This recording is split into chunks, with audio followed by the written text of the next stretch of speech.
Starting in 45 seconds.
Hello and welcome to etnow.in Health and Business Summit. Today we have with us Dr. Sayali Das Gupta.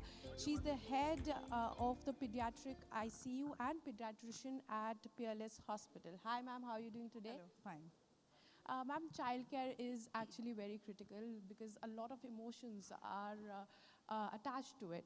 So my first question for you would be, what makes pediatric ICU different from an adult ICU? Yes, pediatric ICU differs a lot from the adult ICU. First, coming to the age is from 1 month to 18 years that get admitted in pediatric ICU. And the second is the disease. Adult ICU, they are mostly associated with all the chronic cases, whereas in PICU, we get more acute cases like pneumonia, complicated dengue, malaria, typhoid, all kind of road traffic accidents. So these cases are more common in the pediatric ICU. So their outcome is much more better and rewarding in case of pediatric ICU. And the third important point is that is the quality of care is very important because child is very vulnerable. They can't express what they're feeling, whether they are in pain. So that is very important. We have various tools, we have various charts from where seeing the expression of the child, seeing the vitals like the heart rate, blood pressure, respiratory rate, we can understand that whether the child is having a pain or distress or in agony, and in that case, we give medicines according to their expression.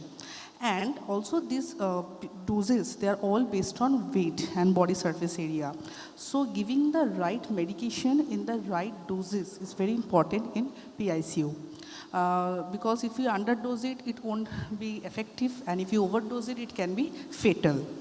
The next important point is that actually there's a family and psychosocial support is also needed in pediatric ICU, because when a child becomes critically ill, the parents, all the family members get involved, right?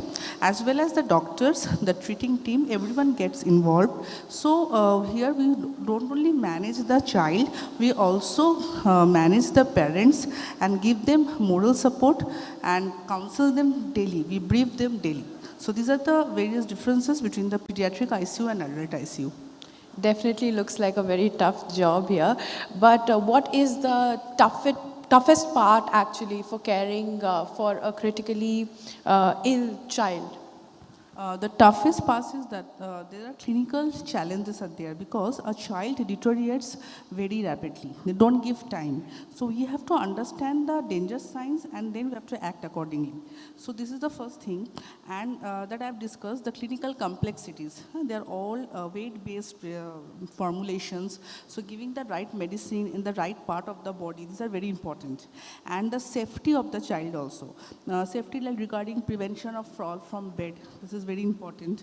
And most of the time what happens in PICU, when the child is very critically ill, suppose the child is on ventilator, at that time parents get limited entry in the PICU because of the risk of infections.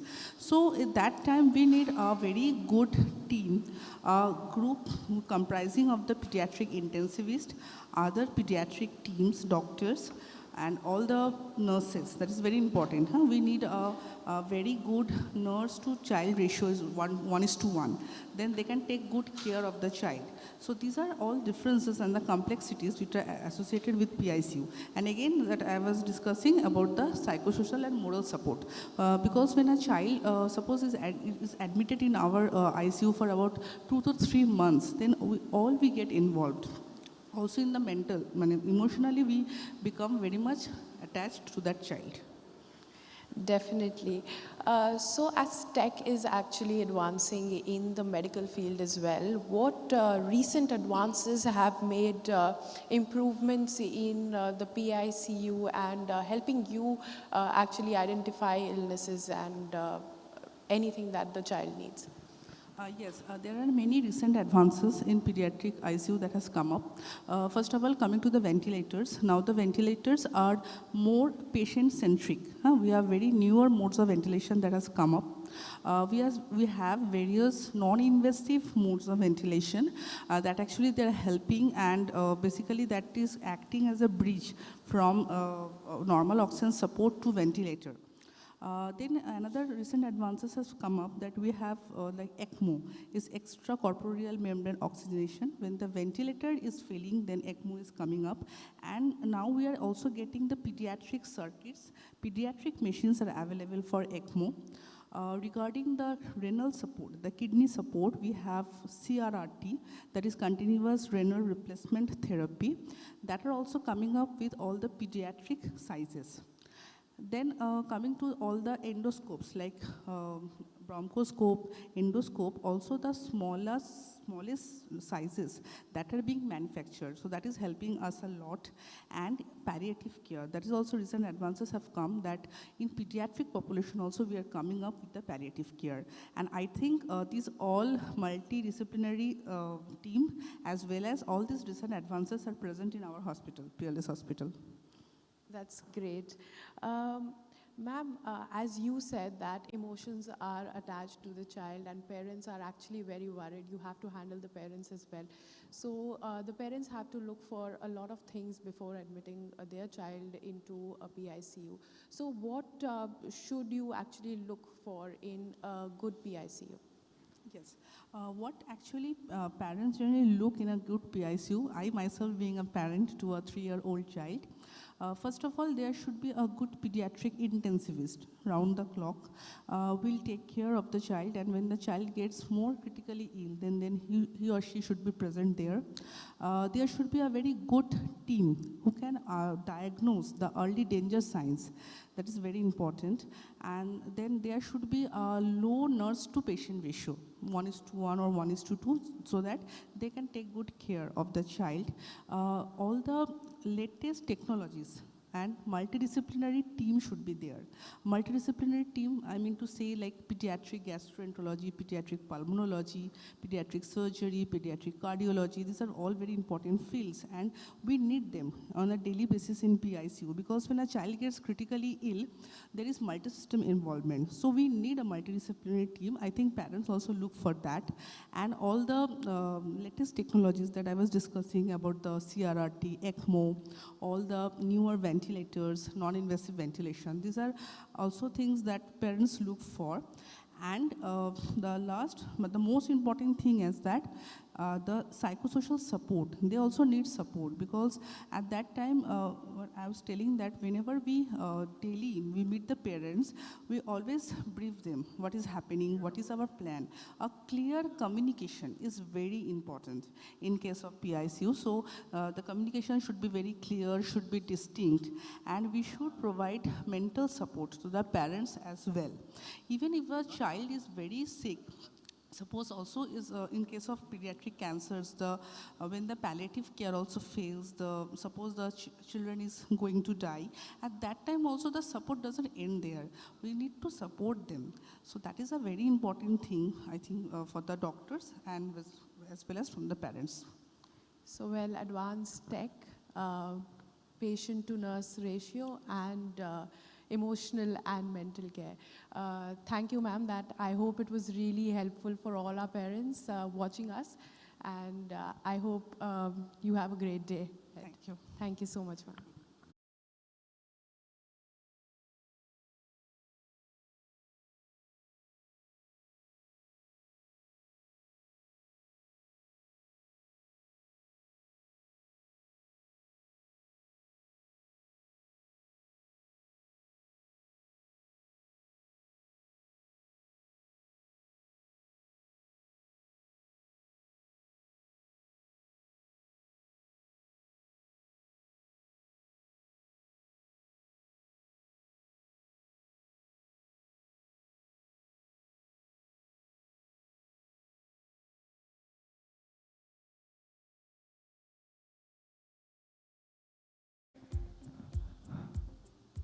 One second, guys. Let's just hold on.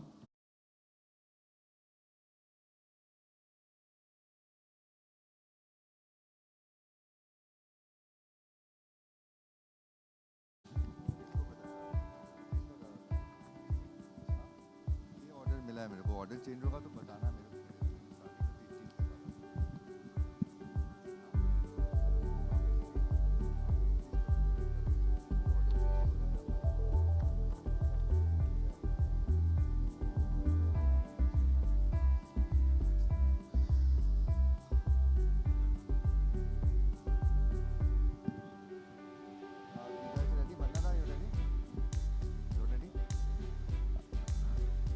Next, Sita ma'am, next.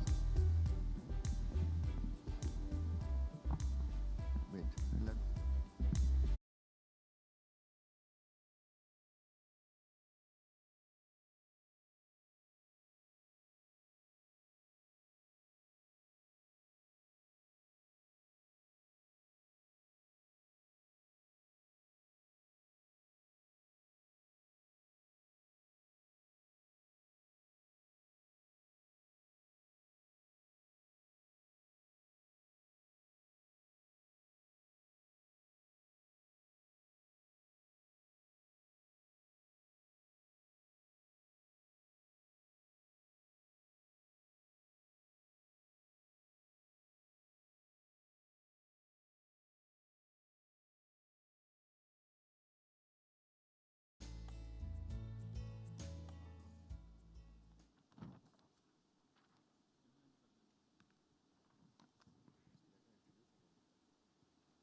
Start. Hello and welcome to ET Now Health Ranking and Conclave. Today we have with us Dr. Teesta Banerjee. She is a consultant gynecologist at Peerless Hospital. Hi ma'am, how are you doing today? Hello, I'm doing fine, and my pleasure to be present with you on this platform. Thank you so much, ma'am. Ma'am, as a woman, sometimes we forget to take care of ourselves, especially in, while taking care of other people, we definitely do. So the first question for you would be, what is menopause? Menopause is a very important junction in a woman's life. So as the name goes, menopause means cessation of menses, that is when the menstrual bleeding stops. But I would refer to a wider meaning That is, gradually the ovarian hormones that support a woman's reproductive process and the entire sexual life, those hormone levels begin to fall, ovary gradually stops functioning, and gradually she transcends into menopause. So, in a broader aspect, it marks a landmark in a woman's life. Just as the onset of menses, menopause is equally important as a phase of a woman's life. How does a woman know that she's reached perimenopause? Yes, so busy as we all are, taking care of our families, spouse, children, women usually tend to notice smaller changes. It does not just happen with a bang. It's something like you notice small fluctuations in the menstrual cycles, or maybe some kind of heavy bleeding, or some change in the bleeding pattern that has not been there before. These changes happening. Most often, women come to us reporting that they are experiencing irritability, mood fluctuations, like situations where they wouldn't react normally. They are unable to handle that, and that is causing some changes in their mood stability. Then again, there is some kind of sexual dysfunction also associated. So we are at an age where we women don't limit ourselves. We try to live our life to the fullest, and there when some kind of changes crop up that limit our functioning, that is when it's perimenopause. It's happening, those small muscle cramps, that fatigue, that irritability, that lack of sleep, all those small things actually add up to menopause knocking at the door. Also, any other major health issues that you should look out for, during or for perimenopause? Yes, so as I say, menopause is a very important junction in a woman's life. So we need to look out for the overall changes in health. Interestingly, a female body is very much dependent on these reproductive hormones, as we know, estrogen and progesterone. And when these hormones decline, they lead to loss of bone mass, they lead to atrophy of the sexual organs, they lead to subtle changes in blood health, in heart health, and almost every system of our body. So maybe the woman has walked into my clinic with some subtle problems regarding menstruation, but we like to utilize that opportunity to look out for bigger problems that might be hidden under the surface. So as we all say, menopause might just be the tip of the iceberg, and we utilize that opportunity to do some screening. So by screening, we mean we look for onset of diseases that are particularly common in that age group. And we do screening for breast cancer, we do screening for cervical cancer, and we have different imaging modalities available in Peerless Hospital. So as we all know, Peerless Hospital operates on a multidisciplinary approach, and we have got specialists for every single discipline, and we work together as a team. So as a gynecologist, I would run the specific tests for the screening purpose with the imaging and blood works. And if we find anything suspicious, we have got our specialists to take care of the woman. So as we say, a general health checkup at the menopausal age, that I would say between 40 to 50, is very much necessity for every woman. Now, since our body is also changing so much, what are the lifestyle changes that we should make before or after menopause? So lifestyle changes are very much essential during menopause. As for general well-being, we all know that nutrition and exercise, they play vital roles. But menopause is where you need to understand your body. You need to understand the demands of the body according to the hormonal changes that are happening. So first and foremost, women tend to lose muscle mass. That is when the muscle atrophy sets in.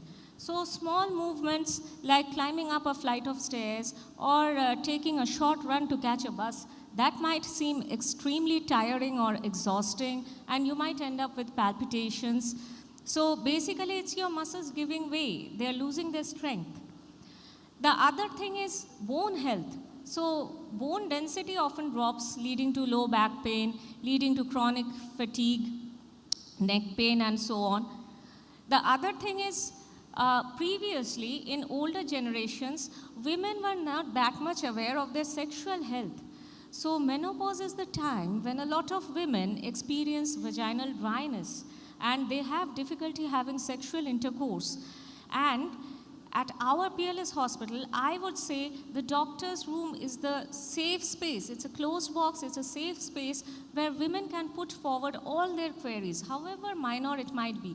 It might be just some kind of skin changes, it might be a small lump in their breast, it might be some issue of vaginal dryness they're experiencing.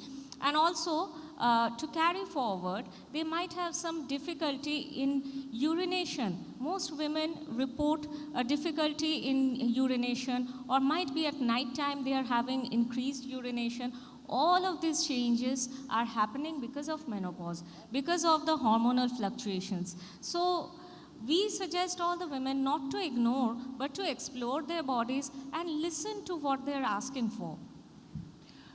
So with lifestyle changes also comes nutrition, right? So, and many people are now actually going into fitness and nutrition as well. Carbs is something people are actually afraid of. My question to you is, what variety of rice should be a part of your essential diet, since rice is a staple for all of us? Rice is actually carbohydrate, and it's a very easily assimilated form of carbohydrate. So I would suggest, since for us Bengalis, rice forms an integral part of diet, the secret lies in portion control. So as Indians, different studies have revealed that Indians lack in protein content. So our diet needs to be rich in more protein and less of carbs. More fibers are always good for bowel movements and also for nutrition purpose. So you actually can cut down on calories by shifting the proportions in the food you consume. And apart from that, for menopausal women, we always stress on exercise. So not just simple walking, we are trying to bring back those muscles into function. So that's where small training sessions, different activities, muscle-targeted activities, isometric exercises, or maybe short-term exercises with weights, they come into use. Apart from that, we have different short procedures, OPD-based procedures like laser treatment of vagina that will promote the vascularization of the tissues, and they help in menopausal changes. As it is, like different women come from different clinics or different hospitals from the periphery who have been continuously taking antibiotics for vaginal itching, vaginal dryness. At PLS Hospital, we are actually able to treat them with proper hormone replacement therapy, with proper monitoring and screening services.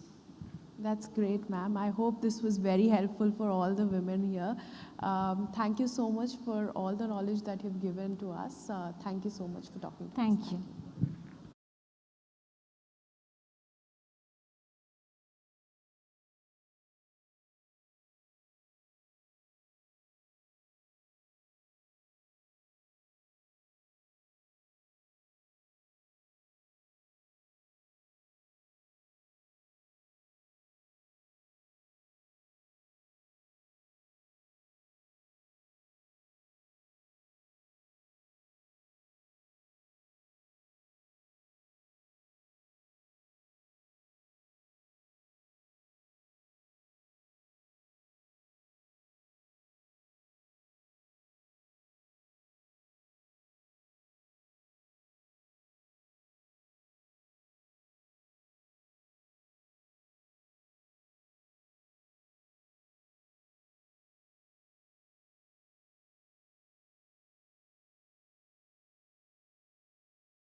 Hello and welcome to Health and Ranking Conclave, etnow.in.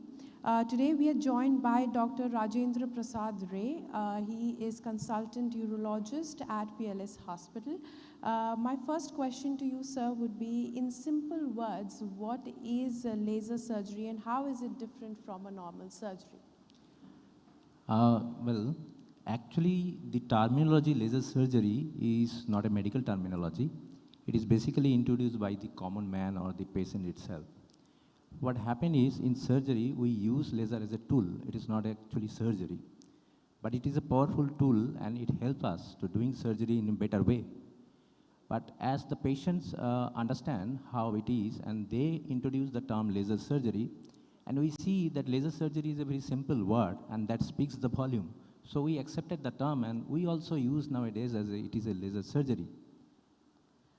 So is it safe for common problems like kidney stones and other normal problems? In my specialty urology, we use laser in particularly two procedures. One is the prostate and another is the stone. But laser has been introduced for more than 4 or 5 decades and it has been proved in many research in studies that laser is very safe and it is used in other disciplines as well. And before being introduced into our specialty, it has been studied in non-animal model, then it is animal model, and then human trial. So before being introduced, it has been gone extensive research and investigated better way. And since in urology, it has been for last 10 years, and it is very safe, because laser is a powerful tool definitely, but if you use it judiciously and in a manner that is safe for the patients, and definitely it helps in doing the surgery in a minimal way and that actually giving benefit to the patients. So how lesser is the pain in a laser surgery compared to a normal surgery? So what happened, if you see the history of the surgery, so we usually start the surgery cutting open the abdomen and that gives a lot of pain, the tissue trauma, the morbidity was more. But as the technology advances, so we introduce the endoscope so that we can enter through our natural orifices. But for that reason, we need some tool that can cut the prostate or that can disintegrate the stone. And here the laser help us. So minimize the instrument that reduce the tissue trauma and that helps in basically. So the pain is less, the recovery is faster. So patient can be discharged early. In stone surgery, we usually discharge in the same day. In prostate surgery, we can discharge in the next day. Sure. Also, nutrition is something that we have to take care of as generic people, no matter the disease or no matter any health concerns. So what significance does carbohydrates have in our diet, and how important is rice, especially given it's a staple for most of us as Indians? What variety of rice would you recommend for generic Indians? So in my specialty, the stone is basically a metabolic disorder. Yeah. And everybody knows that diet has a role in stone disease. But it is not the carbohydrate. Here the protein is the main culprit. As well the increased salt intake, the junk food, the drink which is available now in the packaged form, that gives a lot of salt and sugar. And that produces basically the calcium in the urine and that produces stone. Carbohydrate has very little effect on the stone disease. Okay. Sir, also about the patient recovery with laser surgery, how fast is it compared to the other one? So if I talk about my specialty only, so we use the laser in prostate surgery and for the stone disease. As we do the stone disease in our PLS hospital, we have all sort of instruments that are miniaturized. And so we introduce through the natural orifice. We don't cut the abdomen, we don't cut any organ. So it is very painless and safe. In stone surgery, we can discharge the patient in the same day or the day after. In prostate surgery, in conventional surgery, there is bleeding and we need a clear urine before we can remove the catheter and discharge. It usually takes 3 to 4 days, but if we do use the laser in prostate surgery, we can discharge the next day. So thank you so much, sir. This was very useful for us. Thank you for joining us at etnow.in Health Ranking and Conclave. Thank you so much, sir. Thank you very much.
Hello and welcome to this special chat session with leading dietitian and health influencer Manjeera Sanyal.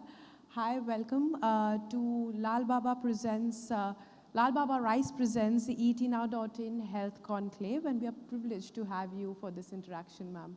Hi, thank you for having me here. Ma'am, my first question for you would be, when it comes to health, proper diet is very important and extremely important, we all know that. But does diet mean cutting down on certain foods, or would it be having all essential right things in the right proportion, at the right time, in the right meal? What would you say about it? Diet is all about balancing your food items, okay? So there are 5 major food groups, that is carbs, protein, fat, vitamin and minerals. You have to take all of them in correct proportion with right proportion at right time, and diet doesn't mean stop your favorite food.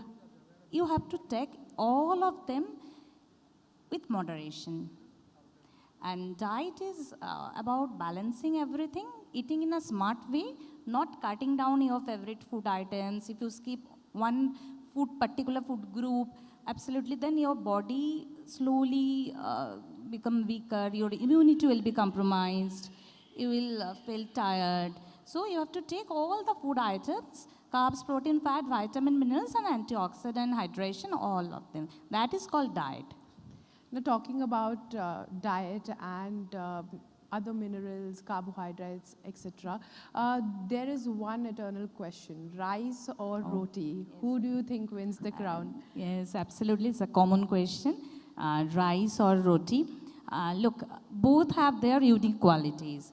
In case of rice, especially parboiled rice, rice has a typical vitamin minerals that we all know. But parboiled rice is very easy to digest, and in between rice and roti, rice is, for my perspective, rice is better because it is easy to digest and easy to cook, and it is absolutely gluten-free, and it is no doubt nutritious. In case of roti, that is made from, if it is made from whole wheat, so there is gluten. So in today's world, you will see most of the people have gluten sensitivity, maybe due to higher amount of genetically modified wheat. So wheat in some cases feels you more difficult, it's not very friendly for stomach, too easy to digest. But in case of rice, it is very easy to digest, and you can give rice to a 6 months baby to an 80 years old. So it's very, and it, most importantly, it gives quick energy. But but after having a rice meal, you will not, especially in case of parboiled rice, you will not feel tired or heavy because its nutritional compositions gets little change during the time of parboiling. So rice, you would say, is yes, rice is easy to digest and easy to cook, and it's more friendly in stomach. Yeah. So a lot of people are now talking about parboiled rice, yes, and it's a trend. Is it just a trend and a hype, or does it actually have nutritional benefits? Look, it's not a trend, especially more than 100 years we are using the parboiled rice, especially in Bengal and South India, it's very common. Nowadays, people more talking about that because more and more research says that it is more healthier, nutritious, and it is good for metabolic health issues also. It prevents metabolic health issues. So it's not a fashion, it's very common. It's like that something good we forgot to highlight. So what about the glycemic index for parboiled rice? Is it better for metabolic health? Yes. Look, during parboiling, there is a technique where before removing from husk, there is a typical steaming process. In this cooling and heating process, in case of parboiled rice, what happened? The starch, which we called the basic composition of carbohydrate, it gets more tight, and some of the starch turns out to resistant starch.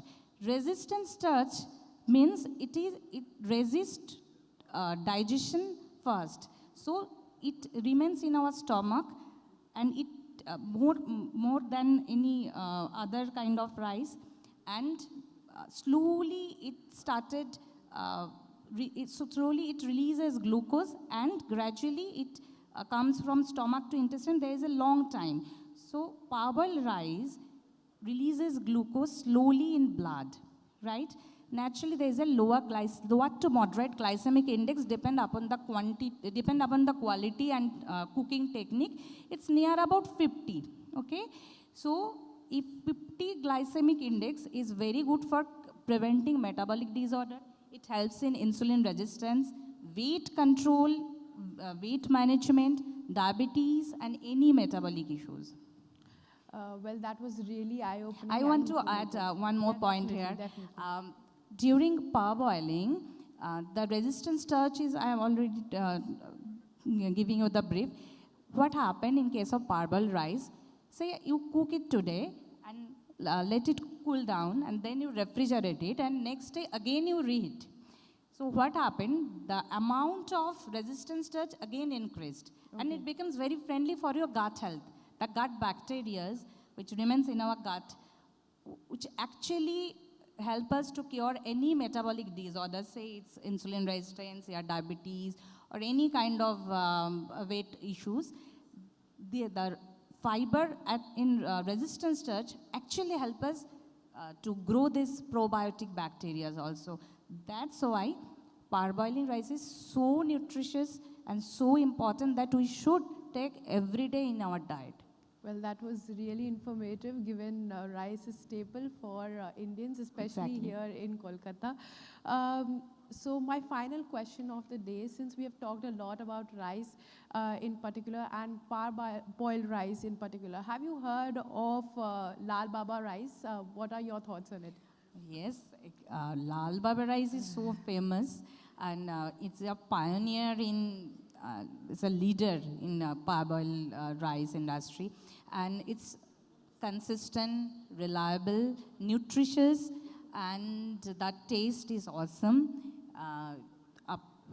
From simple dal chawal to delicious biryani. If you made the dish from Lalbaba rice, then it will be difficult to resist the portion. Definitely. We could go on, but we have time constraints. So thank you so much, ma'am, for this eye-opening session. Thank you for my joining pleasure. us. Thank you.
Right. Well, Professor Dibyendu Chattoraj, HOD of the BBA department at IIM Calcutta, now joins us here at the ETNow.in Business Summit and Awards 2025. Pleasure to have you among us, sir.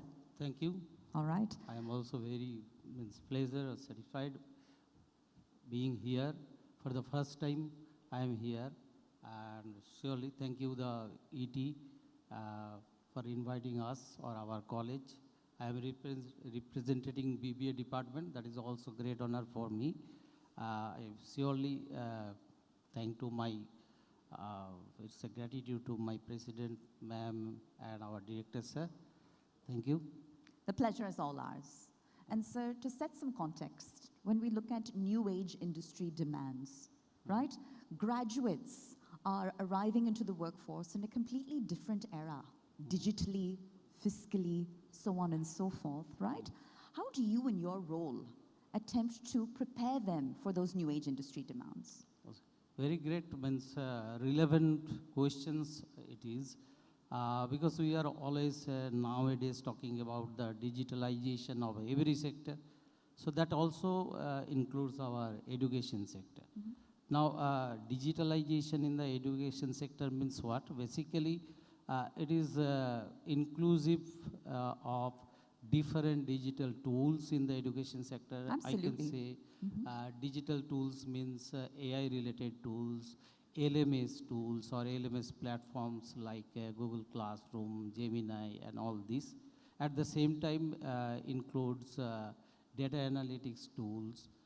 That makes one particular students or undergraduates at the BBA level to make industry ready. That's very important.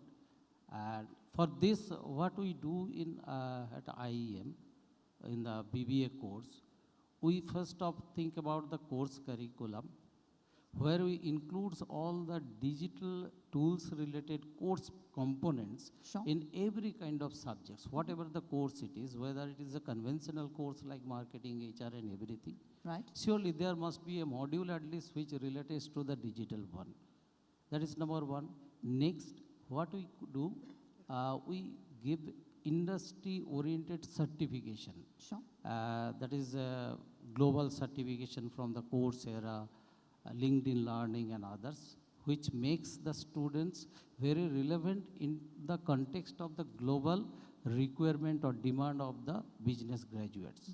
We also includes the students or we provide the students a feel of global competitiveness through our study abroad program. So what study abroad program is? It is basically we provide students to go outside India in different countries at the best of the institutes like Bangkok, just like already one going on, Right. Asian Institute of Technology, AIT. So students go there, do practice, learn something from there only. So that is a study abroad program. This enables the students to compete globally. What is going on outside India? It is not only in the domestic sector. So that is what, at the same time, the different other relevant courses, which are very relevant today, every time it's changing, we try to include in our syllabus so that students become a digitalized, you can say, resources for the industry.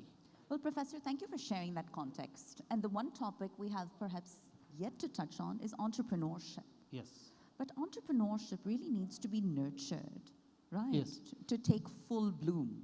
So how do you encourage a culture of innovation on campus, sir? The entrepreneurship today is just like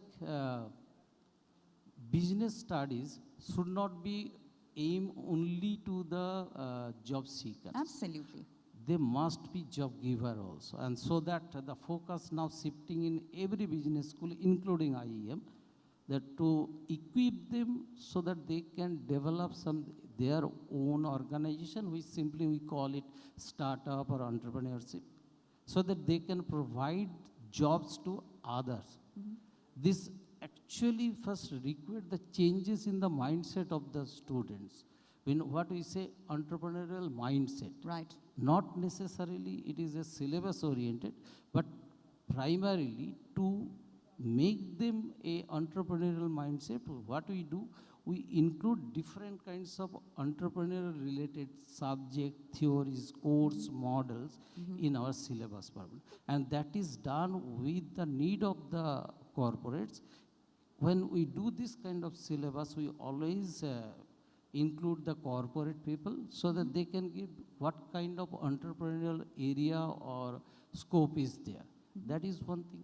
Next, what we provide, or everything should be provided in a school or a business school, how they can foster this entrepreneurial mindset to convert their so-called ideas into a real-time, I can say, product, or you can say service. And perhaps a part of it is inculcating that willingness to take risks. Yes. That is a huge part of entrepreneurship. It's a very important risk, and that is where actually I think, or what we believe, is we are lacking.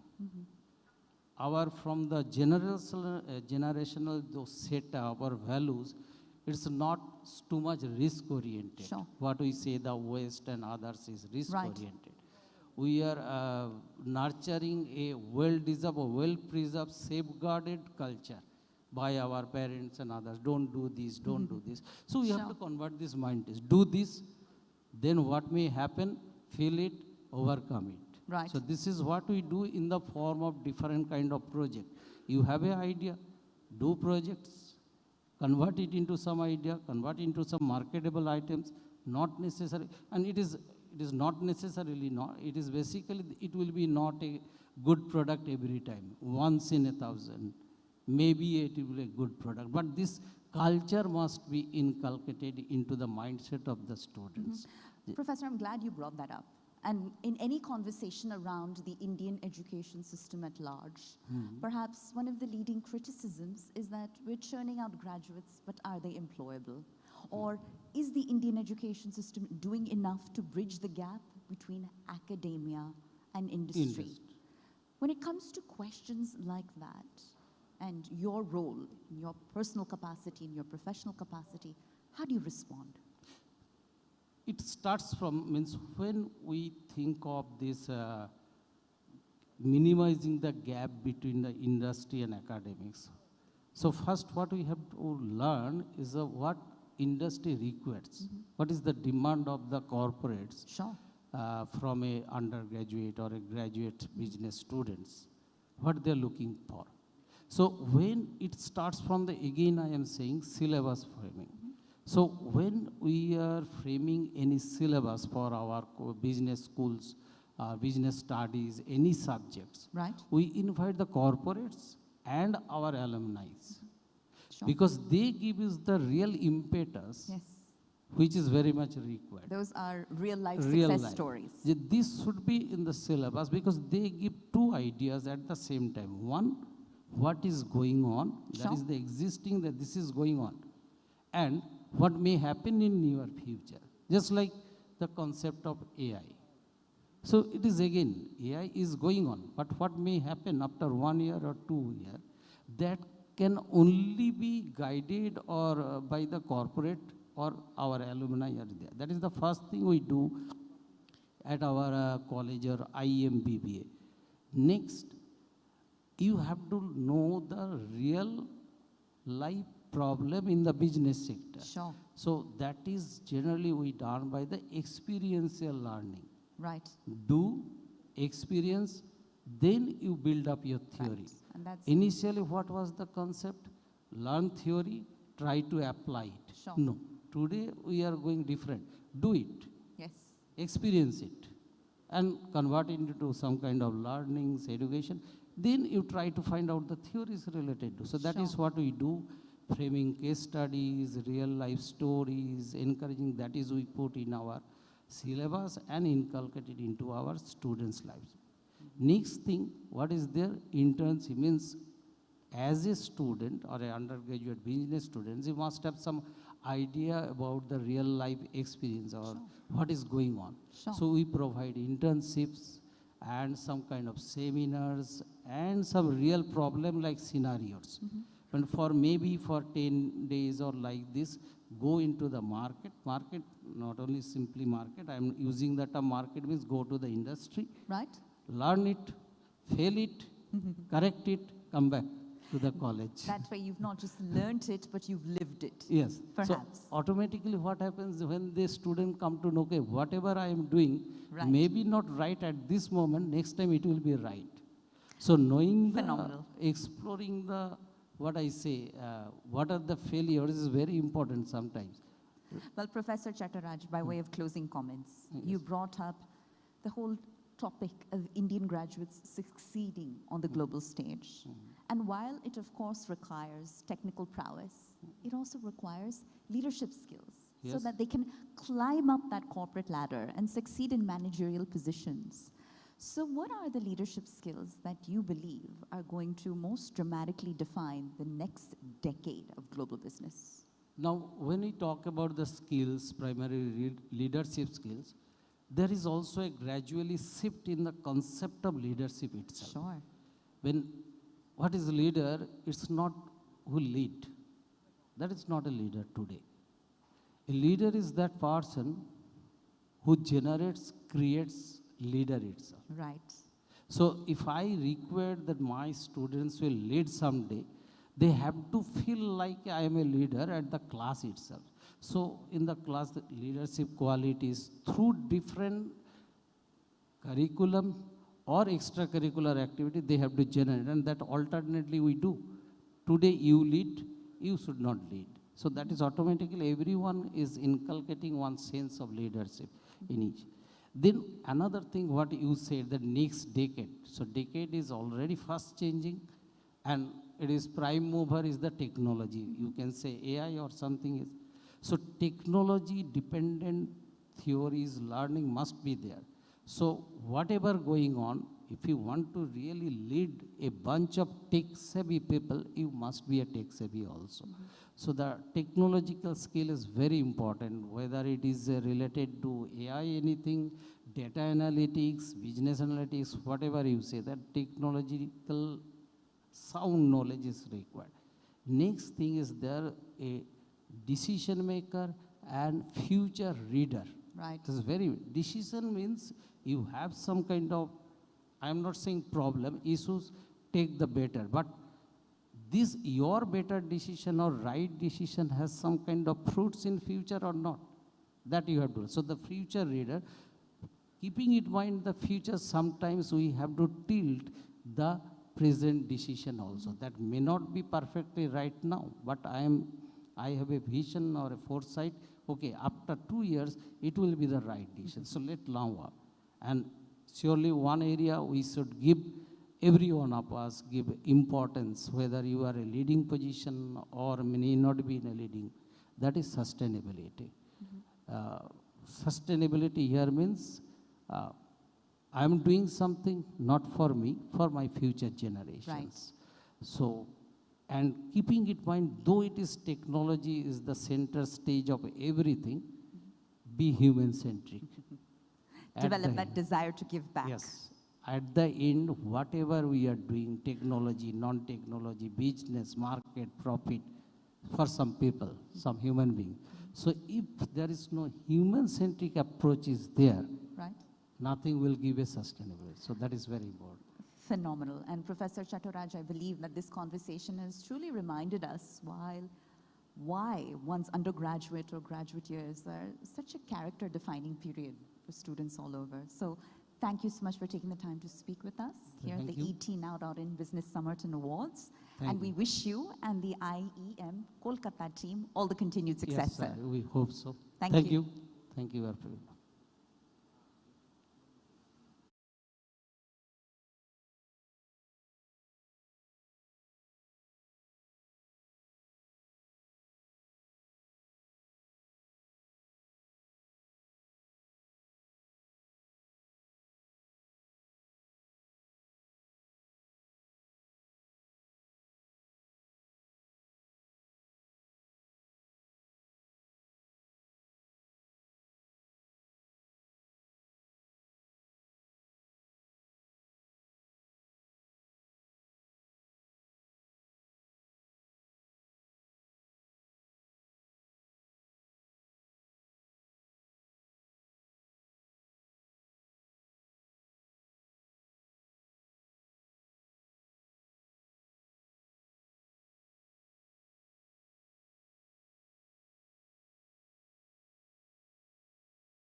Good afternoon. Today we are joined by Professor Rupam Bhattacharya, the head of the BCA department at IEM Kolkata.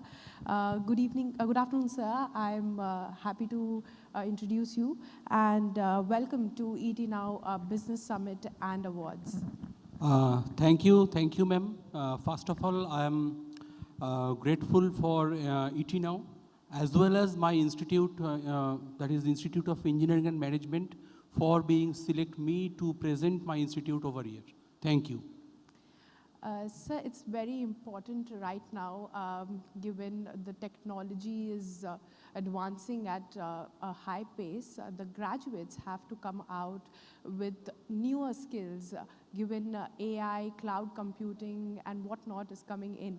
So, my first question would be, how is the BCA program at IEM Kolkata changing its curriculum and advancing with the technological advancements? Yes, this is definitely a very important question nowadays. So in IEM, being the leader of the academics environment in West Bengal as well as the Eastern India, the process is in our institute is that we have a board of studies meeting, and in that meeting basically we used to propose the syllabus, and in that meeting we have a lot of industry people. We have our own students who has been passed from the department and now they are working for the companies in a reputed position, and there will be some external pioneer academicians over there, and with their thoughts, with their inputs, we used to design our syllabus. So now what is happening? AI, as you were telling, AI is now an integral part of the syllabus for BCA in IEM. Every students have to go through this AI. After that, all those subjects like cyber security, machine learning, etc., we have specializations. Maybe we are the first one in the BCA course, we are introducing these concepts of specialization. So what they are doing in the 5th semester up to 4th semester, they are doing their core courses. From the 5th onwards, they can choose their specialization. While they are choosing their specializations, they will have theory as well as lab. For the 5th and the 6th, they are doing this thing. So when the 6th semester is over, by that time, they are very much ready for coping with the current industry and they are ready for the job. This is the current mode of operations we are following. And I must say that it is going on very successfully now. Okay.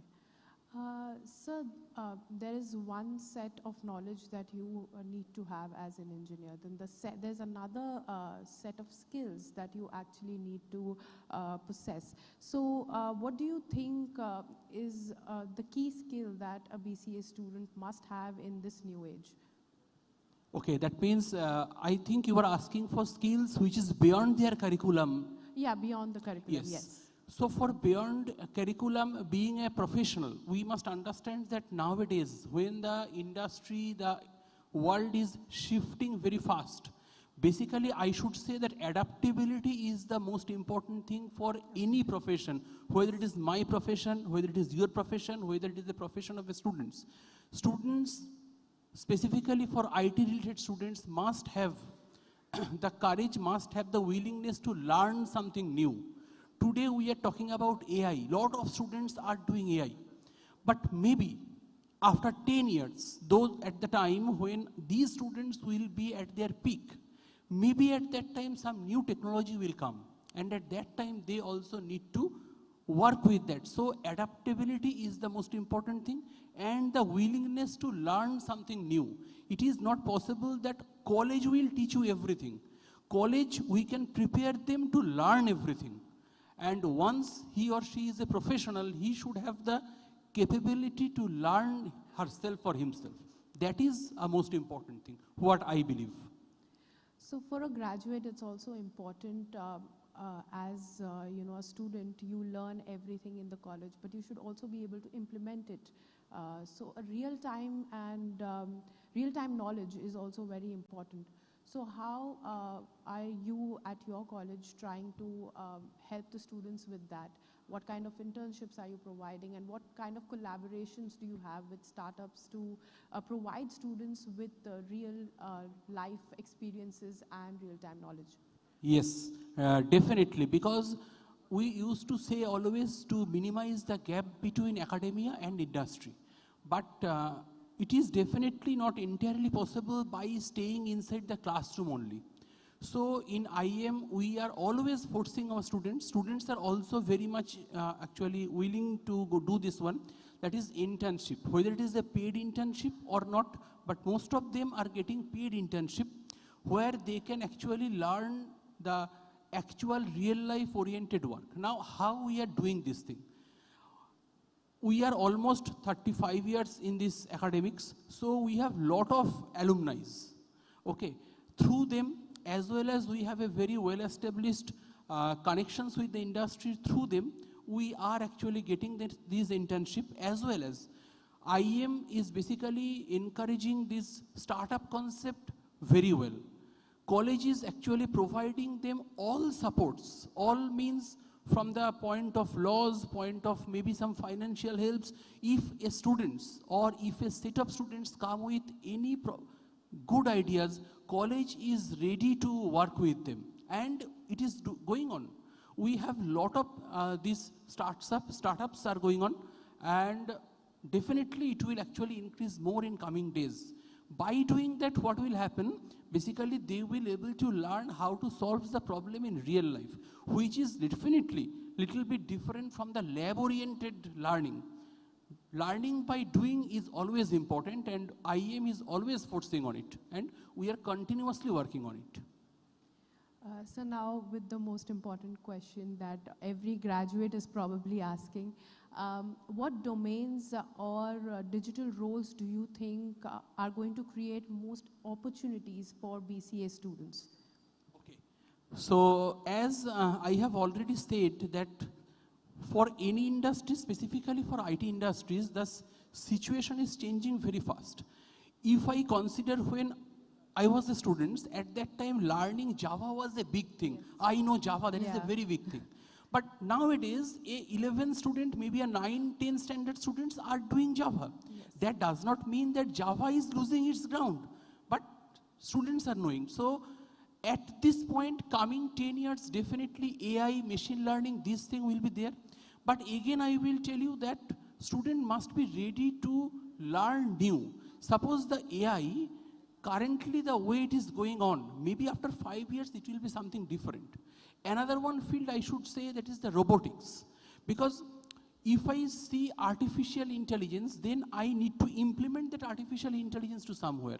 So automation is a very big industry, which is definitely where we have the opportunities. But definitely students should be ready to adapt something new. It is always a requirement.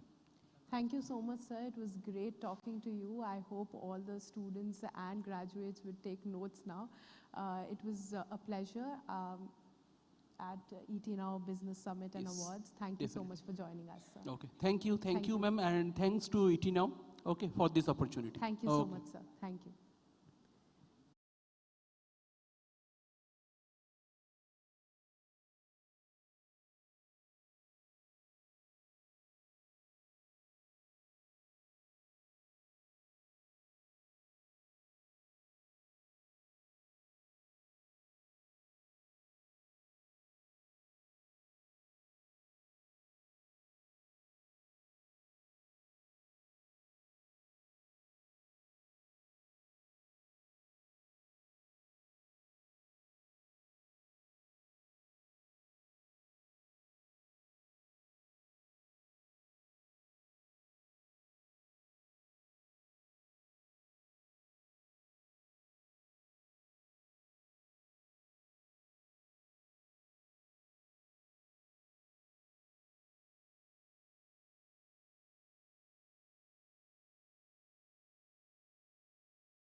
Ready?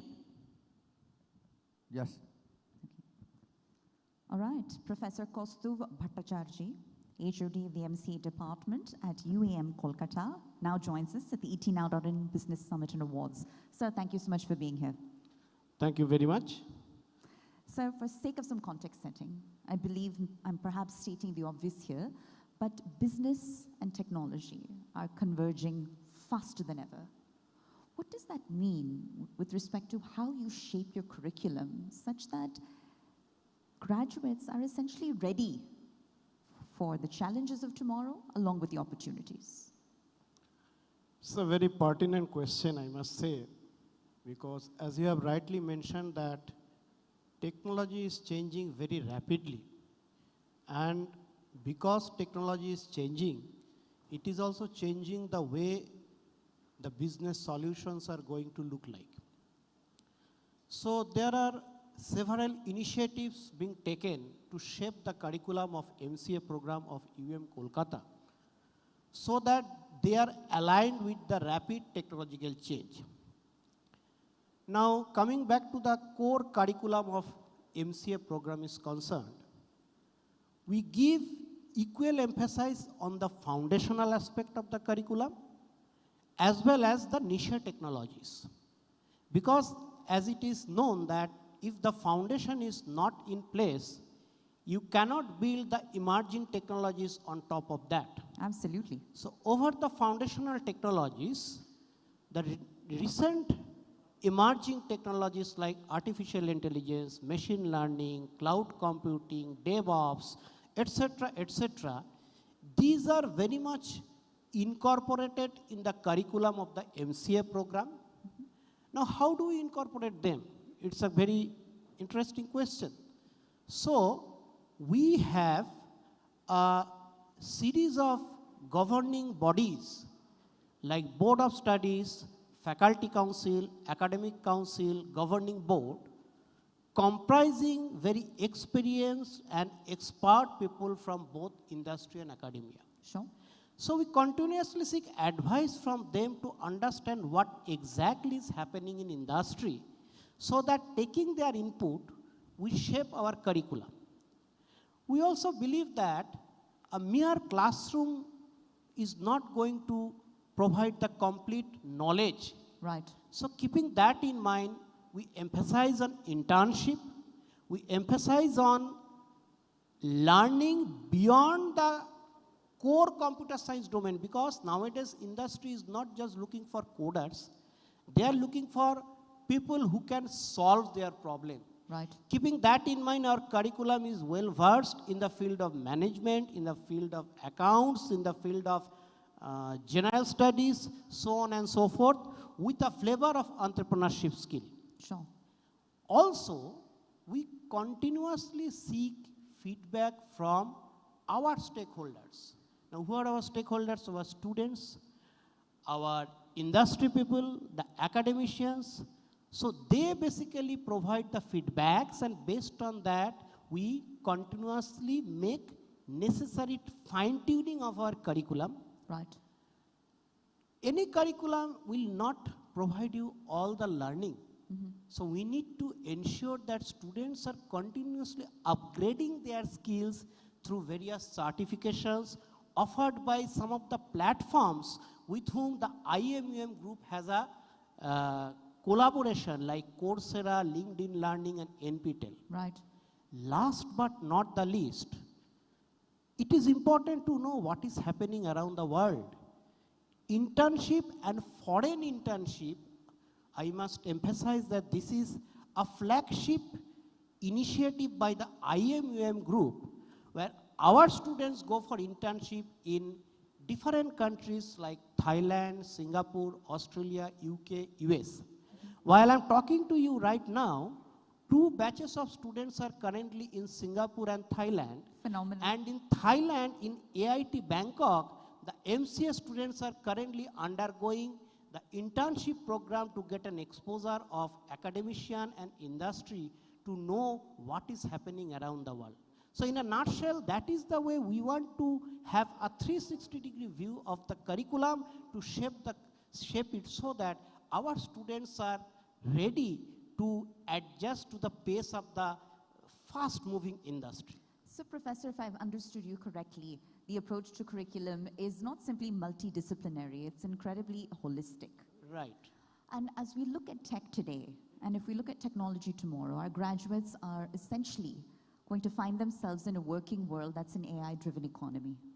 So if you had to characterize or rank the skill sets that are going to be most relevant for tomorrow, how do you do so between machine learning, big data, artificial intelligence, virtual reality, augmented reality, and the list goes on?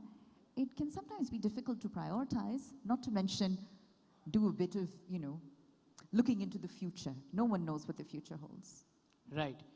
Again, a very interesting question, I must say. Now, if we talk about the skill set, we can actually say that there are some buckets. Instead of pinpointing a single skill, let us come up with some bucket. We can say a technological bucket. In the technological bucket, we basically emphasize on providing the skills in the latest technologies like AI, ML, augmented reality, virtual reality, as we have already mentioned. And those are imparted mostly as a part of the curriculum, as I have already mentioned, along with various activities like industry visit, seminars, workshops, so that they are adapt to that. But apart from the technological skill set, it is also, we need to have our students to have professional skill set, analytical skill set. Can they analyze the problem? Right. Do they have the team management skill? Do they have the decision making skill? Do they have the problem solving skills? All these professional skills and analytical skills to solve a business solution is something we believe that industry is looking into. Days are gone where a person will be given a piece of code that you write the piece of code and give it. It is more like we have a solution. Can you contribute to the solution? Right. To provide the solution, you need to have the skill set not restricted to technology alone. It should have the analytical skill, the problem solving skill. Now those are the skill sets which are provided by means of various internships, industry visits, projects, seminars, so that our students are industry ready. All right. Well, sir, when we talk about students receiving first-hand experience, right, at your institution, on your campus, whose doors do they knock on, and what sort of opportunities, placement opportunities, are they typically privy to? Right. Now, we all understand that in any program, one important question is how the students are prepared enough to shape their future for another 20, 30, 40 Sure. years, right? Such that they remain industry relevant. Correct. So they should be industry ready. So for that, industry academia collaboration is the key, right? Now we need to know that what is happening in industry. Then only we can impart those aspects to our students so that they are ready for the industry. The very first thing I can point that we have a very strong industry academia collaboration. I can give you one example. Please. Recently, a MOU has been signed between the IMUN group and Capgemini. Now, what is the objective of that? Objective is to understand the skill demand, right, the technological requirement from the industry, what is happening in the industry, and preparing the students to be ready for the industry. Sure. So industry academia collaboration like this is going to drive various programs going forward. Number two, we have a very vibrant career development cell. Now what this cell is doing round the year is, they are constantly making liaison with the corporate houses with a primary intention of looking for internship and job opportunities, arranging some seminars and industry talks by the industry experts to know what is happening around. And from the student perspective, they are driving preparing the students through PPT we call, that is pre-placement training, where students are actually given training in the field of technology, domain, soft skill, etc. And they are also looking for providing periodic visit of our students to different industries so that students can get a feel that how exactly a problem is there in industry and whether they can learn on that. Right. So in a nutshell, we can say that industry academia collaboration, this is not just a feather on our cap now. This is a bare minimum thing we need to have to drive the techno management courses, for example, MCA. Well, sir, we know where universities are placing their bets today. But if I were to ask you to place your bets on future emerging technologies, right, that have yet to scratch the surface, that you believe will most closely define, a student's success trajectory in the coming years, what might you say? Well, so let us start giving the answer with AI. Sure. Now, this AI, let us agree that it is at times creating an unnecessary panic button. Right. Right? But if you look at the history of technology of last 300 years, we have seen similar transformational changes multiple times. Sure. When there was the invent of steam engine, maybe 17th or 18th year, there was a change in industry. Right. Then electricity was invented, there was a change. When computers arrived in India, I know from my childhood or I heard from my seniors that there were a lot of who and crew. But later on we all agree that these computers created so much jobs that has actually increased the socio-economic condition of our country. Sure. Then we had .com. All have come and they have actually modified the spectrum of jobs. So AI is also going to do the same. If you think of some of the technologies we are likely to drive in coming few years, we can say artificial intelligence, generative AI, cloud computing, quantum, cyber security, AI-driven security. These are some of the technologies who are going to drive the industry need. And in this context, I must say that we are constantly trying to upgrade our students to get aligned with those technologies in terms of upgrading our curriculum, in terms of preparing them through various workshops, internships, study abroad program, so that these students are ready for the future challenges. Not only that, if there are further shifts in technology which is bound to happen, they have the flexibility in mind so that they can adapt to the new changes to be relevant in future. Well, Professor, thank you so much for sharing such a rich range of insights.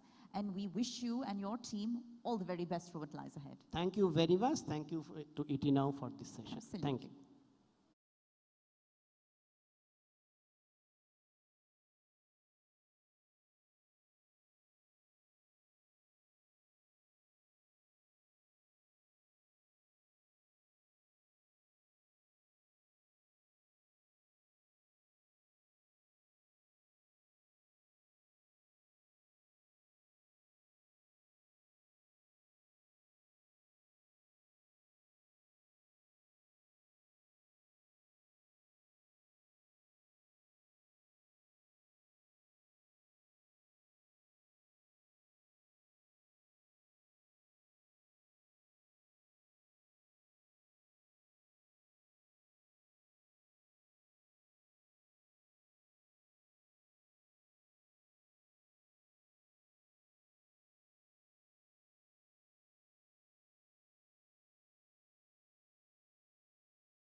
afternoon at ET Now Business Summit and Awards. Today we are joined by Mr. Deepak Kumar Agarwal, CMD of Shakambari Group.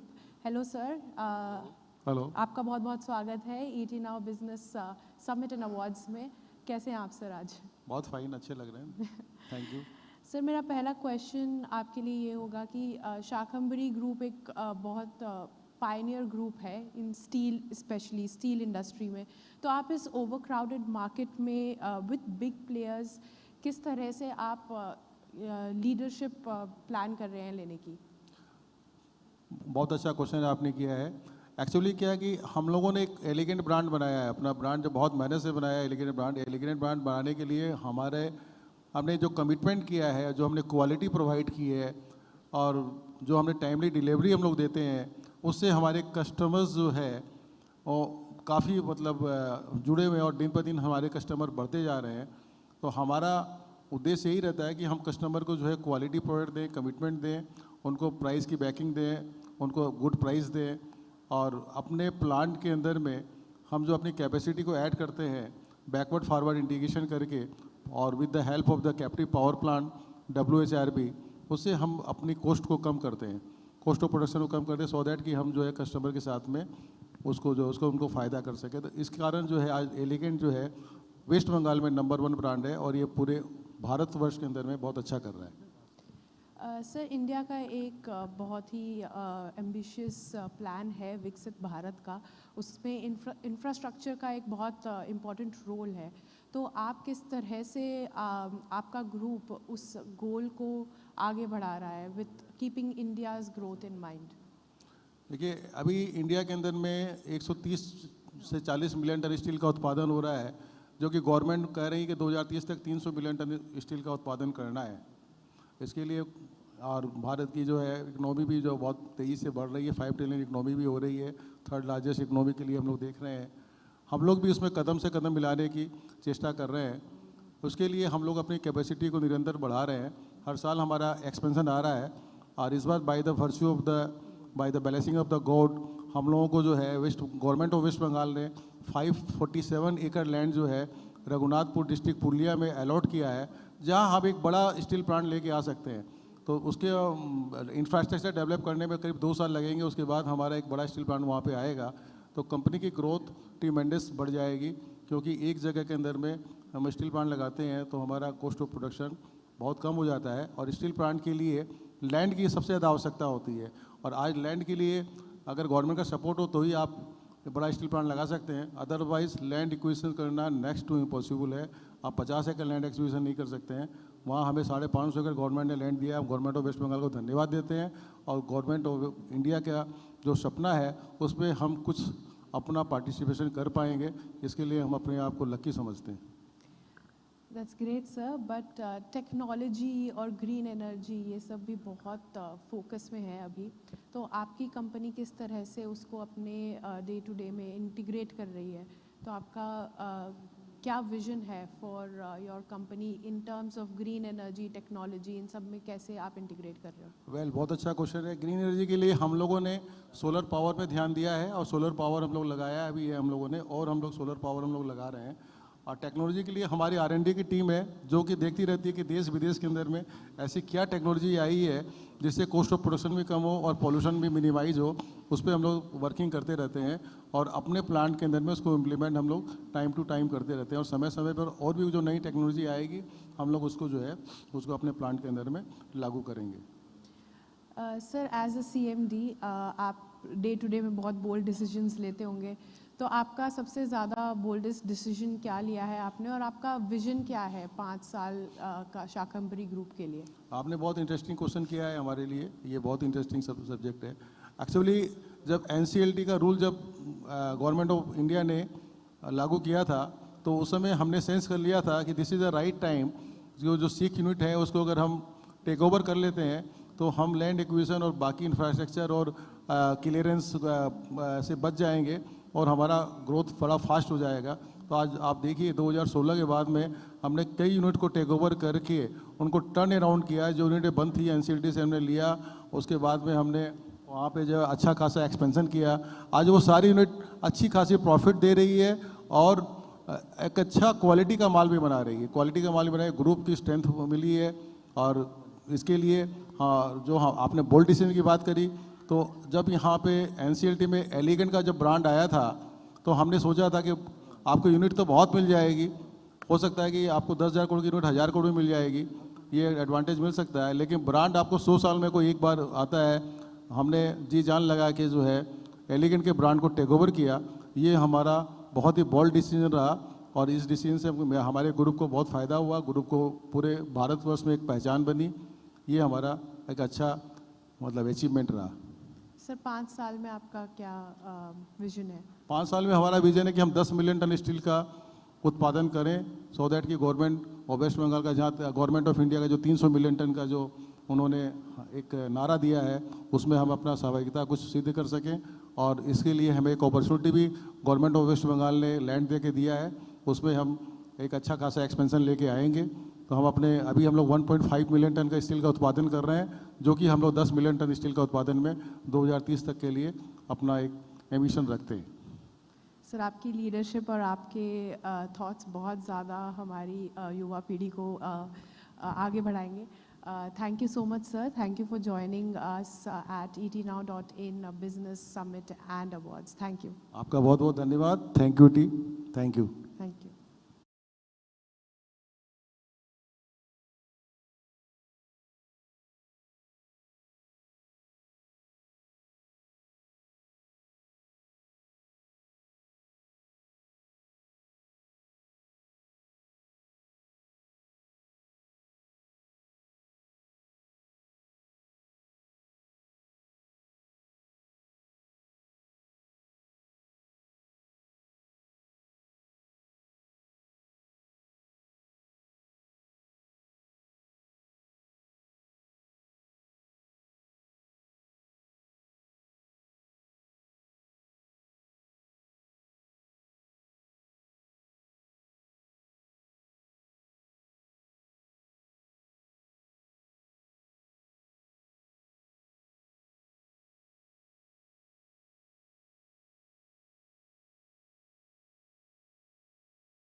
Professor Suman Burman, Assistant HOD of Hotel and Hospitality Management at UEM Kolkata, now joins us here at the etnow.in Business Summit and Awards. Sir, thank you so much for being here. Thank you so much, ma'am. I am the Assistant HOD of IEM UM Group, and we are heading with the Hotel and Hospitality Management. And thank you for giving an opportunity to... Absolutely, it's our pleasure. And Professor, it was not that long ago that the word hospitality seemed to be largely limited to hotel management. But all of that has dramatically changed. Now you're seeing a hospitality that is much more influenced by the finer nuances of global cultural norms and the finer nuances of technology-driven hospitality, right? How might you characterize those changes? Okay. Very good question, ma'am. Basically, our curriculum is such a way we have designed that the students know how to develop their skill, their adaptability, and the sustainability in the hospitality industry. Sure. Basically, hospitality industry, it's a very big and a large industry after all the environmental industry like that. And the curriculum is in such a way, like we have learned the student or teach the student like a PMS software, that's a property management system, which is very relevant to the hospitality industry. Amadeus software, it's for the air ticketing and fare constructing software. It's a stimulated lab we have, which is very much relevant to the hotel industry. So the curriculum is such a way we have designed that the student can accumulate the how we are work in future hospitality industry. All right. Well, sir, when we talk about industry and academia and getting hands-on experience, right, at an institutional level, what does that specifically mean in a hospitality context? And who is in the ecosystem, that essentially provides these students with that necessary experience to succeed in this deeply fragmented market? Okay. So we regularly, we are calling the guest as a guest lecture, right? Like a hospitality in our industry, like general manager of the hotel, general manager in a various group, the retail sector, hospitality sector, hospital sector, and the aviation sector also. It's fairly broad, yes. So that the student can elaborate or segregate their stream, which sector they can suitable for their future career. So in that case, the student can understood the which sector is for whom. Right. Maybe the students are coming for a very poor area. Sure. They don't know anything about the hotel and hospitality sector. Right. So after the knowing the hotel and hospitality sector, they think that it's an ocean. Sure. So after the think about the ocean or the hospitality sector, we are guiding as a mentor, like an industry mentor, like a general manager of the hotel, the industry speakers, they segregate their stream or which way they can go. So that's very important for the students also. And sir, hospitality is typically considered to be the most traditional of sectors, but the pace of change or the rate at which technology is permeating the sector has perhaps taken all of us by surprise. Can you share some examples of new age emerging technologies that are completely turning the hospitality sector around? Okay.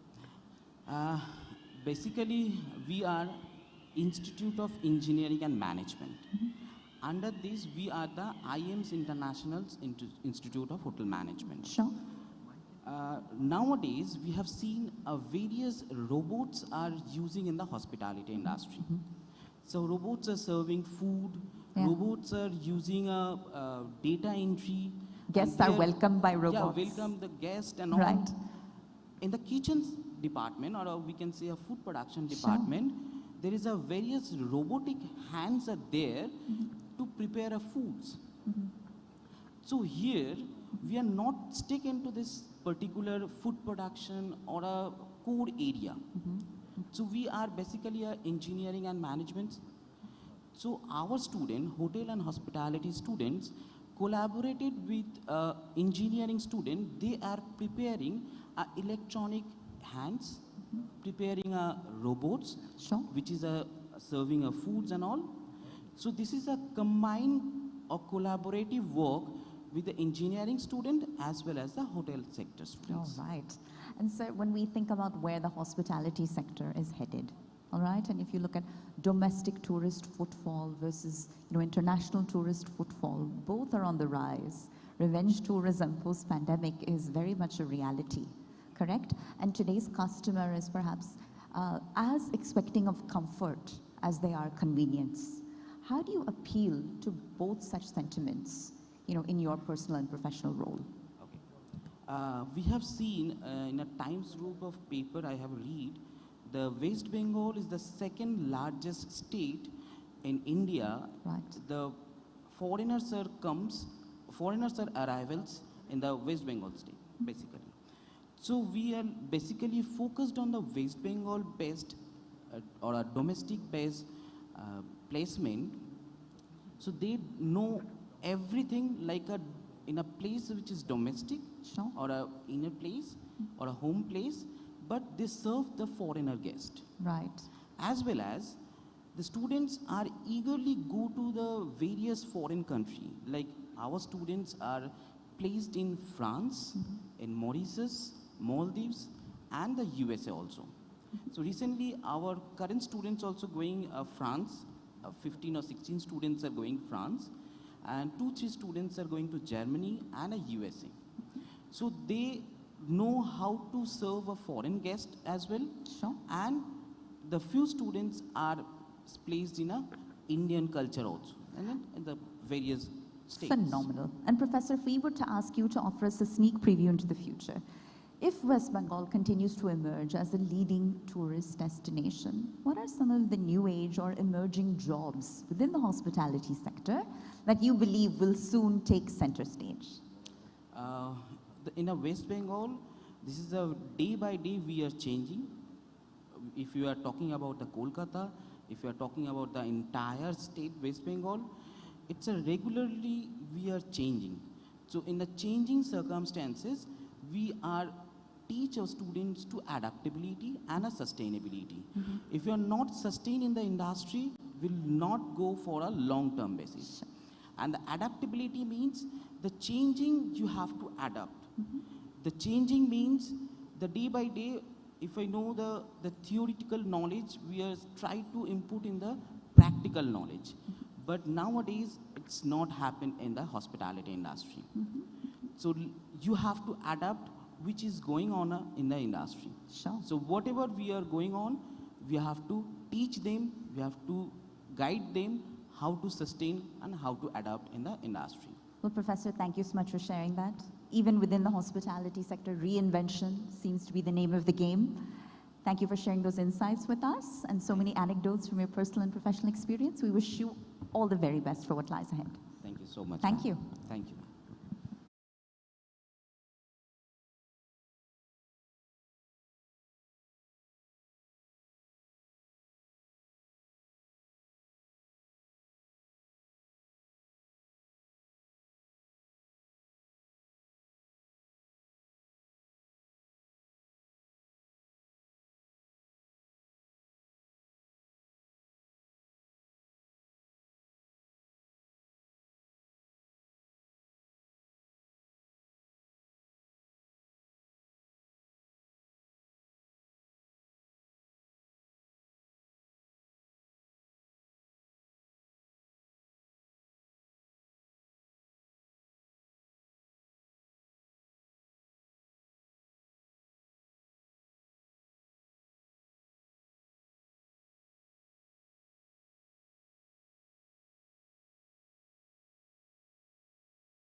Now we're joined by Mr. Suryadeep Datta, the Chief Development Officer at Vivekananda Hospital. Hi sir, how are you doing today? I'm doing really good. Thanks for asking. Sir, my first question for you would be, Vivekananda Hospital is consistently strengthening itself as a hospital in the regional healthcare space. So what have been your primary focus areas in enhancing medical services and patient experience in recent years? And also, are you focusing on expanding beyond the regional space as well? Starting with the fact that we treat patients as a person who has fears, who has definite reasons to question us, and also a person who is coming in asking for accountability of his life. So we do not treat them as products, we treat them as our family members, and we are always focusing on patient-centric approaches. We are not a profit-based organization who is only looking to make out or squeeze out profit out of the general public because we belong to the private industry. But the main motto over here is making the journey of a patient, starting from operational, clinical, nursing, and top to bottom facilities, so that the patient goes home just not satisfied, but also with the goodwill that Vivekananda Hospital is a stalwart that will always remain in their heart. And talking about expansion, yes, we are coming up with another comprehensive cancer care unit, along with all the super specialties. We are having nephro, we are having pulmo, we are having orthopedic, we are having cardiac, we are having neurological, neurosurgery, and cardiothoracic, as well as all the comprehensive super specialties that are existing in the competitive market right now. And it is going to be the state of the art which is coming up next year, and officially announcing the commencement of that hospital, which is a 300-bedded hospital, coming up with a comprehensive onco care unit also, with a medivac or an air ambulance. Well, that's great that all these technologies are actually coming up. But tier 2, tier 3 cities are, rapidly growing in the healthcare space. So what are the development models that you have for the tier 2, tier 3 cities, and the services and the advancements that you're making in these cities? All right, for starters, we have launched home care, whereas the other hospitals, they are only focusing on the inpatient or in-premises facilities. We are offering facilities for people who are senior citizens or people who do not have support, as in they do not have their children here or their children are overseas. We are providing home care for them, so that one of our phlebotomists, for all the blood care related and all the related details, can go to their house along with a consultant, and they can talk to the consultant, consult them, and take all their reports inside their house, while we just sit and analyze it in our hospital and then deliver it to their house in hand. Secondly, infrastructural growth, technological growth goes hand in hand. And we have robotic solutions also coming in. We specialize in orthopedic solutions, so we are specializing in TKR, knee replacement. So we are also introducing an equipment called Wellness, which is a non-invasive equipment, and it is basically a navigation equipment which minimizes the risk of a patient, and it helps us do the surgery in a niche manner. Now that you've spoken about home care and other stuff, so now that technology is actually advancing a lot, what do you think is it doing for the healthcare space? Like teleconsultations and all that stuff is coming up, and also AI is also integrating in hospitals. So what are your thoughts on that, and how are you implementing that in your hospital? Latest HIS systems and EMR systems are already there in our hospital. We are using all the latest softwares and latest AI technologies that are already in practice all over India, and we are up to date. And the hospital which I told you was coming up next year is coming up with the AI consultations also, which is gonna redirect while a patient tries to consult a doctor. It is primarily going to do the work of a RMO, and then gonna refer to the specific consultant for the specific patient, for the specific disease that they are facing. So this is what we are coming up with. Well, definitely, that's interesting. And my last question would be, since nutrition and fitness is something that everyone is now excited about, everybody is wanting to stay healthy, what do you think is the significance of carbohydrates in maintaining overall health and physical fitness for a human body? See, as a fitness enthusiast, I would like to start with the Bengali families, as we are sitting in Calcutta right now. We are Bengalis. So a Bengali household has 80% of carbohydrates and fats and 20% of proteins. So from a fitness enthusiast point of view, a healthy diet must contain a maximum of 40 to 45% of carbohydrates, 20% of fat, and the rest of protein. Because carbohydrates shouldn't be shut down completely neither, because the mental health and well-being of a person, the immunity of a person, everything depends on carbohydrates. And moreover, the muscle recovery which happens, the main role of carbohydrate is doing muscle recovery. So carbohydrates should neither be totally ignored nor be over supplied in a diet. Well, we could go on, but we have time constraints. So thank you so much for joining us at etnow.in Health Ranking and Conclave. Thank you so much, sir. Thanks a lot. It was a pleasure. Thank you.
Shamli Datta, Director of Vivekananda Hospital, joins us at the etnow.in Health Ranking and Conclave. Ma'am, thank you so much for being here. Welcome. Thank Sure. you. And ma'am, when we talk about Vivekananda Hospital, it's really built a reputation on the back of strengthening regional healthcare. What does that mean, and how have you worked towards increasing and improving patient outcomes? Good afternoon. Thank you for this opportunity.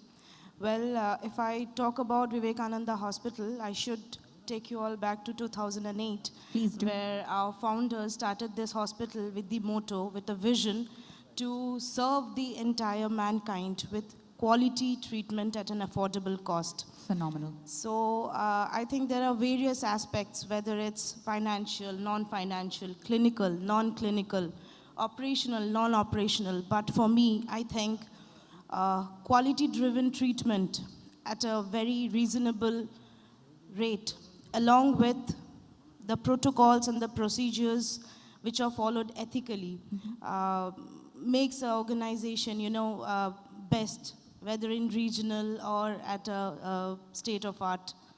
Right. Well, thank you for sharing that and for setting that context. And Shamli, when we look at healthcare delivery in this country, specifically within Tier 2 communities, I think the feedback is that there's a lot of room for improvement. So When you look at a leading player in regional healthcare, like Vivekananda Hospital, how have you attempted to bridge that gap by way of perhaps, more specialized medical treatments, or perhaps more advanced remedies that are not typically made available in tier 2 communities?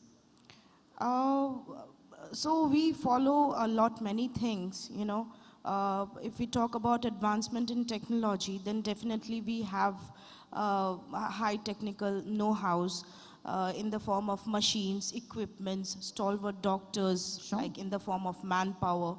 Okay, the clinical part and the non-clinical part. So we do community-based awareness programs, starting from the schools, in the rural areas and in the urban areas, the awareness program amongst the women, particularly in the rural areas who lack basic medical facilities, and along with that in corporates also. We provide comprehensive awareness care along with the medical education. Well, one large overarching trend, Shomli, that we seem to be seeing is that preventative healthcare or early diagnosis is now becoming first priority. Yes, All right? definitely. Irrespective of whether it's an urban or rural community. So in your role at Vivekananda Hospital, how have you championed patient awareness or patient education, perhaps, for lack of a better word?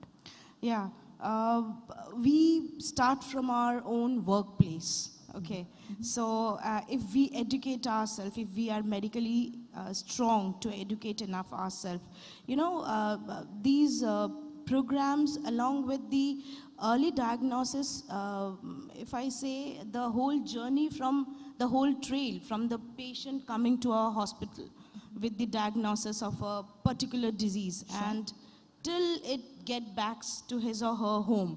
Right. It matters. The journey matters. Okay, yes. So it's not at all a one-man show. It comprises of our doctors, our nurses, our whole team, to make this seamless and effortless. Sure. So it's not simply top medical advice, but that bedside manner. Definitely. Right, and for essentially the patient to feel handheld right. at every step Exactly. of the way. It has to be patient-centric. Lovely. Now, nutrition is a conversation that comes up over and over in the context of healthcare at large. But there's so many myths surrounding nutrition that it becomes hard to separate fact from fiction. Right? How is that a topic that you essentially tackle in your capacity as a director? Well said. So I would like to connect this to our previous question. To understand the importance of a nutrition or maybe a particular vitamin in our body, we need diagnosis. Right. Each and every body reacts differently, So diagnosis will definitely help us out to know what is lacking in it. So there may be you need to take fiber more. Maybe someone needs to take protein more. Maybe somebody already follow a balanced diet. And if we talk about carbohydrates especially, it is directly related to our physiological and neurological balance of the body. Sure. So, not more or might end up in a not of very good health, but yes, it has to be of proper amount, proper timing. Right. Yes. And I think one of the frustrations, perhaps, for those in the medical field, working as medical professionals, is that everyone has become a doctor overnight thanks to Google or thanks to ChatGPT. There is so much self-diagnosis and therefore misdiagnosis. Right. So how do you ensure and build essentially a community of trust such that if a patient approaches a medical professional affiliated with Vivekananda Hospital, they know they're getting the best advice? Yes. So for that, I would suggest a whole body checkup first, starting from the eye and starting from the dental to each and every parameter of the body. Like after that only someone should approach or someone should proceed for some preventive care. Well, Shomli, thank you so much for taking the time to join us and for really humanizing the conversation around patient care. And we wish you and your team all the continued success. Thank you for being here at the ET Now. You're welcome. Thank you so much. Have a great evening. Thank you.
Now we have with us Professor Sandeep Mandal, the head of Department CSC at UEM Kolkata.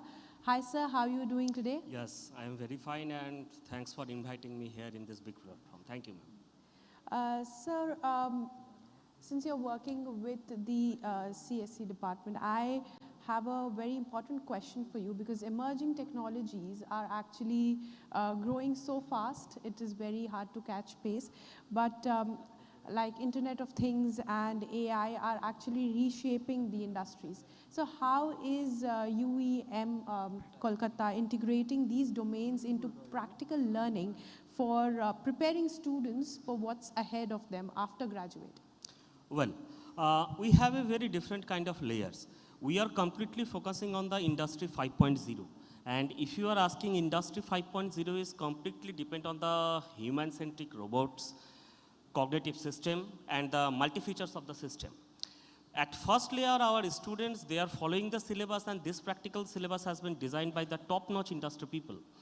And at a second layer, our students are continuously getting the facilities of multiple types of laboratories, for example, like IIoT, industrial IoT laboratories, where students are developing their small prototypes of the machines, working with the small devices, smart devices, multiple kind of sensors.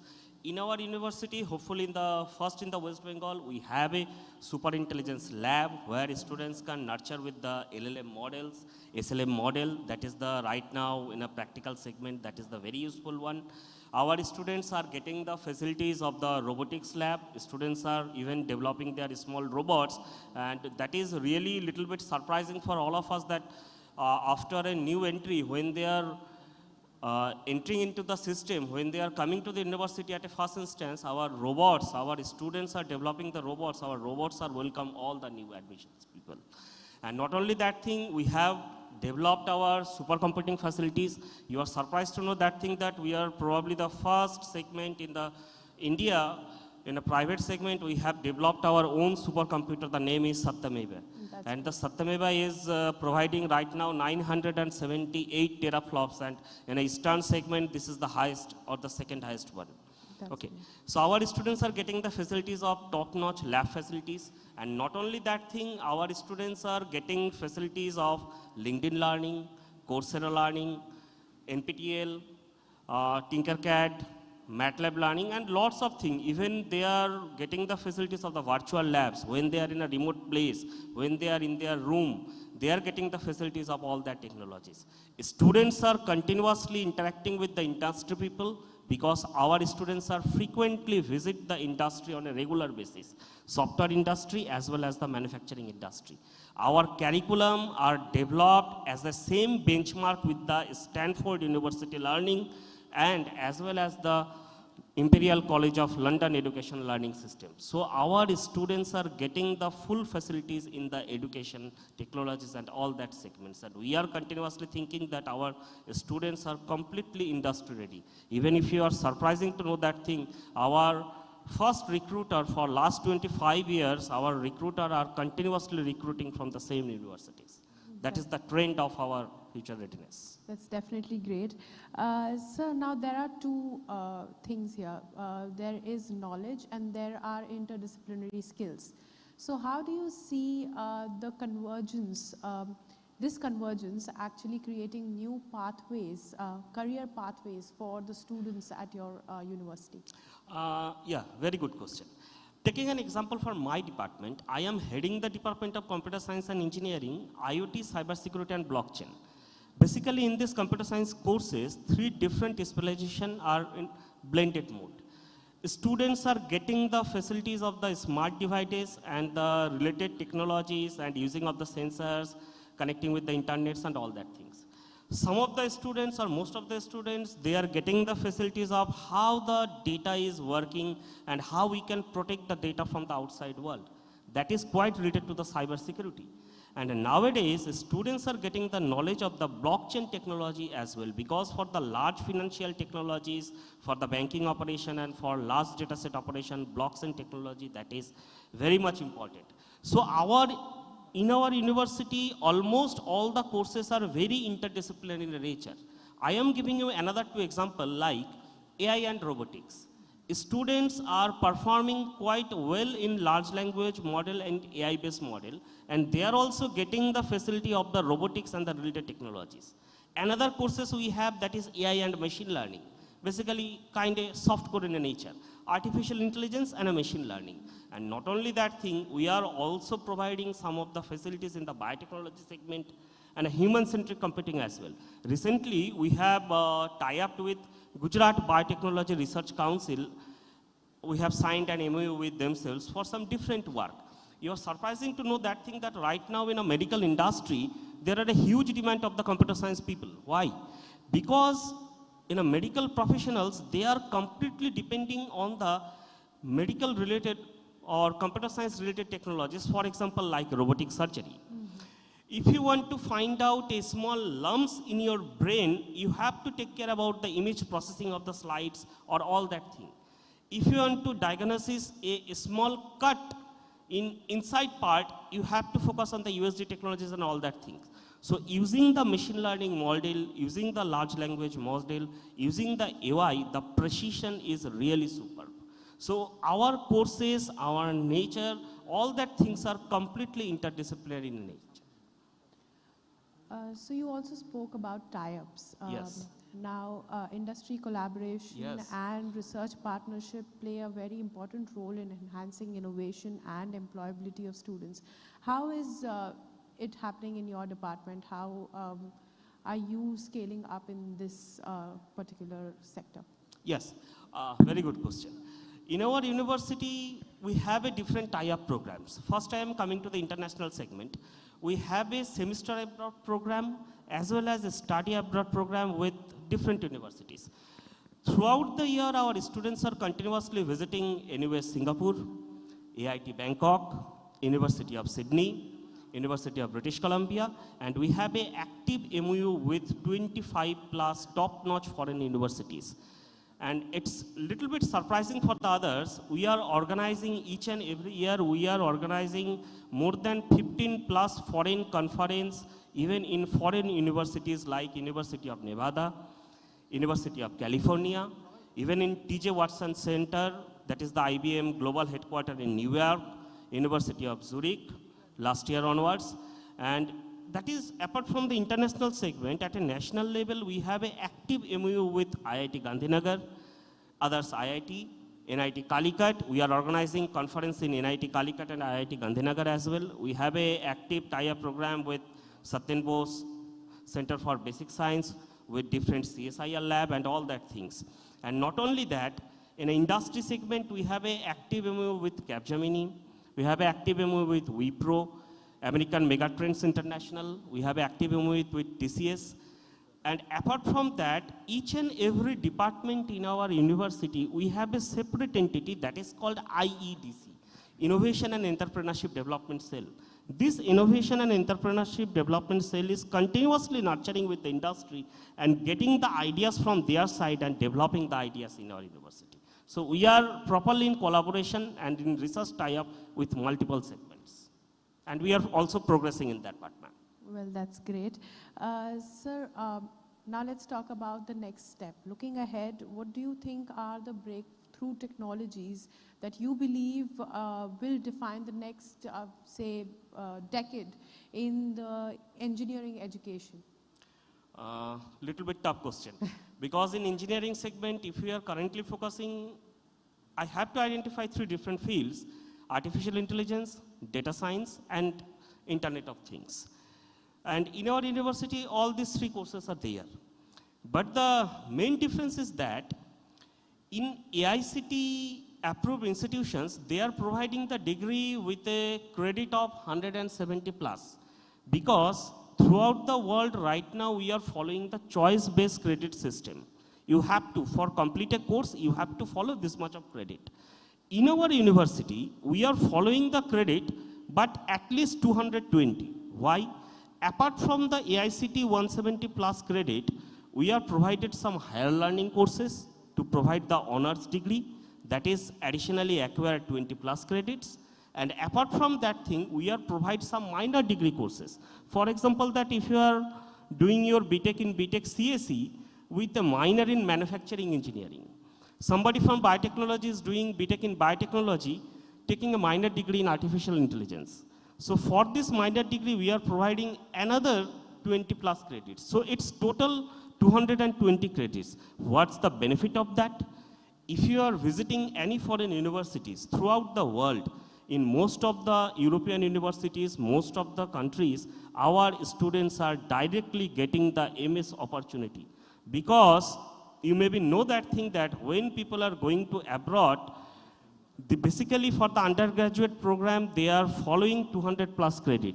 So in Indian universities, we are following generally 180, 170 plus.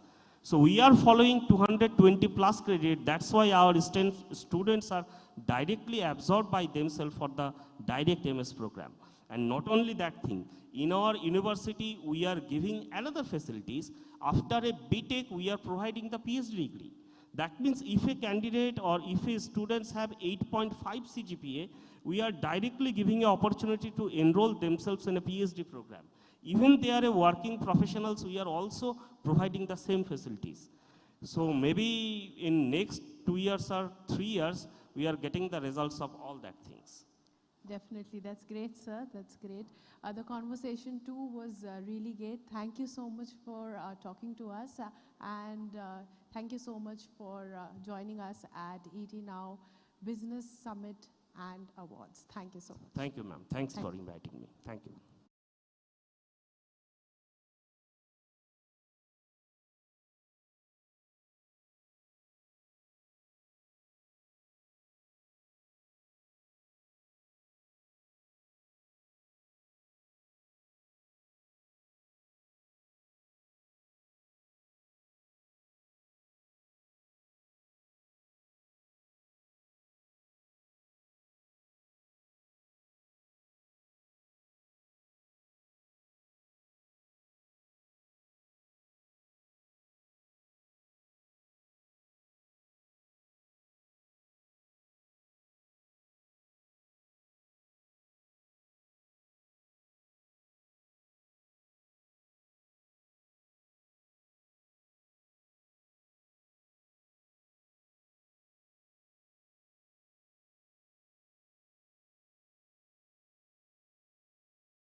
We have with us Mr. Anish Vishwanath, the Director of Corporate Relations at UEM Jaipur. Hi, sir. How are you doing today? I'm doing good, thank you.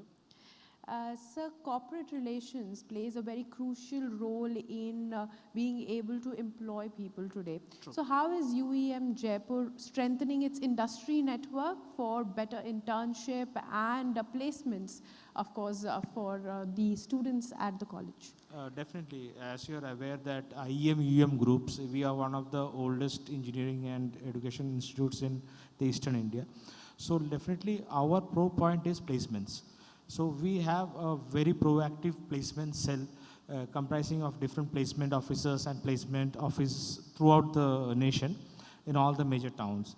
So definitely the major idea is placing the students, giving them good job opportunities, because any student when they are coming for an higher education or when they're joining these engineering courses, one of the major questions they ask is, sir, we are doing a lot of theoretical knowledge, but definitely what are the placement opportunities for us? So definitely we play a major part in placement. So what we do is definitely we have tie-ups with you can say almost all the major corporates who do hiring for freshers throughout India. We do lot of corporate tie-ups, lot of MOUs for specialized training with this institute, with these corporates. Definitely we arrange internship opportunities. Our main training is aligned with the internship opportunities of these corporates. So definitely IMUM group focuses on the student placements.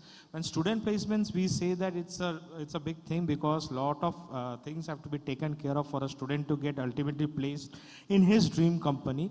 So what we do is we identify different places, different students, and then like different sort of training, what the corporate actually needs, and we train the students according to that.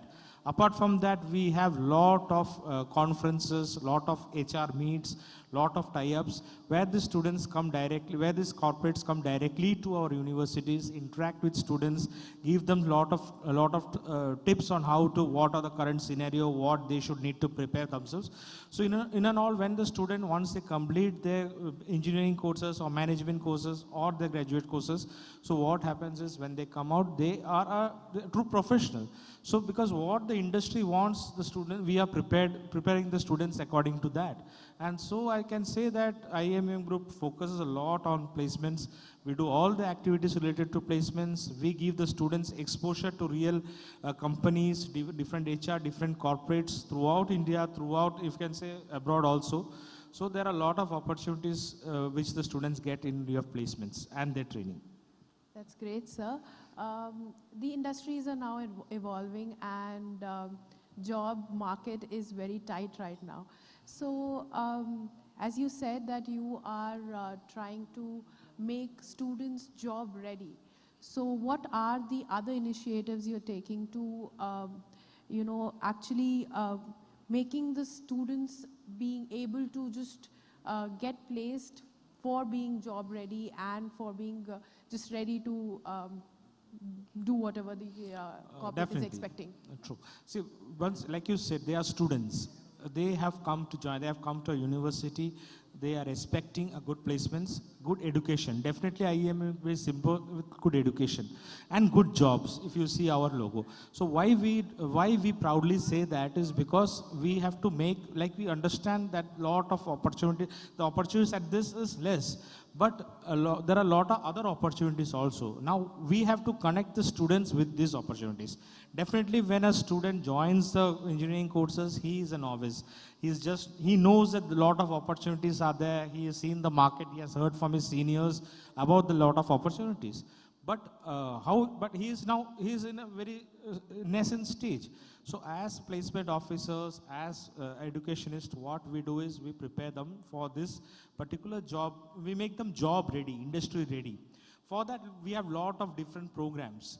Like I said, we have lot of industry academia connect programs, where from the industry, the students, the corporates, the top leaders, the HR leaders, they come down to our students, they take classes for the students, give them ideas of what the market is expecting from them, what the company is expecting from them, how an academia, like it's a theoretical knowledge, how an academia and a corporate, what is the difference. So these sort of trainings, we do it from the day one, if you can say, from the first year of the students. So what happens is gradually we process it. We can understand, like when a student, it's in a university, there are different types of students. Some students are exceptionally good, they are very good in communication, but there are many students whose communication is not good because they may be coming from mofusils, but they are very brilliant students. So what we do is we try to bridge this gap actually. We try to identify these students, identify their strengths and weaknesses, and try to cater the students individually. So that what happens is, like if suppose some student is not good in communications, we arrange for communication classes with them, personality development classes with them. So what happens is and gradually, it's not like at the end when they're coming for placements, we do that. We do it from the first year. So what happens is gradually the students, they also get trained, they get motivated, and the confidence level of the students grow. So this is a lot of soft skill classes are taken, a lot of personality development classes. But apart from this also, to clear an interview, different companies have different type of questions. Maybe I'm giving an example, TCS comes, they do their test. Cognizant comes, they do their test. Wipro comes, they do their test. So what we do is we prepare the students in all these tests, whether it is, we do personalized training on aptitude, on how to, on different questionnaires, personal interviews, what type of technical questions come, what are the languages or software or the coding which they need to prepare. And we do a lot of this training so that by the end of these courses, when the student actually sits for the interview, he is prepared for it. So these are the different steps we do that. Plus, like I said, lot of, like the placement department, major part is connecting.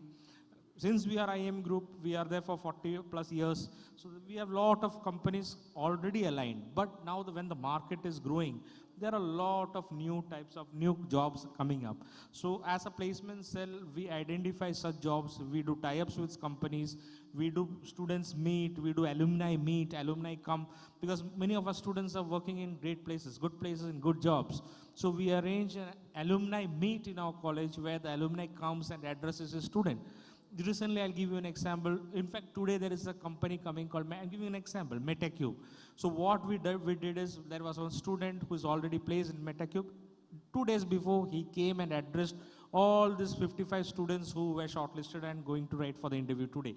So the student himself getting confidence to give this interview. So this type of activities we do to place our students. So basically giving the real world exposure to the students. Definitely, giving them a real world exposure, making them understand what the job wants.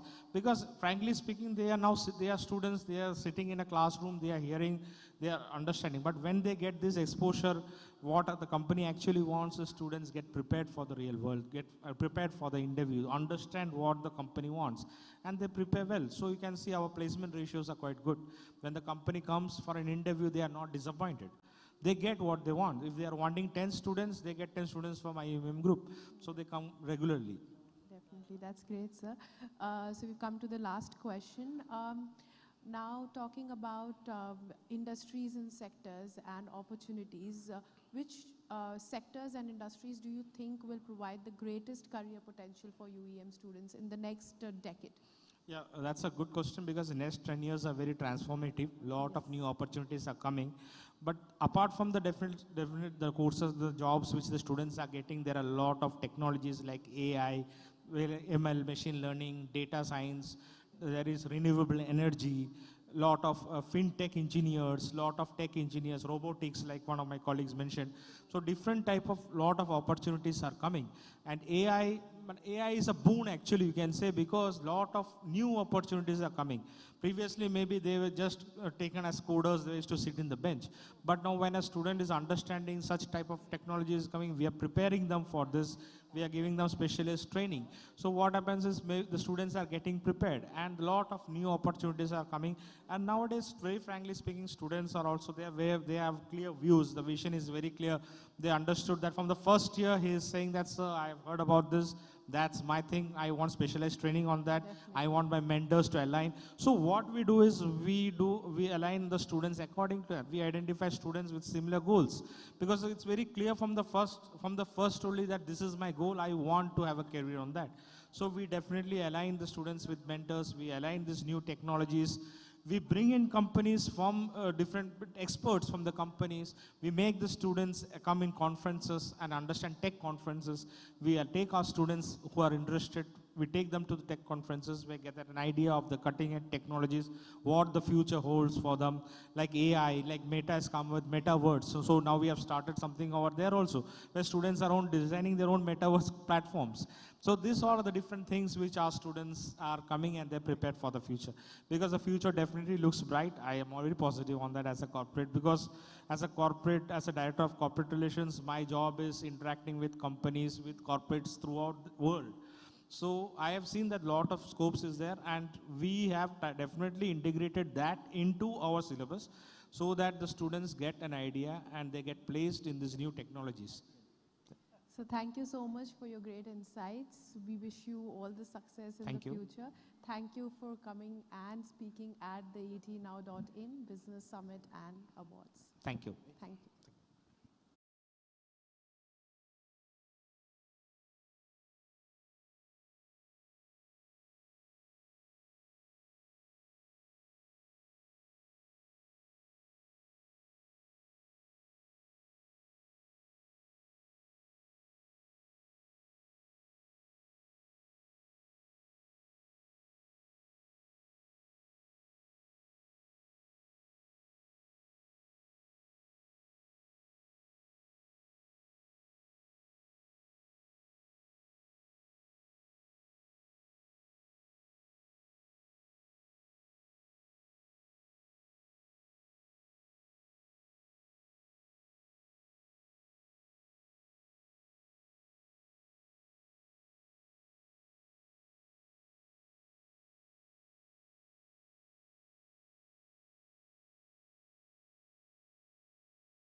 Dr. Jashwant Kumar Sinha, a leading implantologist in Kolkata, joins us from yours truthfully, Full Mouth Rehabilitation and Implant Center. Sir, thank you so much for being here at the etnow.in Health Ranking and Conclave. How are you? I'm fine, and thank you, ET Now, for inviting me here. Absolutely. And sir, today, conversations around full mouth rehabilitation or around implantology are becoming all the more common, right? Can you tell us more about how implantology as a field has evolved over the last decade or so, and what does full mouth rehabilitation actually constitute? So, to understand the full mouth rehabilitation, we need to know that rehabilitation is something like recreating the original. Right. Okay, and this like human body is a complex engineering created by a god. Sure. And to recreate that is a very tough job. Now, when we do full mouth rehabilitation, we do full mouth rehabilitation when there are multiple missing teeth and the bite function is so damaged that we need a planned and holistic approach to restore the chewing function, the oral health, and the confidence of the patient. Absolutely. So now, earlier, a decade ahead, before, it was very tough because we were having 2D images, we were having manually operated lab where, to rehabilitate in a holistic approach, it was not feasible. Now it's an era of digital era.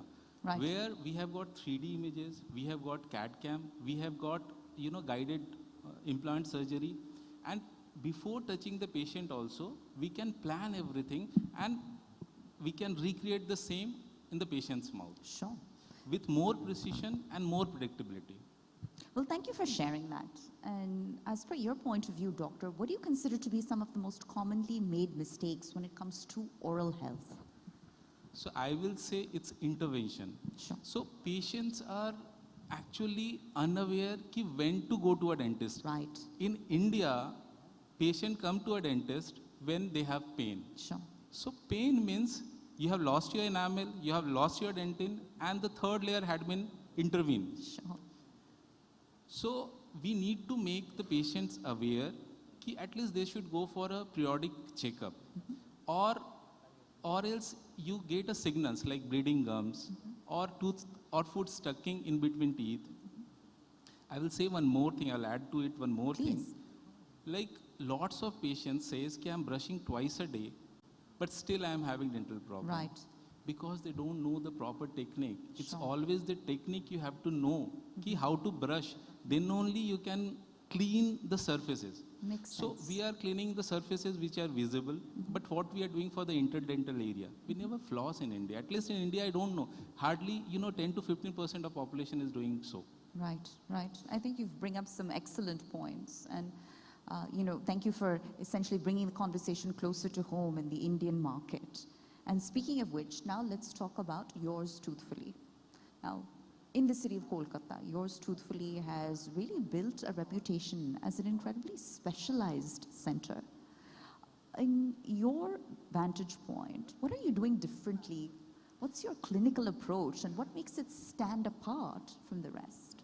See, it's obviously the man. So doctors are very important, but human error is always there. Right. So we are evolving how? We are including the technologies which are present so that we make it more predictable and more advanced. Sure. And Yours Truthfully had been always, they have opened their hand to inculcate the newer technologies.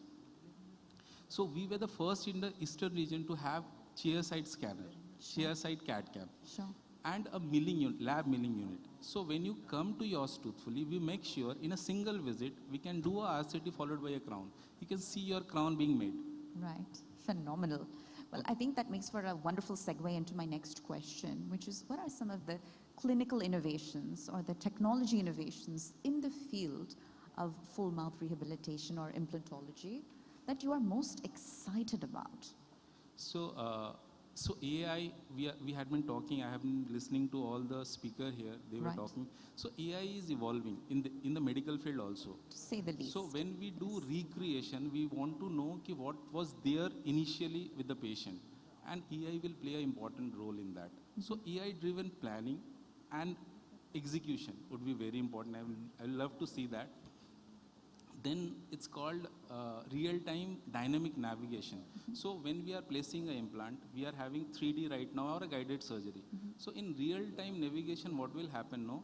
Ki when you are drilling or doing a surgery in the particular space, they will guide you where the nerves or blood vessels, all the important structures are. Sure. Okay, so it will be easier for you. Right. You don't have to be like, you are not doing any more blindly. You are knowing everything what is going to be done. And the hope is this would only improve patient outcomes and minimize doctor error. And most important, the time and less of trauma. Correct. Which of course has a direct impact on recovery time as well and downtime as well. When it is minimally invasive, it's always the recovery time is more less. Now, doctor, when it comes to fitness or when it comes to nutrition, they play such a pivotal role in the context of preventative healthcare. Can you perhaps drill down a bit deeper as to the role it plays in the context of oral health more specifically? So, see, I never say to my patients ki for oral health, you don't take these things. Sure. See, you can take every damn thing, but you need to know ki how to maintain them. Right. So proper brushing, proper oral health maintenance is required for that. So you need to get aware with that. Well, doctor, thank you so much for taking the time to really debunk some of the leading myths that surround full mouth rehabilitation. We congratulate you, we salute you in all your efforts, and thank you for being a part of the etnow.in Health Ranking in Conclave. Thank you so much. I'm really privileged to be here, and thank you so much. Absolutely.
We're here at the ETNow.in Health Rankings and Conclave, and I'm joined by Mr. Indrajit Bhattacharya, Managing Director. Okay. And I'm now joined by Mr. Indrajit Bhattacharya, Ms. Kalyani Bhattacharya, Full-Time Director, and Dr. Somnath Mukherjee, Medical Superintendent, all of whom join us from the Bhattacharya Orthopedics and Related Recovery Center, Private Limited. It's a single specialty orthopedics care center. Thank you so much for taking the time to speak with us. Thank you. Thank you for inviting us. Absolutely. And, Mr. Indrajit, if I could pose my first question to you. Now, you operate a single specialty orthopedic care facility, a single specialty orthopedic center. What advantages does that sort of a focused approach offer you over the super specialty centers out there? Right. I will not make any comparison with anybody. Fair enough. But I want to say, since we are a specific specialty, right, we have a lot of advantages because all our people, starting from the nurses to the attendants, to the physiotherapy unit, all have the orthopedic, they know about the orthopedic problems. Sure. Right? Right. Number one. Number two, the very specific thing I want to share here with ET is that in one surgery, we have 2 or 3 orthopedic surgeons concentrating. Sure. This is the biggest advantage to bring specialty to its peak. Absolutely. Right? The cleaner the surgery, automatically management becomes easier. Well, I think you bring up some excellent points, and thank you for setting that context. And I want to build on some of your observations now coming to you, Ms. Kalyani. Yes. Because technology is increasingly permeating all aspects of patient care, right? Yes. And essentially, what we hear so much about now are robotic surgeries, about digital rehabilitation. Yes. Those two tend to dominate the conversation when it comes to the everyday layman. What more can you tell us about how technology is permeating your line of work? Now, one thing I would like to mention is that robotic surgery is actually very popular, or the advantage of it is in total knee replacement. Right. You can do total knee replacement, several operations in one day. Sure. And the precision is also very accurate. But you have to understand, we are a totally orthopedic center. Right. So we have a variety of cases coming in every day, surgeries say about 7, 8, 9, where the persons have injuries on toes or fingers or their elbow, or their hip, all these areas. Now, robotic surgery is an expertise is required. Right. You have to know how to use it properly. Sure. I think India cannot blanket robotic surgery. People can't afford it, ma'am. Right. You go to the farmers and all and tell them to do robotic surgery. Will they be able to do it? You tell me. They will not. I have my doubts. Yes. So it is, you see, advancement in medical science will always, it'll be very beneficial over the years, no doubt about it. But you need to have, in the spectrum of clinical treatment, a space for everybody. And Bhattacharya Orthopedics was founded by my father-in-law. His name is Dr. Shoilendra Bhattacharya. He was an extraordinary orthopedic surgeon, and he took upon himself a challenge to build a hospital in the outskirts of Kolkata, where he would focus on the middle class and the underprivileged. So that is where, definitely we will think of implementing robotic surgery when it's required. But ma'am, if a person has been, had an accident with a lorry, right? Then you have reconstructive surgery. Right. So your mental skill is very important. That is where the teamwork comes. Sure. One surgeon is much better than 3 surgeons, because every surgeon has an acumen which he is skilled at. So they help each other. There is no, it's a very congenial atmosphere in BRC. That's why often in the medical circle it is called the BRC family. Phenomenal. And I think thank you for sharing such real life anecdotes. That makes it all the more relatable. And speaking of relatable, and I'll come to you now, doctor, for those of us that have experienced surgery or orthopedic surgery in particular, the surgery is just as critical, you know, as the recovery process or the rehabilitation process. All right, so what are the recovery models or the rehabilitation models that you've implemented within the four walls of your organization that you consider to be particularly effective, and how so? As we are a single specialty hospital, right? Our physiotherapists are well trained, well focused. Yes. They know exactly how to do a post-op rehab. Right. They are only treating orthopedic patients and orthopedic post-op, number one. Number two, you have a unique post-operative expert, a team of experts to see post-operative patients. Sure. Other than surgeons. And post-operative patients have unique problems, electrolyte imbalance, fluid imbalance, oxygen. For them, we have a specialist team of doctors who only see post-operative patients. Sure. When required, they call doctors. When required, they are doctors. When required, they call surgeons. But primarily, it is done by expert, experienced doctors in post-operative care. And as Mr. Bhattacharya has pointed out, we do surgery in a team.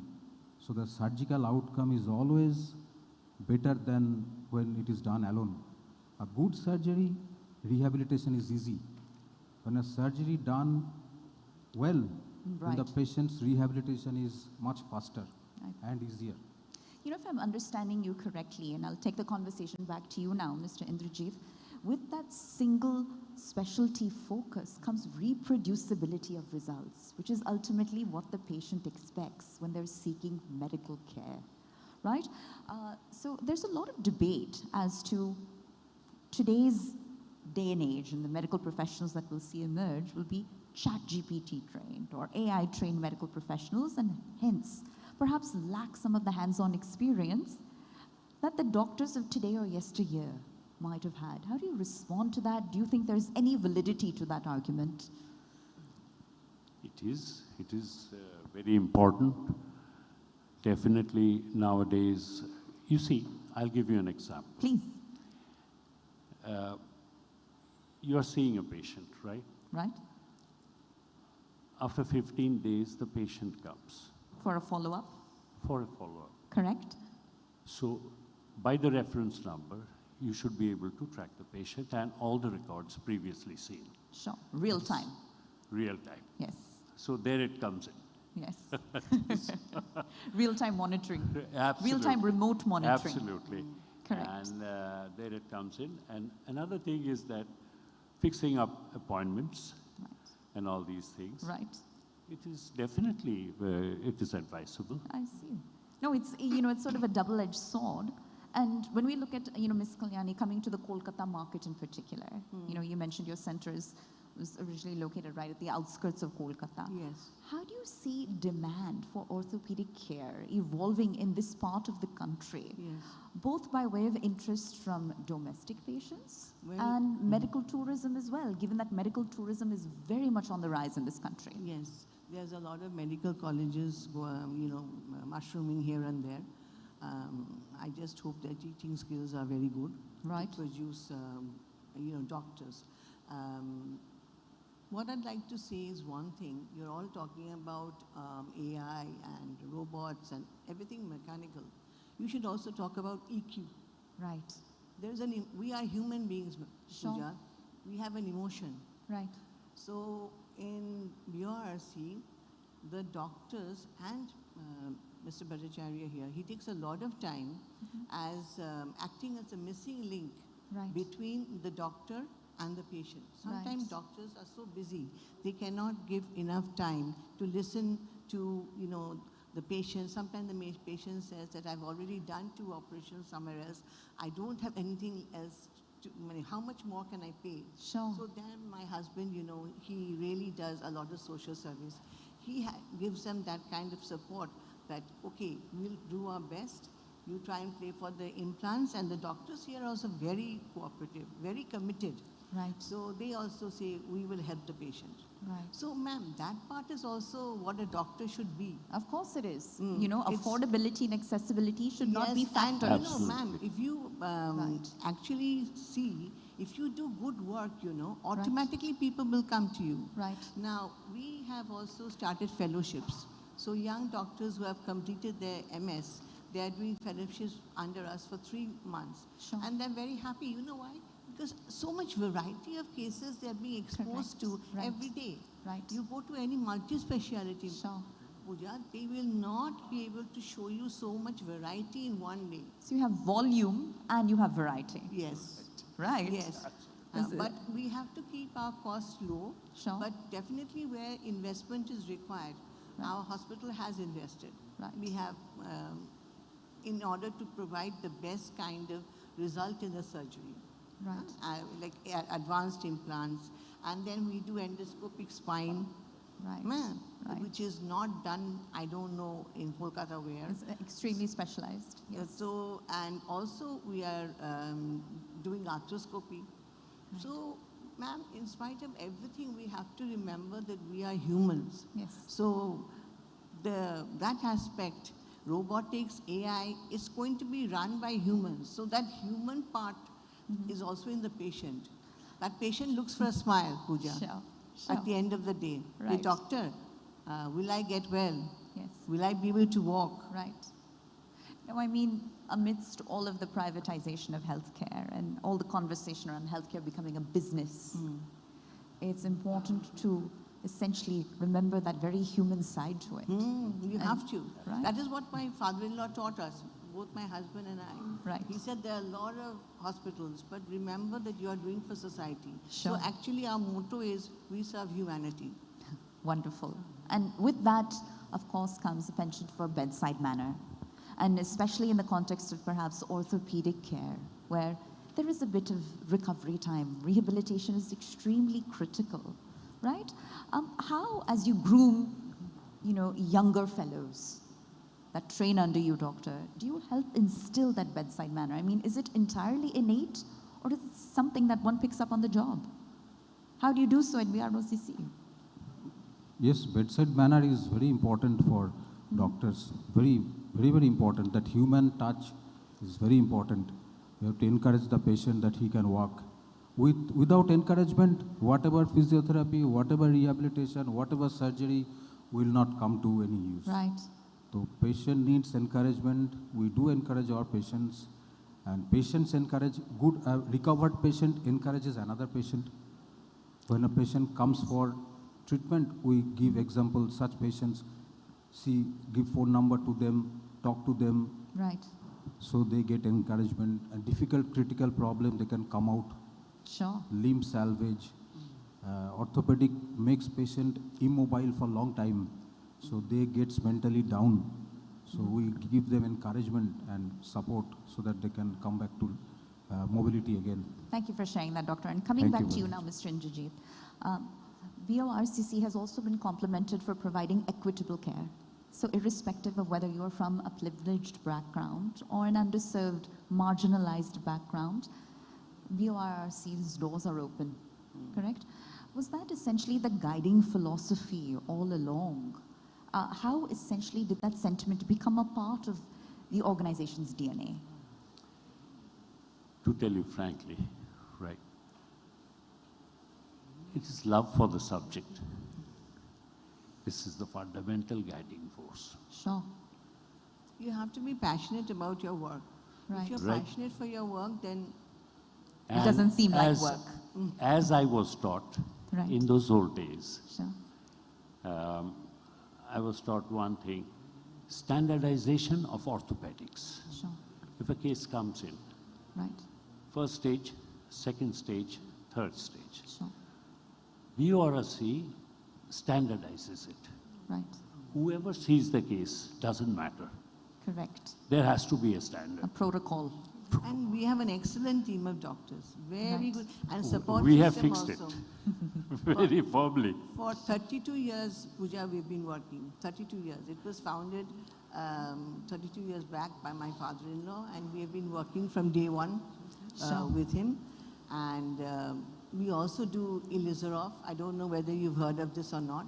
So in that case, it's a kind of surgery which was started in Russia when the soldiers were injured and they didn't have so much finances in order to treat them. So this procedure was discovered and implemented, and the soldiers recovered.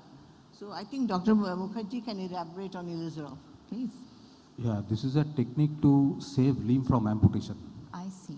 And very difficult situation, hopeless situation, patient cannot walk. Sure. In that situation, Ilizarov helps. So our hospital has Ilizarov expert, and entire orthopedic branches we have, starting from joint replacement to arthroscopy, hand surgery, children orthopedics, spine surgery, endoscopic spine surgery, and entire trauma, all fractures, everything, all fractures, trauma we have. Sure. Plastic surgery. That is why we are only a super specialty, single specialty hospital. And Pooja, you were talking about the society. You have to understand that we are having a huge geriatric portion in our society. Right. And they come, and sometimes, you know, they don't want to go home, or maybe they don't have people who want them home. So I've been thinking about this for quite some time, and I was thinking that maybe the people at home, they also need some rest. So we were talking about it, that maybe in some time we can open a section where, you know, people in the home can go for a holiday and keep the patient with us. Sure. So that the lady of the house or the gentleman of the house, they can have some, you know, me time. Right. Instead of, the caregiver is a very strenuous work. It is. So that is sometimes not understood. Right. So we are thinking of doing something in that area, so that people can keep their dear ones with us, and go on a vacation for 7 days and then again take them home. Without it being too taxing on Yes, anyone's yes. stakeholder. And also, and not being too, you know, too heavy on their pockets. Right, Yeah. right. You were saying something, Doctor. Yes, I was speaking of the fellowship program we were, which we have started, in fact, is to train the young generation of orthopedic surgeons. Right, right. I tell you, they may be qualified, Right. but they need a lot of training. Sure. This is the future. This is the future. We are thinking. All right, and by way of closing comments, and I'll pose my question to all three of you. If, God forbid, you were to face an orthopedic procedure of your own, whose doors would you go knocking on? I'll start with you. A fellow colleague within the BORRC ecosystem? We have done, I had my surgery done in BRC. Well, there you go. The proof is in the pudding then. That is Got a real life success story. real life story. Right. All right. He required a pacemaker and a bypass, which is not in our domain. Sure. But I had something which had to be removed, and that was done in our hospital. So in our heartening to OT. hear. So I heartening to have hear. complete faith in my OT and my doctors. So wonderful. Not a problem. Wonderful. Well, for you, yes. Sir once had Dr. Soilendra Bhattacharya had a trauma. Yes, yes, yes. And when that time he was outside Calcutta. Sure. Kolkata. He came back, even he did not do an X-ray. He came to his own place, Right. did the X-ray. His students operated on him. Yes. This is so heartening to hear. Yeah. I want to thank, all of you for being here and for sharing such a rich range of insights from your personal journeys as well as your professional journeys alike. We salute all your efforts here at the etnow.in Health Rankings and Conclave and wish you all the continued success. Thank you so Thank much, you very Pooja. much for Thank you. And it's a privilege to be called here and be on this platform. My honor. It's my honor. Thank you. Thank you. so much. Thank you, ma'am.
And now we have with us Mr. Keshav Agarwal, the director at Srijan Realty at ET Now Business Summit and Awards. Welcome, sir. How are you doing today? Thank you so much, Pallavi. I'm doing well. It's a pleasure being here. Thank you so much for having me. Thank you, sir. So my first question for you would be, Srijan Realty has built a great presence in the eastern part of India. What has been your strategic approach towards differentiating your properties and your projects from the other, other people in the real estate market and your competitors as well? So, Pallavi, Srijan Realty was started more than 20 years ago. And I think our base became very strong very quickly, just because I think the time we started, we really understood the market perception really well. We understood what the buyers in the market want, what kind of a gap there is for products across the city.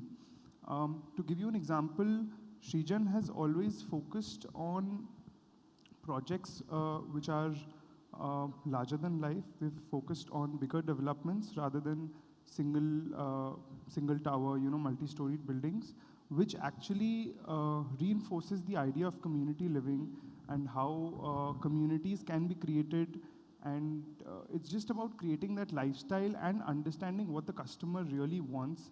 I think that knack, because of our background in real estate consultancy, really helped us scale and grow. Well, the next generation buyers are now looking at sustainability, clean energy, and all sorts of things that are not very traditionally done in construction. It's like kind of infamous for, making all sorts of dirt and all that stuff, air pollution and stuff. So sustainability is something that we're focusing on. So smart living solutions and sustainability, how is Srijan Realty actually integrating that technology in its projects? So Pallavi, for a few years now, we have believed that sustainable living is not just a feature or a added facility anymore. It's a responsibility and it's a compulsion for real estate companies and developers. Srijan is proud that for all our upcoming and ongoing projects, we are a Indian Green Building Council Platinum certified friendly developer. By that I mean that all our projects, upcoming projects, are minimum IGBC Platinum certified, which I feel is a big responsibility as a developer. Definitely. Since real estate obviously changes the biodiversity of the particular location where we build, we as a developer feel it's our responsibility to make sure that while we create these communities, nature itself should not lose its essence. Well, real estate in Kolkata is booming and it's witnessing a lot of demand across residential and commercial segments. So what's the next 5-year plan, or say the next decade plan, in terms of investment and growth in the real estate sector? If we talk about Calcutta market, I feel that real estate has been growing through all the verticals, be it residential, be it commercial, be it warehousing, or even retail for that matter. Okay. I feel that the biggest driver of this kind of growth across all sectors is the aspirational thought process of an individual has been growing exponentially. Year by year, it has always been growing. And I see that as people's aspiration grows, their lifestyle takes an upgrade in every aspect, which is why I feel residential, retail, commercial, and warehousing grows with it. I feel one more arena which helps this grow is the kind of infrastructure which the city is developing as the city expands in all 4 directions. With better connectivity, better infrastructure, I think it's just a story that will keep growing. Well, as the next generation leader at Region Realty, how are you expanding the footprint, and what is your leadership philosophy that is guiding you towards the next path? My philosophy for as a next gen leader would be a lot of delegation of responsibilities, a lot of team building, and making sure that the trust which our buyers place in us reflects in the product which we deliver to them, from efficiency to making sure our value chain and our systems work in line with our vision. I think doing justice to the trust which our customers place in us is the most important aspect for me going forward. Well, that was great. That the conversation was really great. Thank you so much for speaking to us at ET Now Business Summit and Awards. Thank you so much, sir. Thank you so much, Pallavi. It was a pleasure. Thank you so much for having me.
Now at the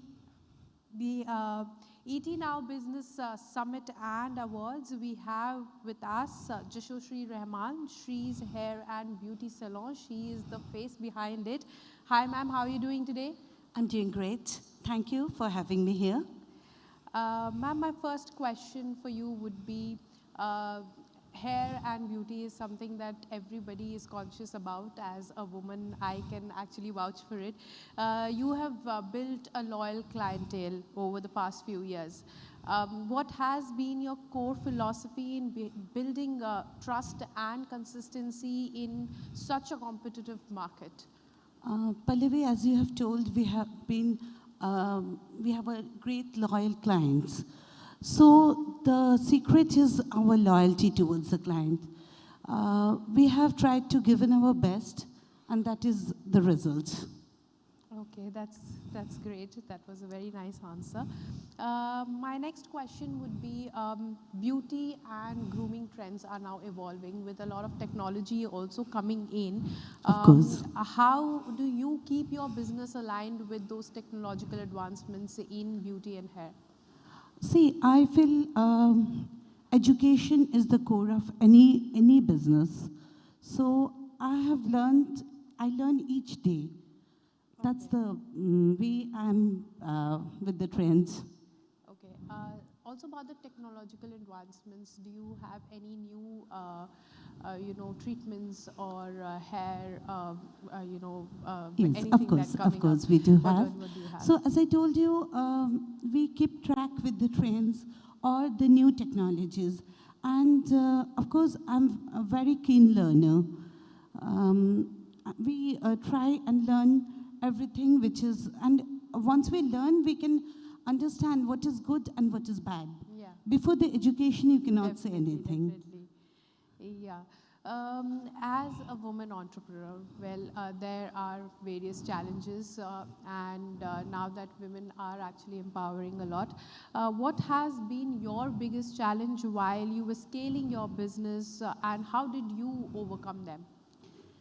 So people take you like in any industry, you can say. Yeah. It's a sad factor, but still today, people feel that women are like not as intelligent as men are. It's a very sad thing. Yeah. So it happens when you like renovating a place or you're coming up with a new project. People, yeah, look at you in a very, they look at you as a woman, and then there is a yeah. man. They But don't once equals. you know, once you know your job, and they understand really that you are serious, Yeah. they also accept it. Definitely. So what are your plans to expand Shree's hair and beauty salon? And what are the services that are you exploring to, kind of scale up your business? And are you also planning to expand beyond Kolkata?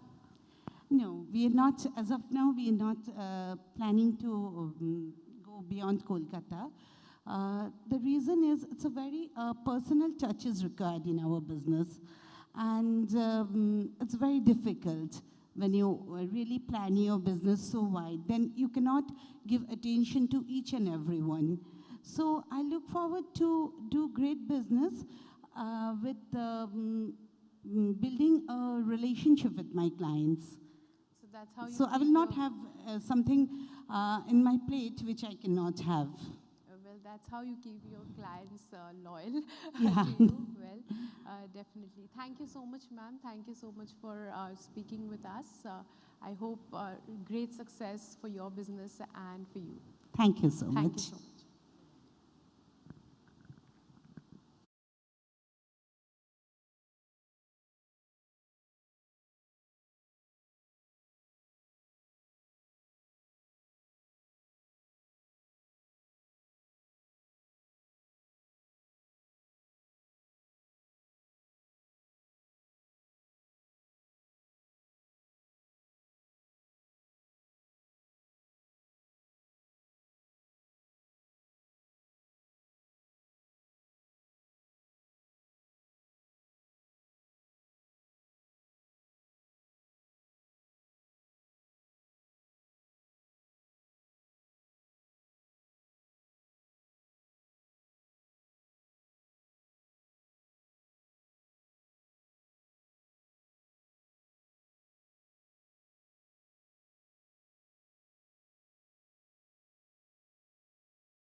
ET Now Business Summit and Awards, we have Professor Shrabna Chattopadhyay, the Assistant HOD and Professor of the LLB Department at UEM Kolkata. Hi ma'am, how are you doing today? Hello ma'am, I'm fine. Nice to have me over here. Thank you so much for giving this opportunity. Definitely. Thank you so much for coming here, ma'am. My first question for you would be, legal education now is undergoing rapid transformation with emerging fields like cyber law, data protection, and even AI. How is UEM preparing students for this new age legal domain? Yes, the first way to make changes is to integrate accommodate all these new changes in the curriculum. So with all these rapid changes, what we have done, that we have developed our curriculum in such a way that all these aspects get reflected in our subjects. Because students primarily are taught these basic subjects, that what are these changes, so that they can understand the changes with the past world and how these changes have come in society today. So with these changes, along with, we used to organize various workshops, moot court practices, then direct interaction with the industry people, that makes them aware and also expose them for the technology-driven challenges. When they are facing those challenges in hand, in practical way, so that enables them to learn by hand, which we hardly believe that legal profession is something that not only the bookish knowledge, it's only by practicing you will get your expertise. So that's the way we develop our students, by practical exposure as well as the subject knowledge in the curriculum. Well, that's great, ma'am. Now, how do you view your role of legal literacy in fostering responsible business practices and ethical corporate governance in today's economy? Yes, as we all know that in whatever field we are working, the three most important things is ethics, transparency, and accountability. So whoever is doing any business, they should be aware of this business ethics, accountability, and how to make their business transparent one. So legal knowledge is something which makes the businessman aware that what to do and what not to do, so that they can maintain their business ethics, they can be accountable for the actions which they have taken, as well as they can maintain the transparency. So whoever is going into this field of business, it is not something that only the lawyers or the person who are studying law, they have to know law. Legal knowledge is something which everyone should know, and that will help them to be protected from the law as well, because in order to be protected, you need to know the law as well. So that is why legal knowledge is very important for any person.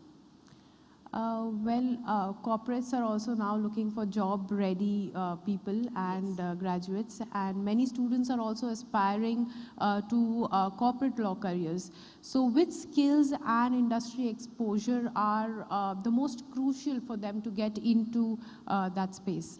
Yes, the way we have developed our curriculum, we have also honors subjects. That means that apart from studying the general subjects, they will be studying some more commercial subjects, corporate law subjects, which will enable them to know the basic of the corporate laws. And then we send our students for internships to corporate firms, corporate industry, so they can get the vibes of what is required in the market and how they have to develop themselves to fit into that market. So this is the way we are developing our students, that first you learn and then you practice. So by this learning and practice method, we are encouraging and teaching our students to be fitted into this corporate law industry.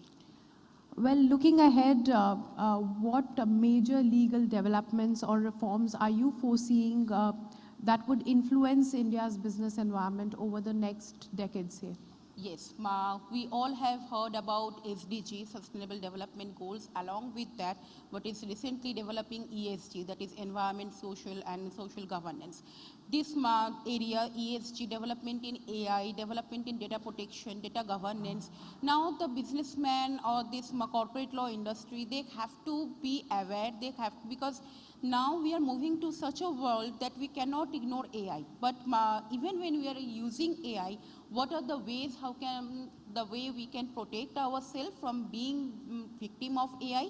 So that is also important. So if the corporate law industry or the corporates are accommodating themselves with the pros and cons of these new developments in the data governance, data security, AI ethics, business ethics, so that will be helpful for any corporate industry.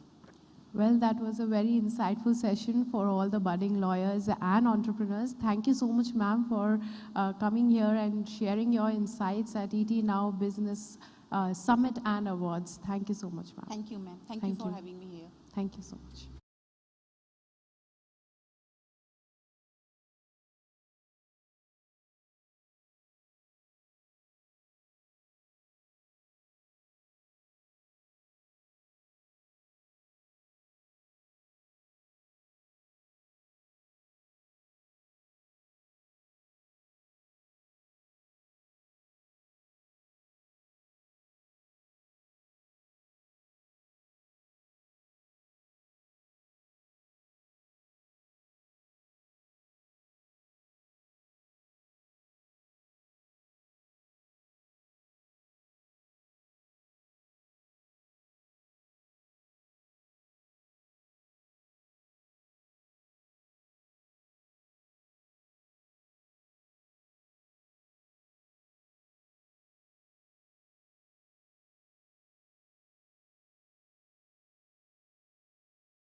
We're here at Lalbaba Rice presents the etnow.in Health Rankings and Conclave, and I'm joined by celebrity fitness expert and influencer, Arjit Ghoshal.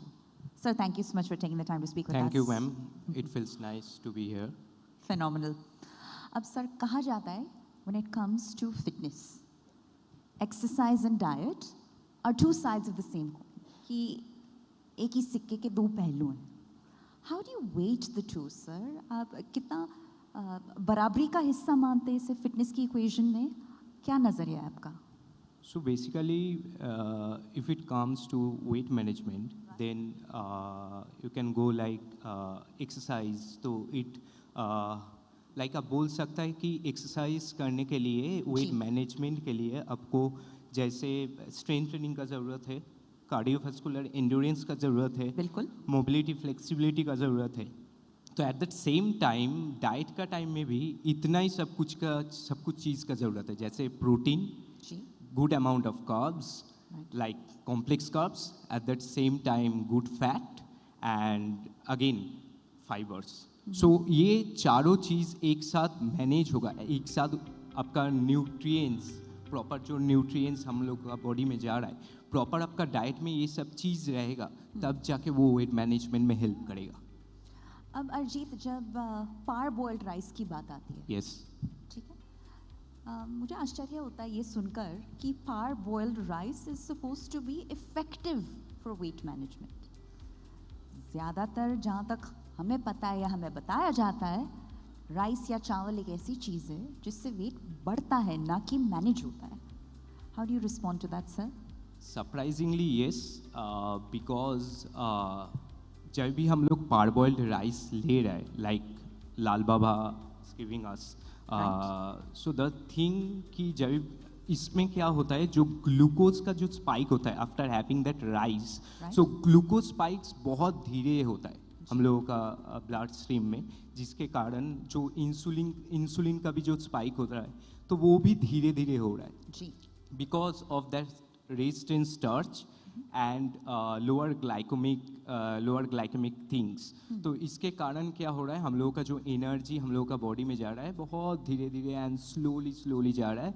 So it's more like कि हम लोग card shuffle कर रहा है, एक card को हम लोग बहुत जल्दी शफल कर रहा है जो नॉर्मल राइस के लिए होता है, एंड एक कार्ड हम लोग बहुत स्लोली शफल कर रहा है ऑल थ्रू द डे, जो हम लोगों का पार बॉइल्ड राइस से हो रहा है, जिसके कारण बॉडी में एनर्जी भी मिल रहा है and all through the day we feel like कि full and more like light but at that same time full. तो सर हमारे व्यूअर्स को ये समझाइए कि राइस और पार बॉइल्ड राइस में फ़र्क क्या है ultimately? So basically normal rice क्या है, full of carbs.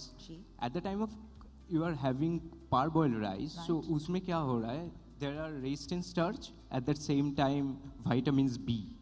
So ये दोनों क्या कर रहा है, convert कर रहा है normal carbs into a fuel. Okay, so basically वो और normal carbs simple carbs नहीं है, so it converts to complex carbs, जिसके कारण हम लोगों का बॉडी में एनर्जी भी आ रहा है, हम लोगों का बॉडी में vitamins भी मिल रहा है. So for जो those who have hypothyroidism, so उसके लिए विटामिन वी का बहुत ज़रूरत है. एट दैट सेम टाइम वो लोगों का वेट गेन भी बहुत जल्दी होता है. So those patient, those who have diabetes and hypothyroidism, तो वो लोगों के लिए बहुत अच्छा है पार बॉइल्ड राइस और स्टार्च, जैसे रेस्ट इन स्टार्च. तो ये बहुत हेल्प करेगा वो लोगों के लिए to manage some weights and good nutrition. कुछ ही पल पहले आपने एक स्लो एनर्जी की बात की when it comes to parboiled rice. तो आपका कहने का मतलब ये है कि वो एनर्जी आपको लॉन्गर ड्यूरेशन तक मिलती जाती है, लेकिन कम मात्रा में. Yeah sure, that's what you mean. Okay, तो सर जब लाल बाबा राइस की बात होती है as a brand, they are often associated as being a leading player when it comes to rice research. I'm also using this. Phenomenal. तो ये जो brand है, when it comes to evolving lifestyles, evolving fitness aspirations, right? ये कितने मायने रखेगा ये brand कितना मायने रखेगा उस ऑडियंस के दिमाग में, in the heart and mind and the wallet share of the consumer. So what I can say, ki this Lalbaba Rice aligning with more modern wellness, okay? Yes. But they don't compromise with the tradition of nutrition. Sure. Or taste. Exactly. At the same time, taste. So basically, as per a health professional, we need more nutrients properly in our body. What I can say, like proper carbs, proper vitamins, minerals and all. So Lalbaba Rice is providing us that's the thing, ki proper vitamin B and again हम बोल सकते हैं कि इसका जो benefits है जो पहले भी हम लोग डिस्कस कर चुका है कि जैसे एनर्जी प्रोवाइड कर रहा है, डाइजेशन स्लो होता है, डाइजेस्टिव सिस्टम को स्लो करता है जिसके कारण फुल डे लॉन्ग हम लोग फील करता है कि full and all. But at that same time सब कुछ हम लोगों का दिमाग में चलता है ना कि हम लोगों को राइस लेना है बिकॉज ऑफ वो सेटिस्फेक्शन. वो सेटिस्फेक्शन तब आएगा ना कि जो ये भी राइस ले रहा है जिसके कारण हम लोगों का वो एनर्जी भी मिल रहा है, एट दैट सेम टाइम हम लोगों का डाइजेस्टिव सिस्टम भी धीरे धीरे काम कर रहा है, एनर्जी भी कम हो रही है. एग्जैक्टली. एंड एनर्जी भी मिल रहा है, एट दैट सेम टाइम हम लोगों का माइंड भी एक वो सेटिस्फाई भी हो रहा है, बॉडी भी लो लग रहा है. So that's the thing they are providing us, which is good. And both like कि दोनों का एक प्रॉपर इक्वेशन अच्छा है, बस वही है. और अरजीत एक आखिरी सवाल.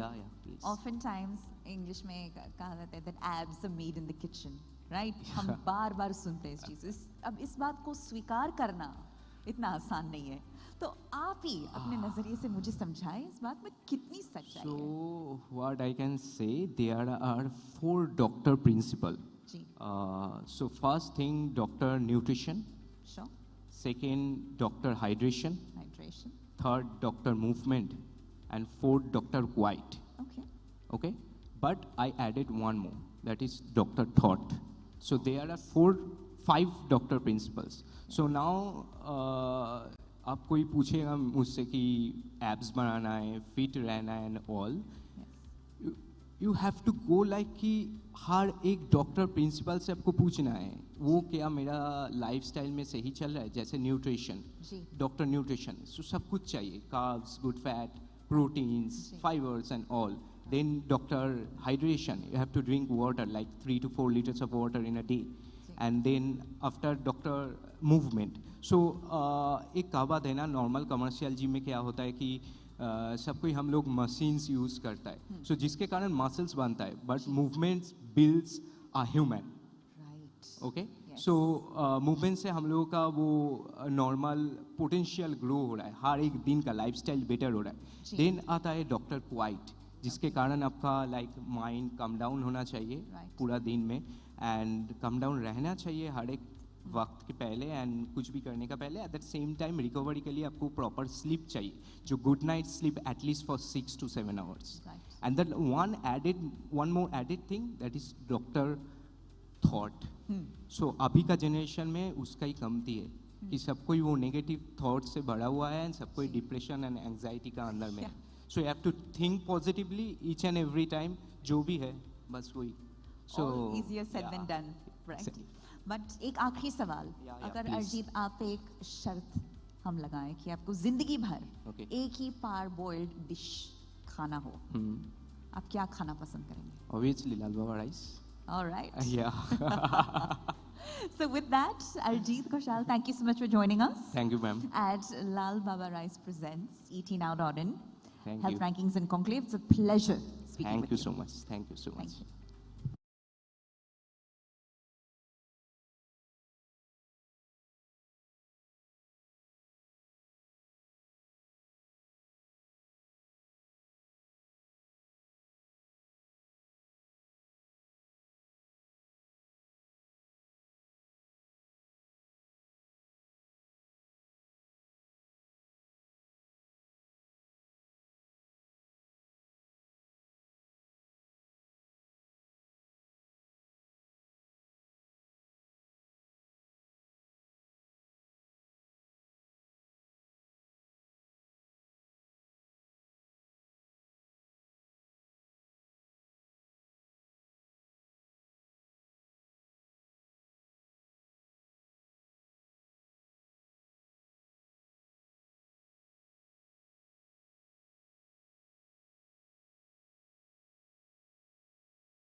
We are here with Mr. Saurav Mukherjee, the founder of Kolkata Society for Cultural Heritage, or KSCH, what we call it.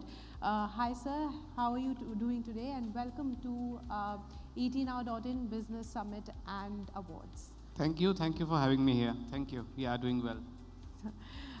So my first question for you would be, KSCH has been doing a phenomenal job in the intersection of culture, heritage and community development. So how do you define its role today in the larger society and economic landscape of West Bengal? See, whatever project that we do, actually it is for livelihood, for the marginalized people of Bengal. So we may choose different paths to increase the livelihood. So the basic thing is like, how do we measure the impact of the project? Like, we do study, we do organize a social and formal baseline surveys. So based on that, we come to know like what was their previous income and what was the income after the project. So based on the need analysis report, we are going to measure the impact of the economical aspects of the project. So this is how we do.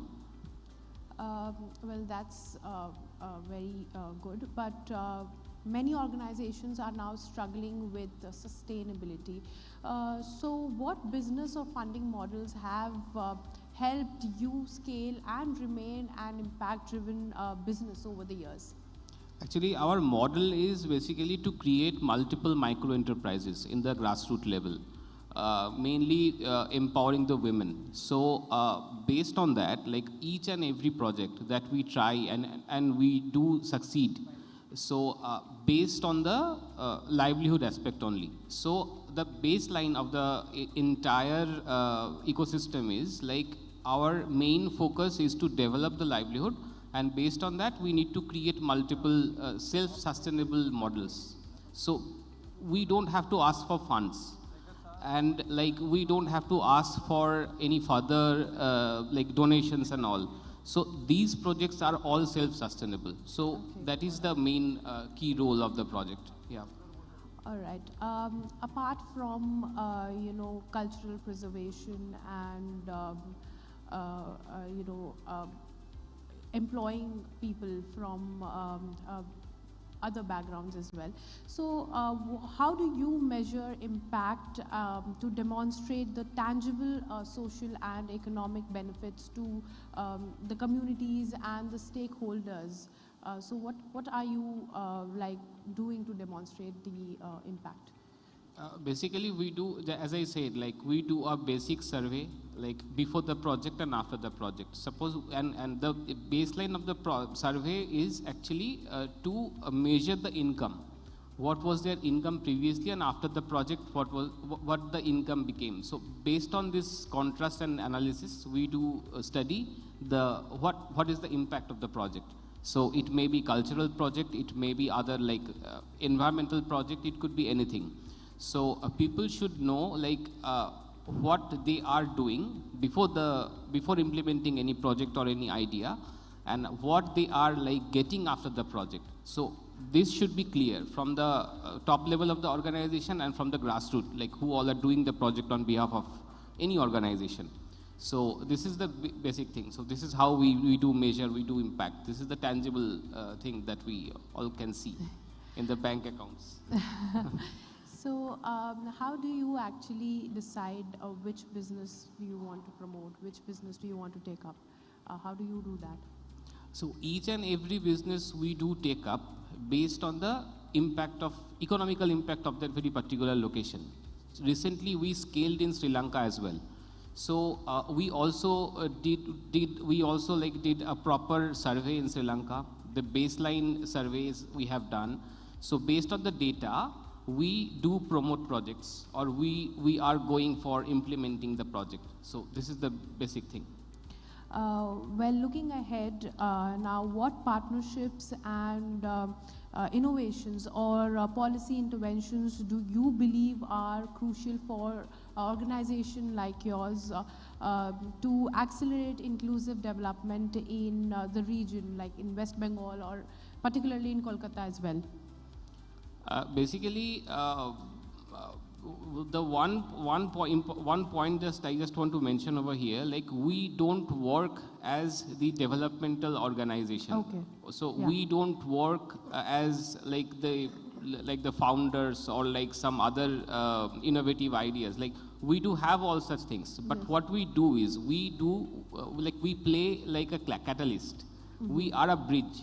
Okay. So we just need to just connect the buyer and seller concept. That's it. So whatever project that we do, we enable people so that they can earn money, so that they can do something by their own. So we don't believe in service sector. So we are creating social entrepreneurs. Okay. So that they can be self-sustainable. So that is the main stakeholder selection point of view from our end. So that is what we believe. Okay. Any policy intervention that you believe will help you or any organization like yours?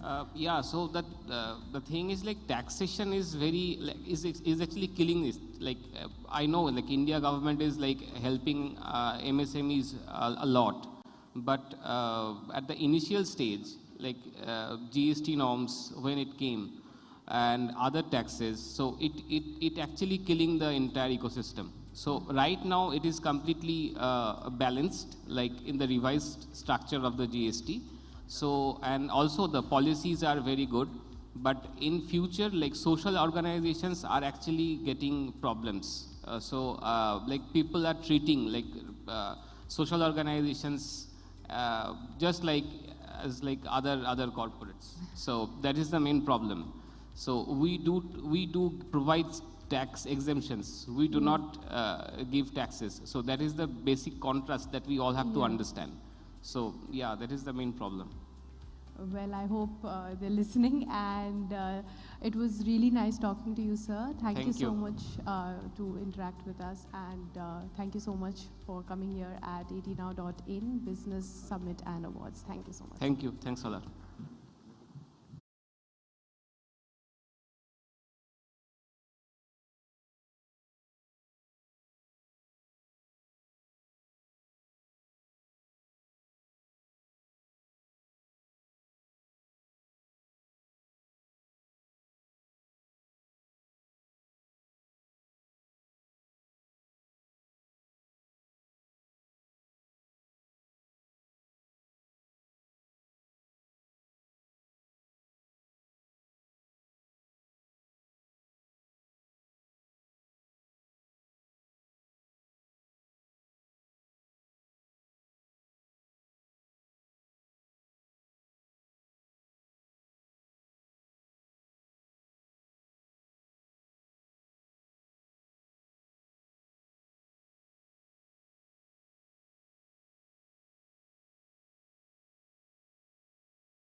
We're here at the etnow.in Health Rankings and Conclave, and I'm in conversation with Dr. Somadip Nanda. I'm sorry, we'll take it once more. Can we do that? I'm here at the etnow.in Health Rankings and Conclave, and I'm in conversation with Dr. Somodipto Nandi, consultant neurosurgery at Gauri Devi Hospitals. Sir, thank you so much for taking the time to speak with us. Thank you for having me here. Lovely. Now, sir, when it comes to neurosurgery, I believe that the two leading advancements seem to be imaging technologies and surgical precision. But that's me as an outsider looking in, correct? So essentially, perhaps you could tell me from the inside looking out how these two innovations have dramatically changed patient outcomes when it comes to complex brain and spinal surgeries. Yeah, definitely the imaging procedures are the primary investigations which we do, like CT scans and MRIs. And in the recent years, there has been a lot of improvements in these techniques.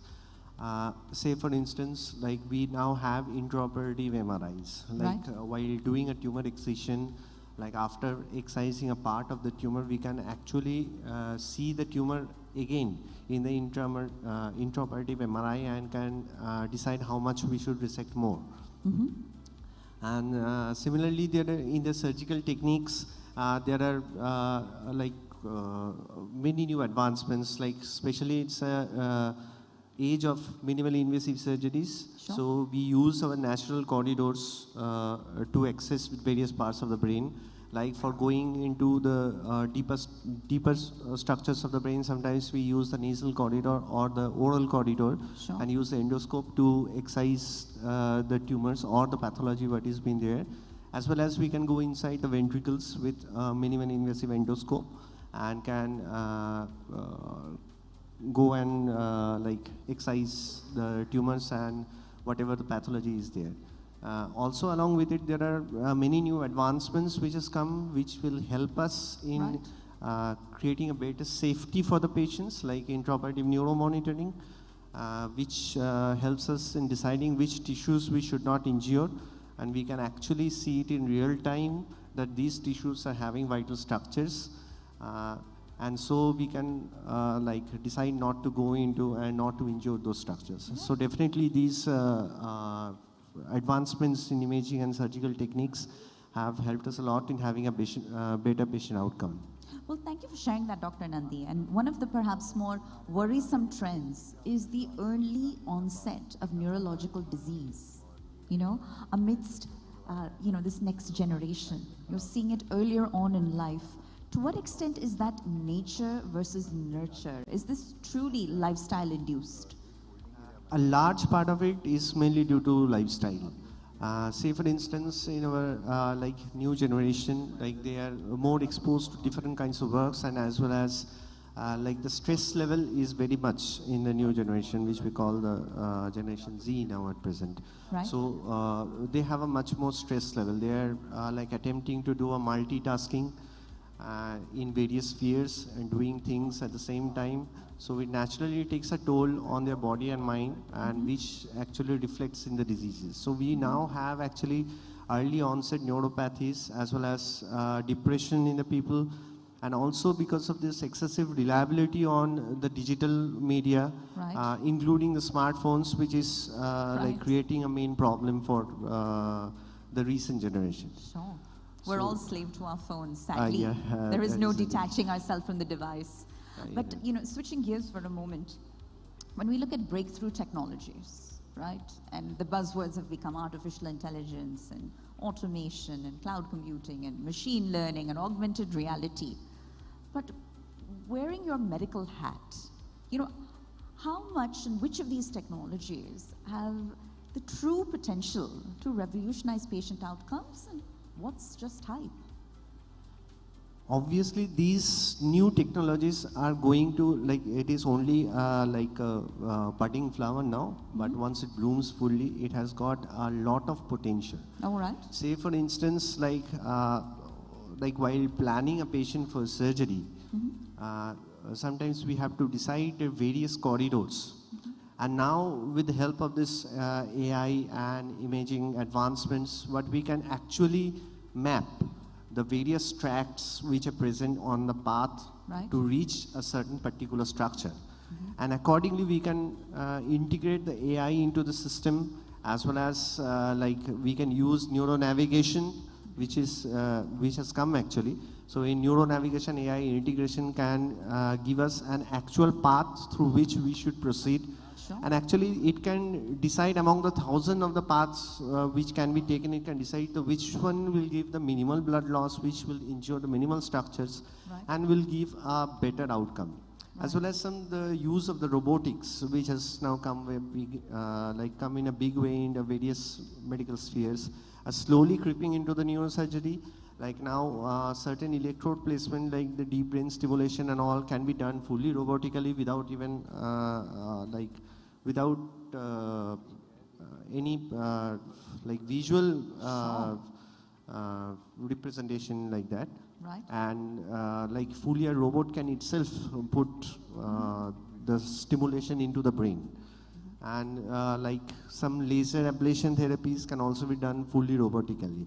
So these are in the very budding stage at present, but obviously when it blooms and it will open up new spheres, there will be certain other like advancements which not directly related to robotics or the AI, but there are certain developments going on in say stem cell therapy, which actually is improving the patient outcomes, like in spinal cord injuries or in various diseases like Alzheimer's, Parkinson's. The stem cell therapy is coming in a big way. So these recent advances are definitely creeping into neurosurgery, and in future it has got great potential. And Dr. Shomodipto, when we look at surgery, perhaps post-surgical rehabilitation is critical across the board, but when it comes to neurosurgery, it's all the more critical. Correct? Obviously, no doubt about it. In neurosurgery, we have patients with various deficits, and along with it,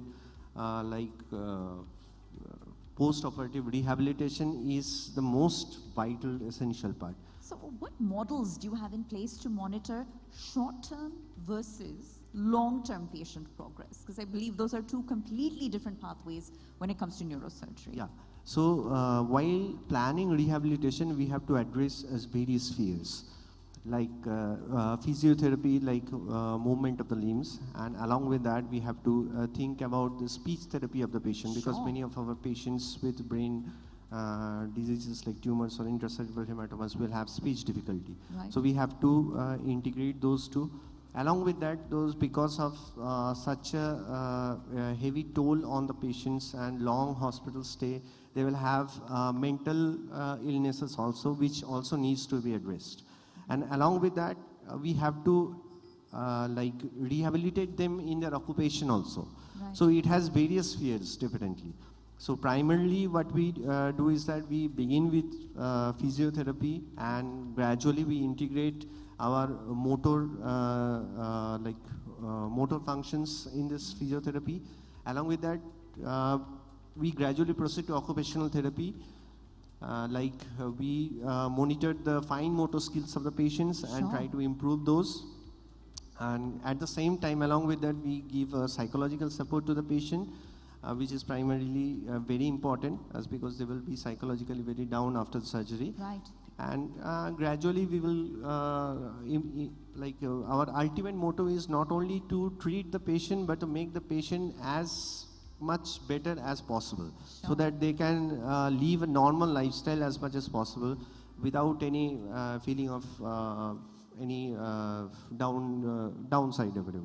Well, sir, we congratulate you, and we very much applaud everything that you do on a daily basis. Neurosurgery is an incredibly layered, complex, multidisciplinary medical field, and we look forward to witnessing what you and your team do ahead. Thank you so much for being here at the etnow.in Health Rankings and Conclave. Thank you so much.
At etnow.in Health Ranking and Conclave, now we are joined by Dr. Vikas Swaika and Dr. Azizur Rahman.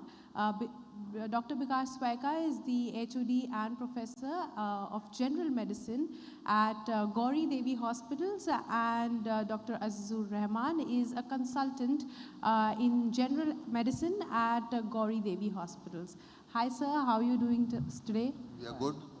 Fine. Thank you. So my first question would be for both of you. General medicine forms the backbone of a hospital as such. So what are the common health challenges that you were seeing today post-pandemic in the eastern region of India?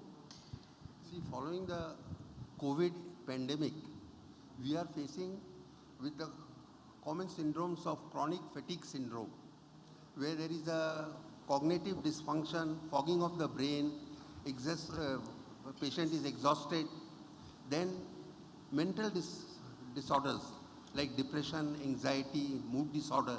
Excuse me, sir. Sorry to interrupt. Can you please hold the mic a little? Yeah. So there are some mental disorders like anxiety, depression, mood disorders. We see very frequently fibromyalgia. Then there is occurrence of cardiovascular diseases like coronary artery disease, hypertension, atrial fibrillation. We also frequently see alteration in GI function like diarrhea, constipation.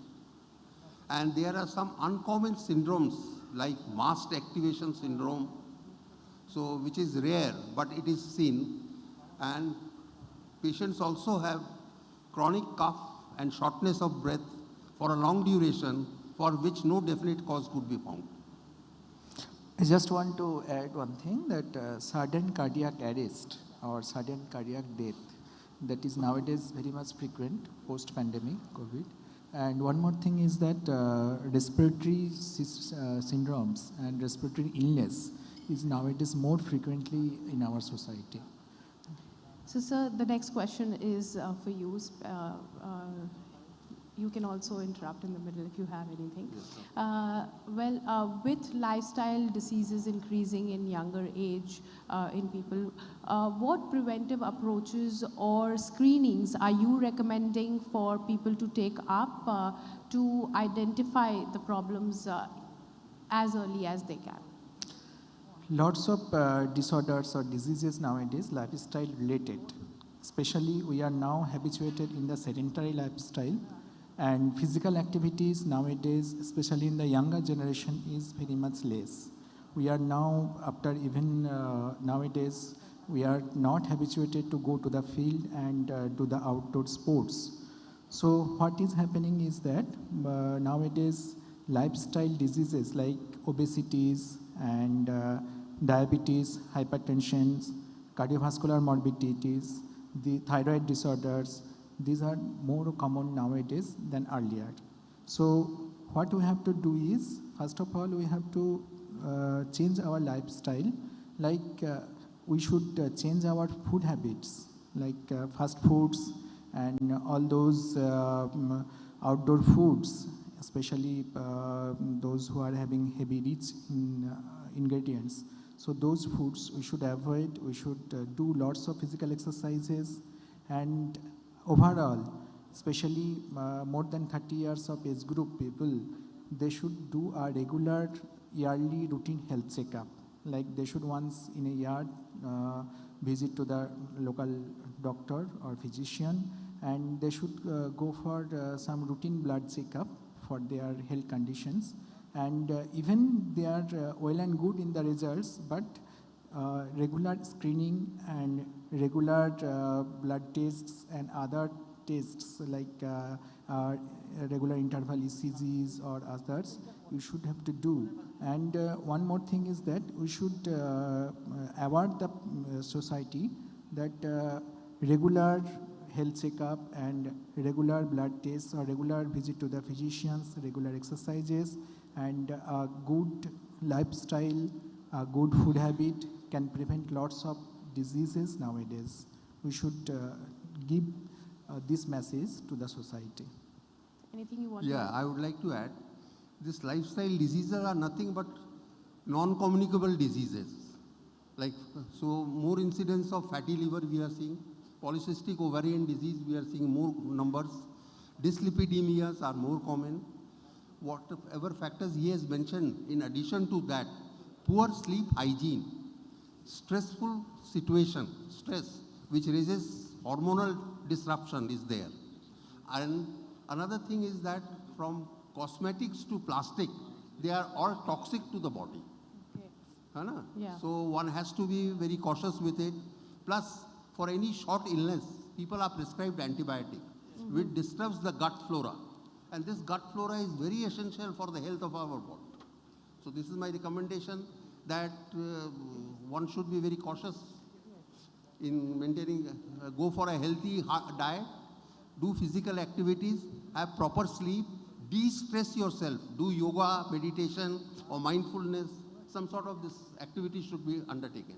Well, definitely, that's something all doctors actually say. But talking about food habits, changing food habits and adopting healthy food habits, nutrition and fitness is something that everybody is now adapting to. And there are a lot of people who are thinking that carbohydrates are not something that we should be taking in. So what do you think is the role of carbohydrates in maintaining overall health and physical fitness for the human body? See, we should not target the calories. Yeah. We should target the nutrition content of the food. Westernized diet, they have low fiber, low protein, high carbohydrate and trans fat, which is very much detrimental to our body. So we should stress on fiber, protein-rich food, unsaturated fat, and you have to take carbohydrate, but minimum. Avoid sugar and white rice. Okay. So alcohol, smoking, you have to quit. Okay. And what about parboiled rice? Because that's something people are saying is better. Yeah, parboiled rice is better than the other rice. Okay. All right. Now coming to you, sir. Gauri Devi Hospital, it has expanded its medical services in the region. What are the steps that are being taken to strengthen the clinical outcomes and patient awareness in general medicine? I would like you also to come in first. Let Dr. Rahman answer. Okay. Gauri Devi Hospital, we are a premier institute in that area, and not only that area, but in the West Bengal and eastern part of India, we are now performing very well and better. We have started our journey in 2012, our corporate hospital, and our medical college has been started in 2016. But from then onwards, we have achieved lot of things, and we are doing lot of services to the patients. We are rendering our services, very quality services we are providing. We are treating lots of patients in our medicine department and other departments also. And the quality of treatment, no doubt, we are doing very well and good. We are doing lots of health programs. We are doing lots of training programs for healthcare staffs and doctors. And moreover that, we have achieved a lot of targets in this area, and not in this field, in the healthcare field and services area. We are rendering our services especially to the community at a regular interval basis. We are doing community health awareness programs, and we are in the hospital when the patient is getting admitted. We are doing our best quality of treatment, and we are providing best clinical approaches to the patients, best investigations, best medications we are providing them, and with the services, lots of patients are getting well, and they are moving to their home with good health conditions, and lots of critically ill patients we are treating, and they are going back to their home, and they are maintaining a good life. Yeah. The clinical improvement which we have achieved recently, number one is the safety of the patient, and the services we provide. There is no waiting period, either in the OPD or in the indoor. So quick check-in, quick check-out. Number 3 is the involvement of the patient in decision making. Third, we avoid medicinal errors. There's a round-the-clock checkup. Third, next is that we keep contact with the patient after discharge. Okay. As far as the dose is concerned, whether he's taking the drugs regularly, when is his reappointment, and we try to prevent rehospitalization. That is our target. So from care to aftercare, everything is really seen. So looking ahead, what are the innovation and technologies or treatment protocols that you think will redefine general medicine in the next decade? So it's in the horizon we are planning. We already have electronic health records. Okay. Second, we are doing telemedicine or telehealth via visual, virtual consultation we are doing. Next comes AI and machine learning. That is helping us in the diagnostic aspect, plus in the data collection and the billing and all this. Then we have got some pain management like visual augmented reality and visual reality. So they help us in pain management and some surgery cases. Okay. Very shortly, we may come up with robotic surgery, where precision will be enhanced in complex surgeries. Okay. And then, see, with the advancement, we are going to make it a smart hospital. So that thing is in the outlook.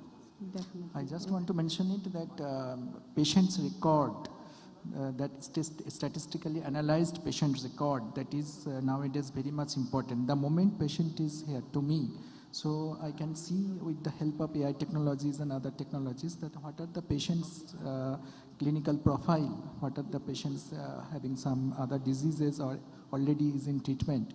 So that makes very much fruitful to the patient's treatment, that we can analyze beforehand what the patients need and what the patient actually need for the treatment purpose.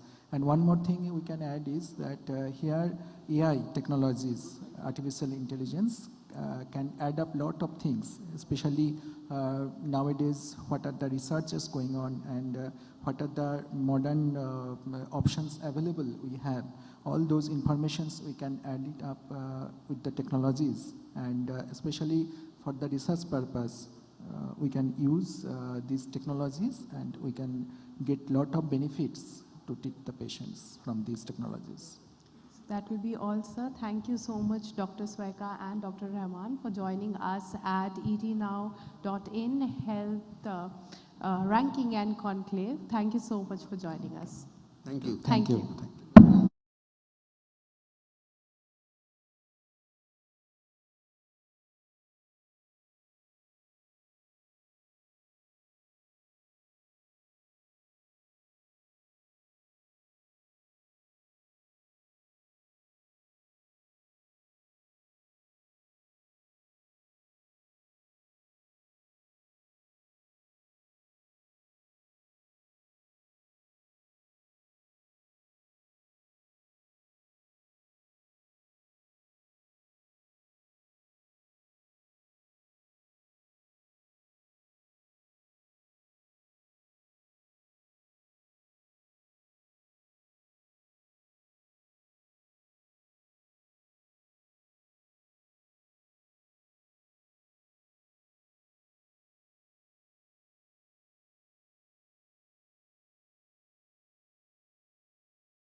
Rohit More, Director of Aristocrat Industries, now joins us at the etnow.in Business Summit and Awards in Kolkata.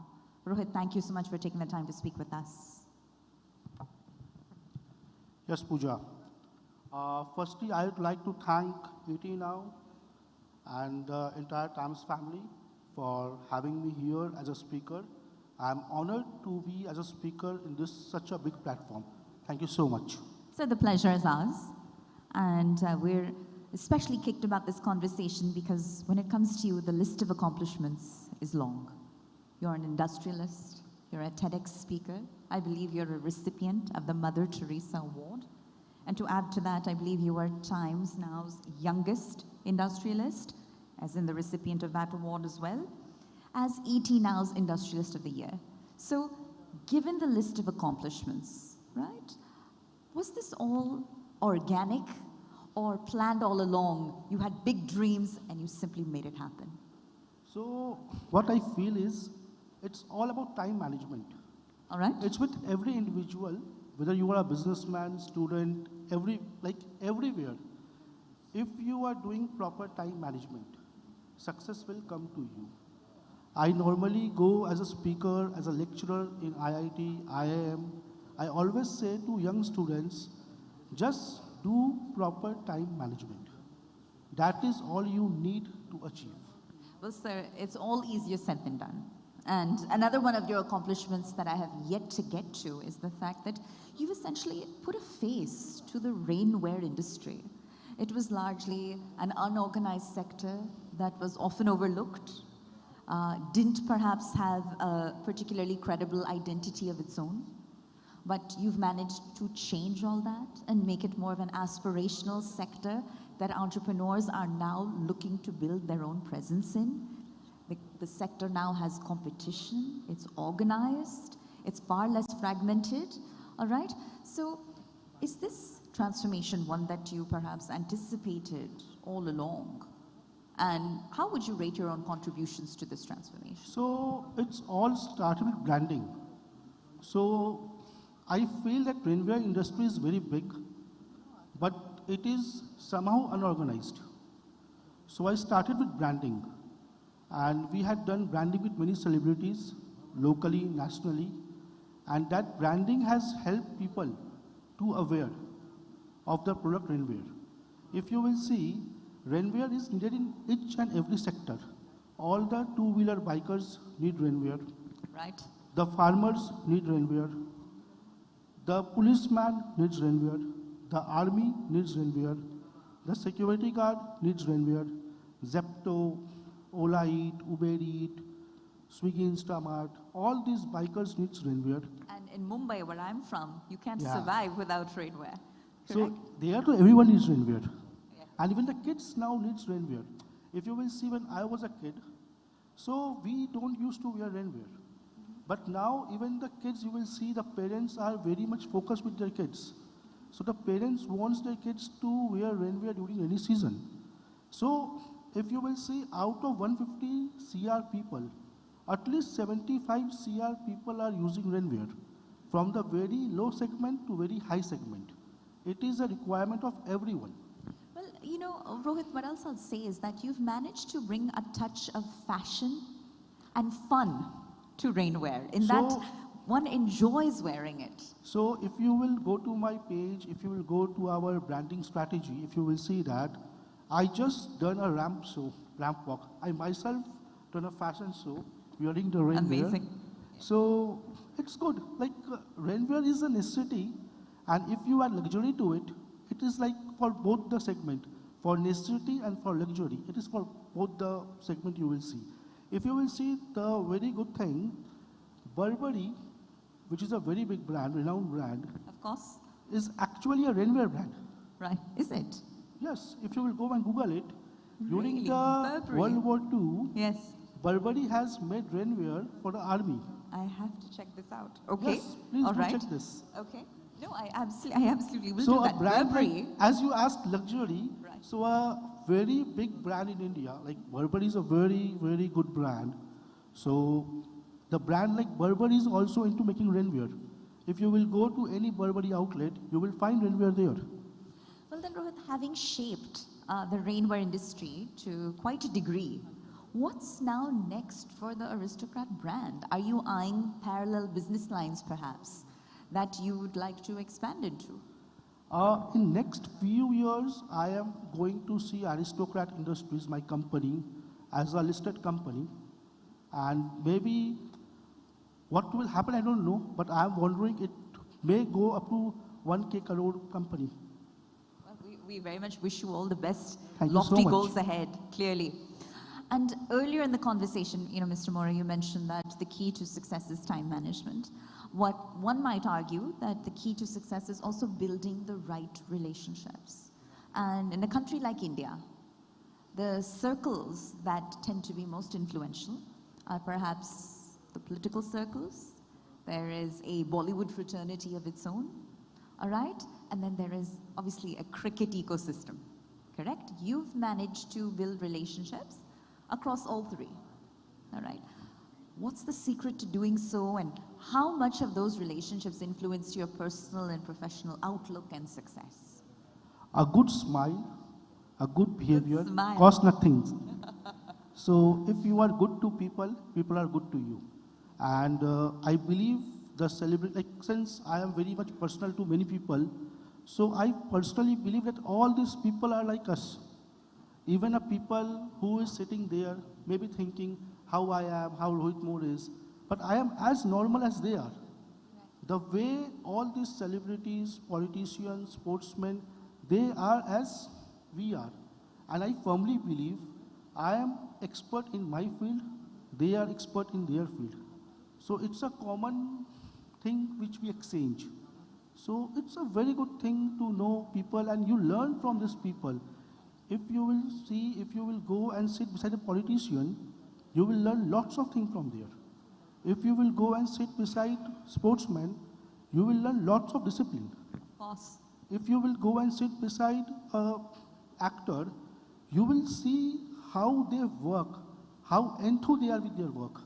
So you will learn with every of these people, you will learn something. So it seems to me, surround yourself with people who enrich your life. I believe to know people who are good at heart. Sure. Wonderfully put. We congratulate you, and we can't wait to see what you do next, Mr. More.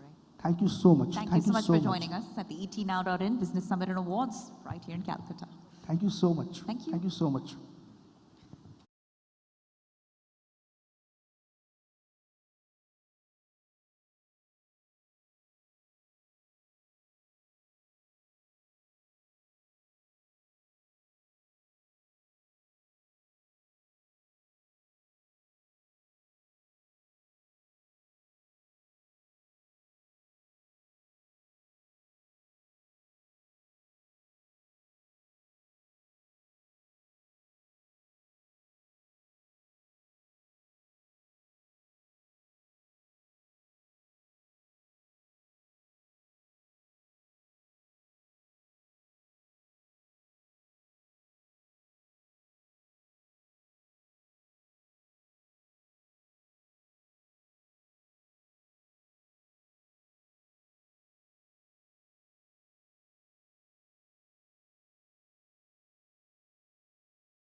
With us, Mr. Umang Saraugi from Saraugi E-Ventures Private Limited. He's the founder and CEO.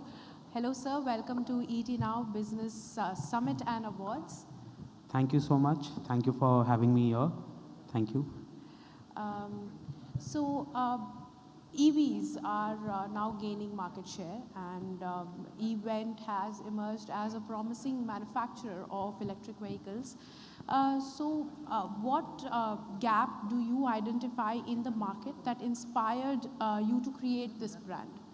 So, when we envisioned this EV business, we realized that in the market there were few legacy players and few startups who were catering to high-end. By high-end mean high-priced vehicles with some fancy gimmick features and high-end specifications. Yeah. But if we see the Indian market scenario, the daily commuters, India's daily commuters, they are looking either converting themselves from traditional ICE vehicles to EV, or people who weren't into any sort of vehicle wanted to convert themselves to EV, because the perception of EV is that the total cost of ownership as well as the running cost of a vehicle will come down drastically for them.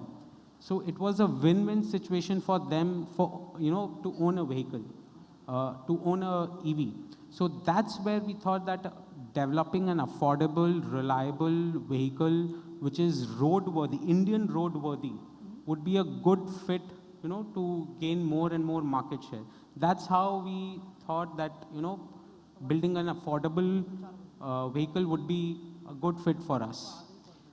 So apart from the affordability and the consumer demand, what differentiates Event from the other players in terms of technology maybe, or? So as I said, affordability is one aspect. Yeah.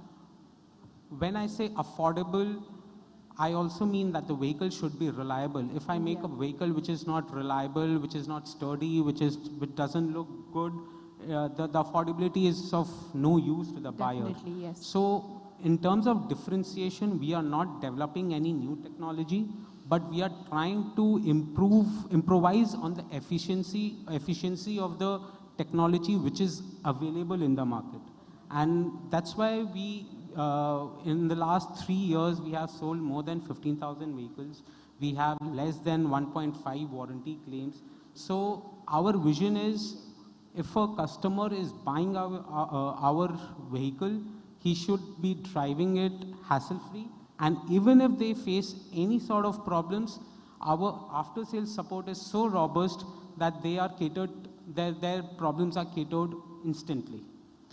Well, that was the consumer part. Now coming to you as a manufacturer, there have been many challenges in EV adoption or even manufacturing EV in India, given there was a rare earth shortage recently, and then now the infrastructure is also not very robust for EVs, like charging stations, as basic as charging stations.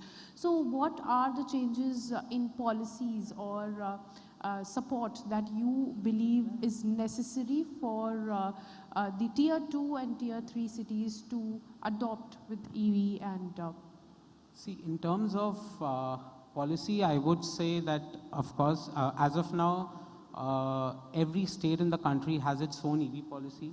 So I would want that the entire country has a uniform, uniform EV policy, so that a manufacturer, be it in any corner of the country, has the same privilege compared to other manufacturers. Yeah.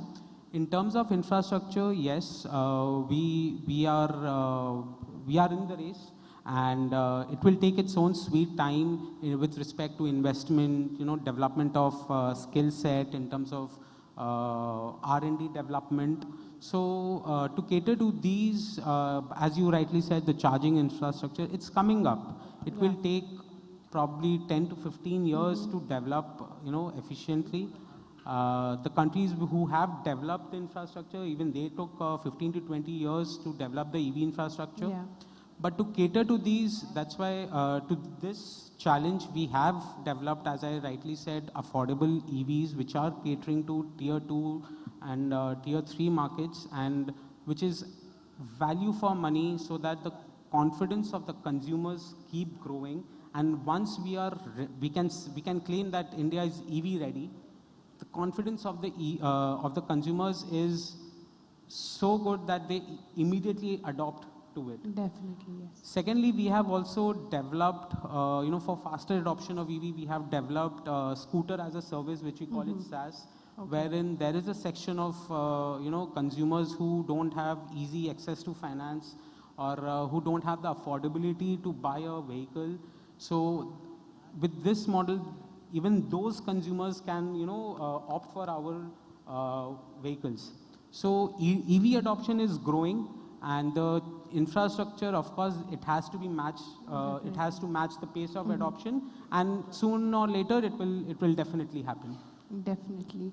Now looking ahead, what are your expansion plans, both in the product line and geography? What do you think that EV sector would look like in the next 5 years? See, EV sector, I have personally, I have 2 point of views. One is converting the traditional ICE users to EV. Yeah. As on today, I think a very small percentage, maybe it's in single digit, who have converted themselves from ICE vehicles to EV. So the journey is, is long and it's pretty big. The second point of view to it is that people who don't have a vehicle may be looking to convert themselves to EV because the perception about EV is that the cost of ownership is less and the running cost is less. So it's a win-win situation for them. They have a vehicle and the cost of ownership is less. So the journey is big, market is huge, and market is growing each day. Now, as far as our expansion plans are concerned, we have a new product launch to be scheduled in January, which is a family scooter with robust build quality, aesthetic, stylish design, dynamic ergonomics, and it has a IDC of 180 kilometers per charge. So this model probably will cater us to the next couple of years. And in terms of production, we have state-of-the-art facility in Kolkata, which is our home ground, and we are also expanding to Hyderabad. Probably by financial year end, we'll have the facility ready, which will cater to the south and the west market. So yeah, seeing the demand and future possibilities, we are expanding our footholds everywhere. Well, that's great, and I would wish you all the best for Thank you so much. what's coming next. Thank you so much for talking to us. Thank you so much for being here at ETnow.in Business Summit and Awards. Thank you. Thank sir. you so much. Thank you. Thank you.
All right, here we are at the etnow.in Business Summit and Awards in Calcutta, and I'm in conversation with the Chief Operating Officer of BTL EPC Limited, Atlanta Chakrabarty. Sir, thank you so much for taking the time to speak with us. Thank you so much for inviting me. Absolutely. And given your role as the COO of BTL EPC, you're tasked with two major responsibilities: optimizing, essentially, operational efficiency, and likewise accelerating project execution. How do you go about doing so? What's your approach to doing so? The large-scale engineering projects riding on your shoulders. Yes, just to brief you, every year at the start of the business year, we organize a business strategy meet. Sure. In the last meet, which we named as Uran Unbound. Uran Unbound means, as you know, from the English it comes that Hindi, Uran Unbound, flying to the sky where there is no limit. Sure. And this business strategy meet is based on certain aspirations of BTL to scale new heights, and where we had taken a target of reaching to 2,000 crore milestone. We are calling it journeying to 2,000 crore milestone by 27-28. Now, how to achieve this? To achieve this, we term that as mantra. It's like a mantra which we should enchant all the time within ourselves. Sure. And what are the basics of that mantra, which are very essential to achieve that? First is increasing capability and capacity. Right. Of course, that is the first thing. Second thing, you need to have a healthy order book, otherwise what you will execute. True. The third thing is that you should have a robust review mechanism. Second, fourth is to be on time and on budget. And last but not the least is that continuous improvement. So these are the mantras which we are following to achieve our goal for getting customer satisfaction, because that is the ultimate thing. Well, thank you for sharing that, Atlanta. And speaking of reaching new heights, many would argue that India is on the verge of an infrastructural overhaul, given the recent industrial expansion and future plans as per the national government. So that said, what are some of the new age opportunities that are perhaps emerging for players in the EPC space against this backdrop that I've just described? Yes. Just to brief you, I tell you that in 2017, pre-COVID, there was a general concept in Indian market that conventional energy will not be extended anymore, and India will go to renewable energy sector. All right. So many of the EPC companies, erstwhile EPC companies, either they just went away from this EPC business in power plants and mining and coal area. They went into some other fields, and many of the companies went bankrupt or could not sustain. Right.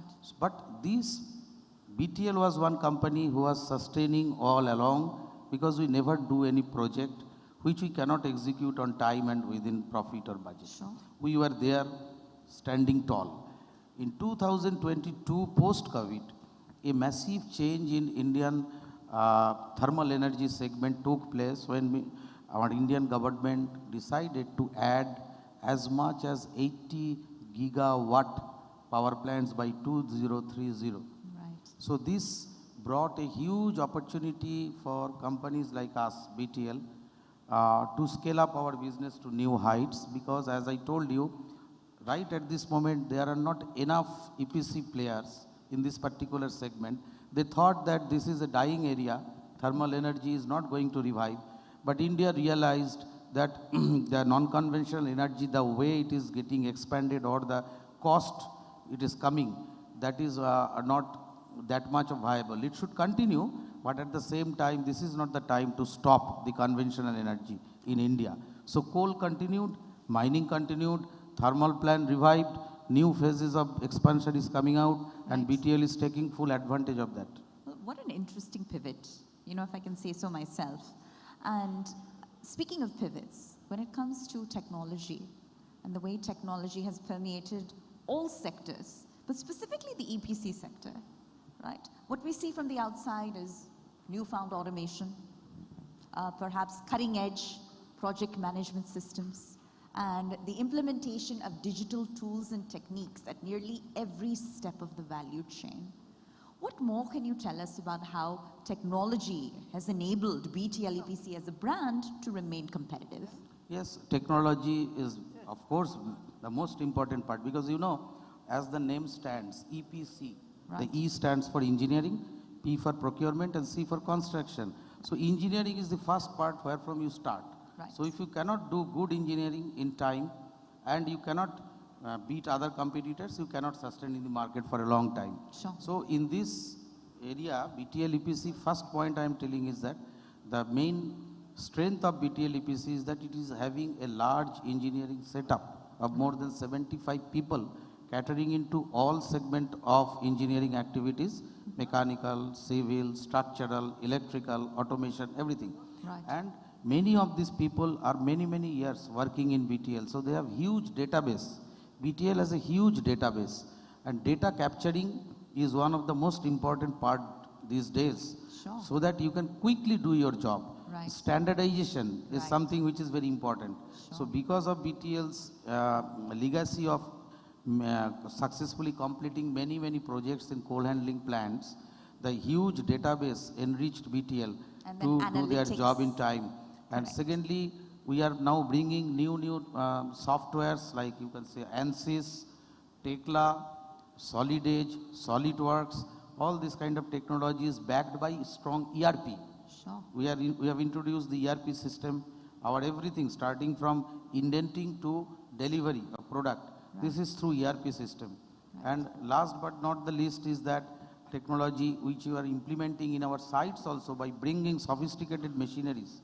Like in nowadays in site construction, the conventional bamboo or pipe structures are not allowed. People are using man carrying baskets, man lifters, cranes of very high sophisticated nature, which can lift a high load at a high angle, can rotate at any angular positions. So these are the things which we are continuously doing and bringing in. We are collaborating with renowned outside European people and other things to bring in technology. These are the things which we are doing regularly, because technology is one of the most important thing, and without engineering you cannot be successful in EPC. Well, Atlanta, I want to completely switch gears as I come to my closing question. We've talked about engineering prowess and technical skill set, right? But to manage large scale, extremely complex engineering projects, what are the soft skills or the leadership skills that matter the most? See, the biggest issue today is time. People do not wait for time nowadays, Right. because of the scientific advancement. Even customers, client, vendors, whoever he wants his things right now. Sure. And that is the biggest challenge which we have to face as a leader. And second important thing is making a decision. It is decision making which helps you to do things faster. So a good leader should see today or tomorrow you have to take a decision. So why tomorrow? I give many people example of Sindur too. The thing happened, but that was the right time to apply that. If it was done after 15 days, 1 month, same thing would have happened, but the time would have been delayed. Right. So you take a decision right now instead of lingering. So the biggest challenge for a leader to manage large complex project, I think basically is to go into the depth of the issue, understand the cracks of the problem and resolve it if possible on the spot. Do not put it for future. If you put it for future, things will go on clumping together, and you can't solve 1,000 problems. So you solve your problem every day, just in time, on the spot, as fast as possible, so that work progresses smoothly. Well, Mr. Atlanta Chakrabarti, thank you so much for taking the time to speak with us and for sharing those insights. We here from the ETNow.in team here at the Business Summit and Awards wish you all the very best for what lies ahead. Thank you. Thank you very much, madam. Thank you.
We're here at the etnow.in Health Ranking and Conclave in Kolkata, and I'm in conversation with the Director of Neurosurgery and Spine at Fortis Hospital, Anandapur, Kolkata, Dr. G.R. Vijay Kumar. Sir, thank you so much for taking the time to speak with us. Hi, Pooja. It's really wonderful opportunity to interact with you and with the audience today. So thank you. Well, the pleasure is all mine, sir. And given the advanced neurological training that you've received abroad, both within the US and the UK, correct? How does that global approach essentially shape your practice within India and how you go about treating the most complex of neurosurgical issues? Okay, that's a very nice question because, look, I think there are two large parts of the global experience if you think about it. One is adopting the technology. Now, thankfully, in most of the private hospitals in India, the technology has, very readily and willingly been adopted. The next valuable lesson, that I kind of learned in the West and which we have really tried to incorporate are firstly communication. Sure. Because one of the things that, we are never taught in medical school is communication. So communication skills is something that is emphasized a great deal in the West.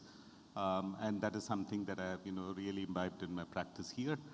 The second thing, which again is a very subtle thing, is the idea that you respect all patients, irrespective of their social or educational background. Sure. Because often, one of the things that again we do poorly often is that we think that because a patient may not have the capacity to understand, we don't inform them as much. Right. And that is one thing that we've learned not to do. At least I have personally learned not to do it. And make it a point to explain it to them in terms that is kind of understandable by them. Absolutely. And the third thing that we have imbibed and which we have really incorporated, at least into Fortis, is practices that enhance patient safety. So particularly with regard to checklists and preoperative checklists and various other safety parameters that we use. So I think these are largely the things that have been shaped by my sort of experience abroad. I mean, that context really helps set the tone for the conversation. Thank you for sharing that, sir.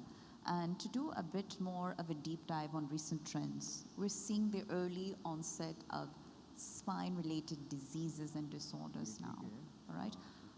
While the jury is still out as to how much of that is influenced by lifestyle, I'd like your view on what you consider to be the early warning signs that absolutely require intervention. Okay, so the warning signs really are, okay, to go back one step, what I would say that, with regard to the spine, right? After a cough and a cold, the second most common illness that you get is kind of back pain and neck pain, yeah? Sure. So I firstly would say that let's not, make a big deal out of an episode of back pain because, you often end up just over-investigating and over-treating a lot of them. Sure. We're all Dr. Google overnight now. Yes, right? absolutely. Yes. So that is where, it is very important to say, so then what is it that you do not ignore, yeah? Right. So the one thing that you do not ignore is, what we think of as red flags. So if you develop a weakness or a numbness, which is not transient, which is persistent, sure, then definitely do not ignore it. All right. If you get pain which is worse generally at night or at rest, right, then that is a little bit more worrying than just kind of generalized pain which is there throughout the day and night. I see. Yeah. Okay. And pain which is associated with some other symptoms, like, if you're experiencing, let's say, loss of appetite, losing weight, sure, then those kind of things, then you kind of investigate the pain a little bit more. And lastly, if you are somebody who's at a higher risk, so if you're, say, elderly, right, if you've had, say, previous surgery, if you've had a cancer, then obviously, you take the odd aches and pains a little bit more seriously. Or perhaps a family history of Yes, absolutely. neurosurgical issues. Yeah. Right. So those are what we would say if you have any kind of a red flag Right. along with just the pain, Right. then yes, you take it a bit more seriously. Well, sir, some of the sort of more cutting-edge technologies that seem to have revolutionized patient outcomes include minimally invasive surgeries, imaging technologies, right? Rehabilitation protocols, and how digitized rehabilitation has become. Can you tell us more? And did these industry innovations perhaps take you by surprise, or did you just see them coming all along and embrace them? There's a wonderful part about being a part of the baby boomers, as we would be called in the US. Yes. So we have transitioned from books and say in music, we have transitioned from the radio, which used to be the only Sure. thing, then on to cassette recorders and then record players and, Right. and then, VCRs and VCDs. I remember those. And then digital music. Yes. And then we've gone from pure pen and paper to the earliest computers to now sort of, voice activated things. Yeah. Sure. So we as a generation, I think have seen the most dramatic change in terms of what technology can bring to one's life, not just in medicine. Right. And I think as a generation, we probably have been the most adept at adapting to this, rapid change in just everything, not just, and if you think about it, Right. flying was a novelty when I was a child. I mean, it was something which only the very rich and very wealthy, and from there you have the other extreme of the Indigo crash. I mean, where they are coping with too much people, Sure. too many people flying. Yeah. Right. So I think the same with medicine. I think there is a lot of technology, and it has come along fairly rapidly, and I think it has had a fantastically beneficial effect largely on how we treat patients. It has definitely improved patient outcomes, the safety of surgery, the safety of any medical intervention. Right. And certainly it has, reduced hospital stay, early return to work. And there are, any number of innovations that I can talk about. If you talk about imaging, Right. the time I sort of did my neurosurgical training, the first ever MRI scanner was installed in the United Kingdom at that time. Wow. So, and look at us now. I mean, Right. we would not dream of doing a neurosurgical procedure without an MRI, Sure. But that is it. I mean, so in my lifetime itself, we have gone from just having literally X-rays, then to CT scans, MRIs, and I'm sure this is an evolving field. So that is just one part of it. Sure. And the same thing holds true for almost everything else. Operating microscopes, micro-instrumentation, minimally invasive surgery. Right. Then we talk about intraoperative neuromonitoring for patients under anesthesia, computer-guided navigation, stereotactic surgery. So a whole gamut of things that have come along. And I think, we've all just learned to kind of learn Right. and adapt and incorporate all these best practices into patient care to Right. make the experience for the patient better, safer, with a better outcome for them. Sure. And Dr. Vijay Kumar, I think you're particularly well positioned to answer this question given how much time you've spent at Ohio State University and Louisiana State University as a part of your training, as a part of your fellowships. So now when you look at the Indian ecosystem when it comes to neurosurgery, all right, what's your vision for that ecosystem, and what are the concerns perhaps that keep you up at night? Okay, so we'll start with the vision because that's a more positive thing, and then we'll end with the concern, yeah? So the vision really is, even as a surgeon, one of the things I strongly believe is that surgery cannot be the ultimate answer for any disease. If you think about it in a philosophical term, how can cutting something and removing it from your body be the best way to deal with the problem? Yeah, Sure. I mean, it is like, so I certainly believe, if you look at it from that perspective, that surgery is a very time-limited thing. There has to be a better mechanism to deal with illness in general. Yeah? Sure. So I think as we go forward, I think a lot of interventions will come in, which will make, to some extent, the whole process of cutting open and removing diseases redundant. I think a lot of diseases in the future will get treated either medically or genetically or with some form of genomic manipulation. Sure. Now that is kind of, vision. But if you look at it on a more practical front, what is one of the biggest problems that I encounter as a neurosurgeon? And that is trauma, So head injuries and spinal injuries are devastating. Right. And the biggest problem is they often happen to, young, healthy, otherwise fit individuals. Right. Males are more commonly affected than females. And to some extent, these are people who are breadwinners for their family. Right. And so it is a devastating thing that, that can happen. So I think one of the biggest things that we should be focusing on is preventing injuries. Sure. Yeah.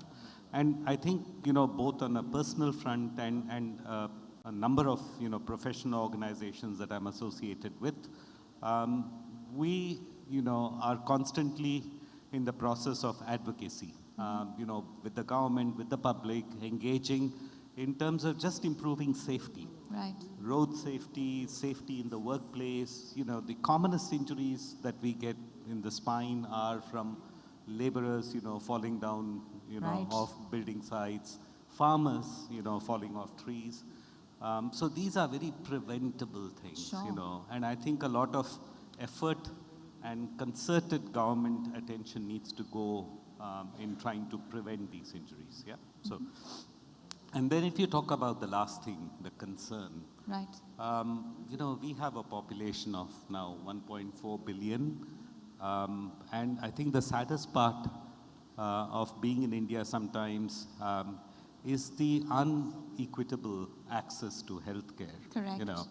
So going forward, if you, ask me for what I would really like as part of my vision is access. Sure. For everybody, to, all the wonderful healthcare that is available and that is going to become increasingly available in the future.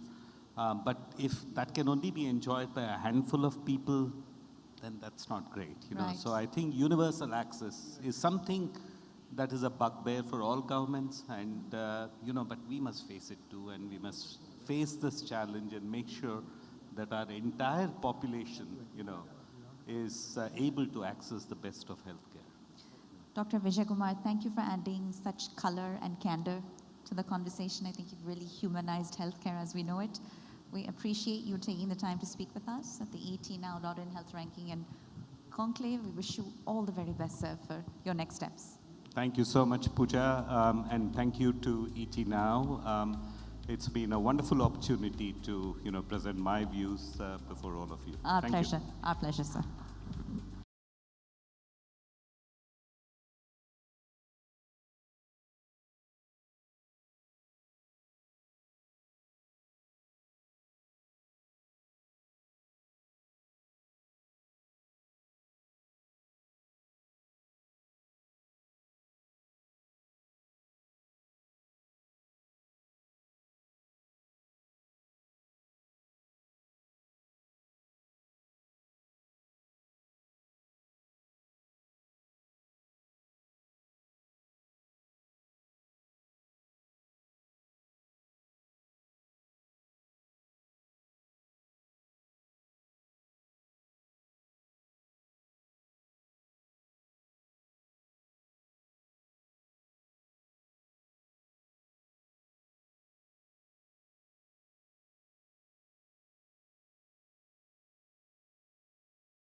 Now we have with us Dr. Partha Sarthi Ganguly. He's the Chief Mentor at saraswationline.com India Limited.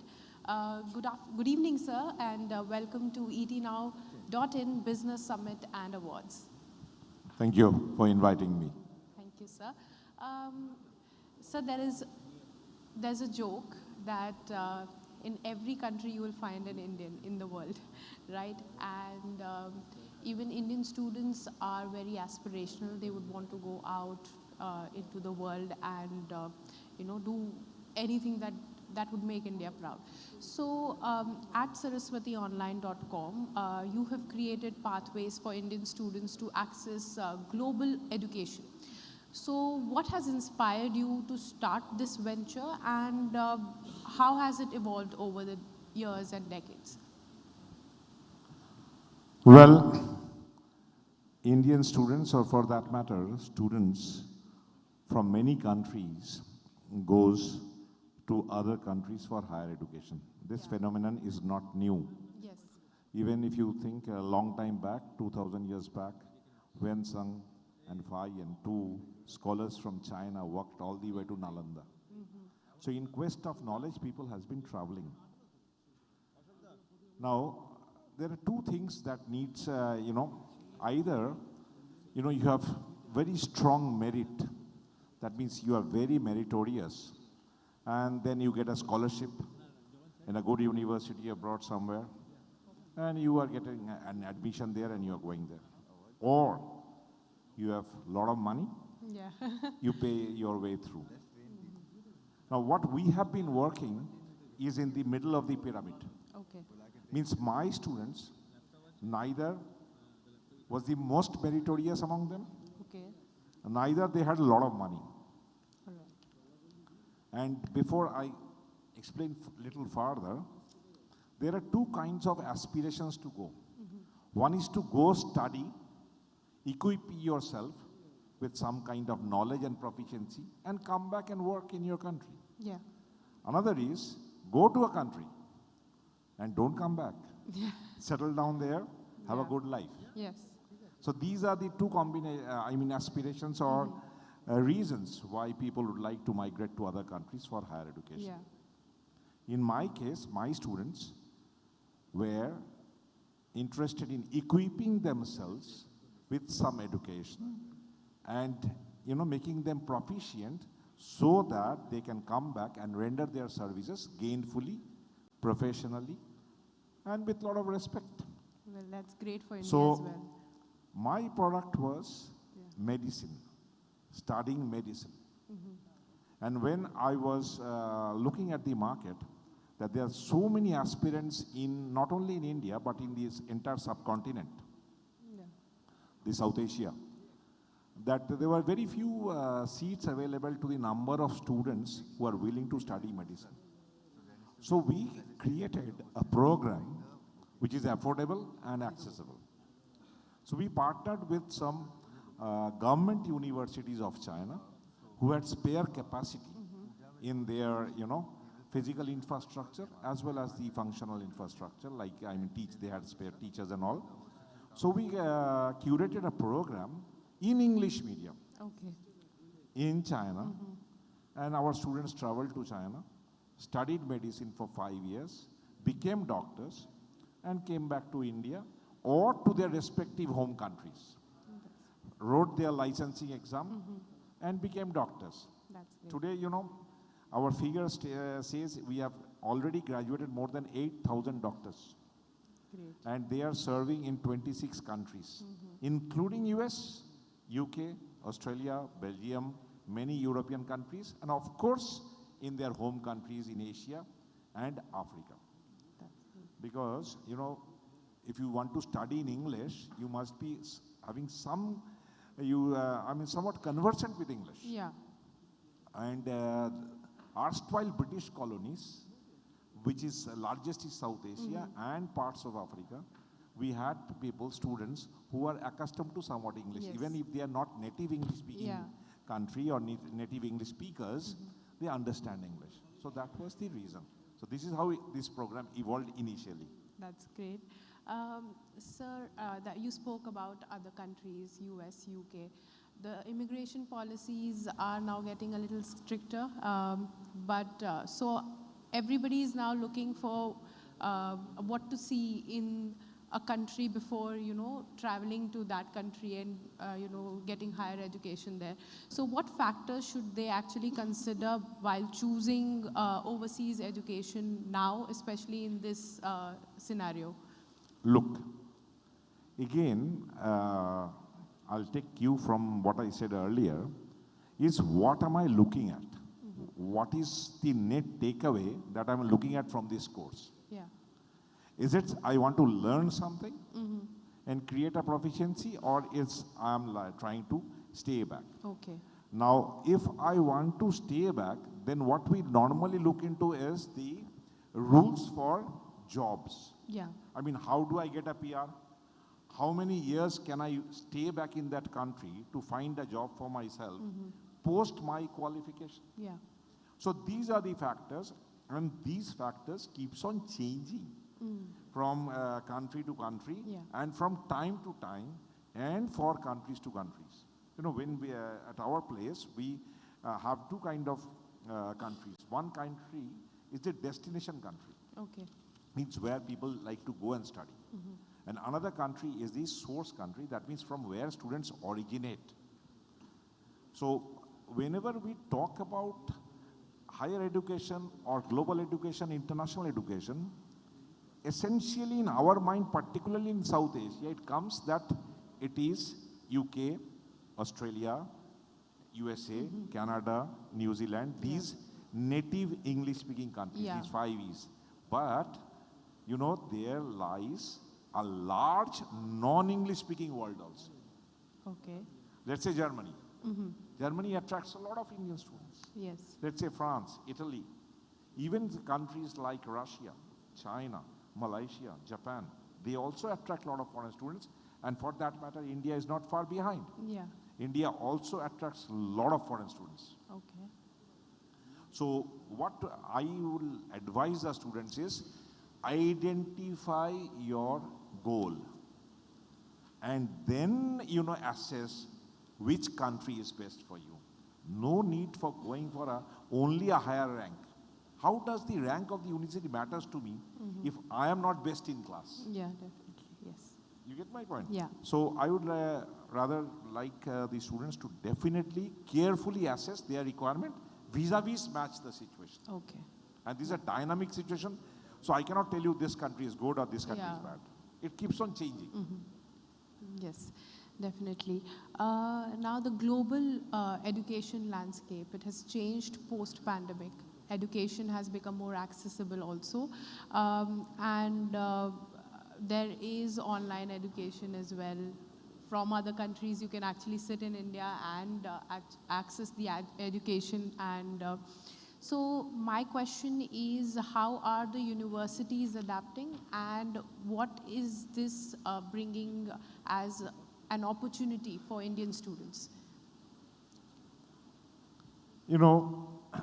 As you very rightly said, that during this pandemic called COVID, a lot of new things evolved. Yeah.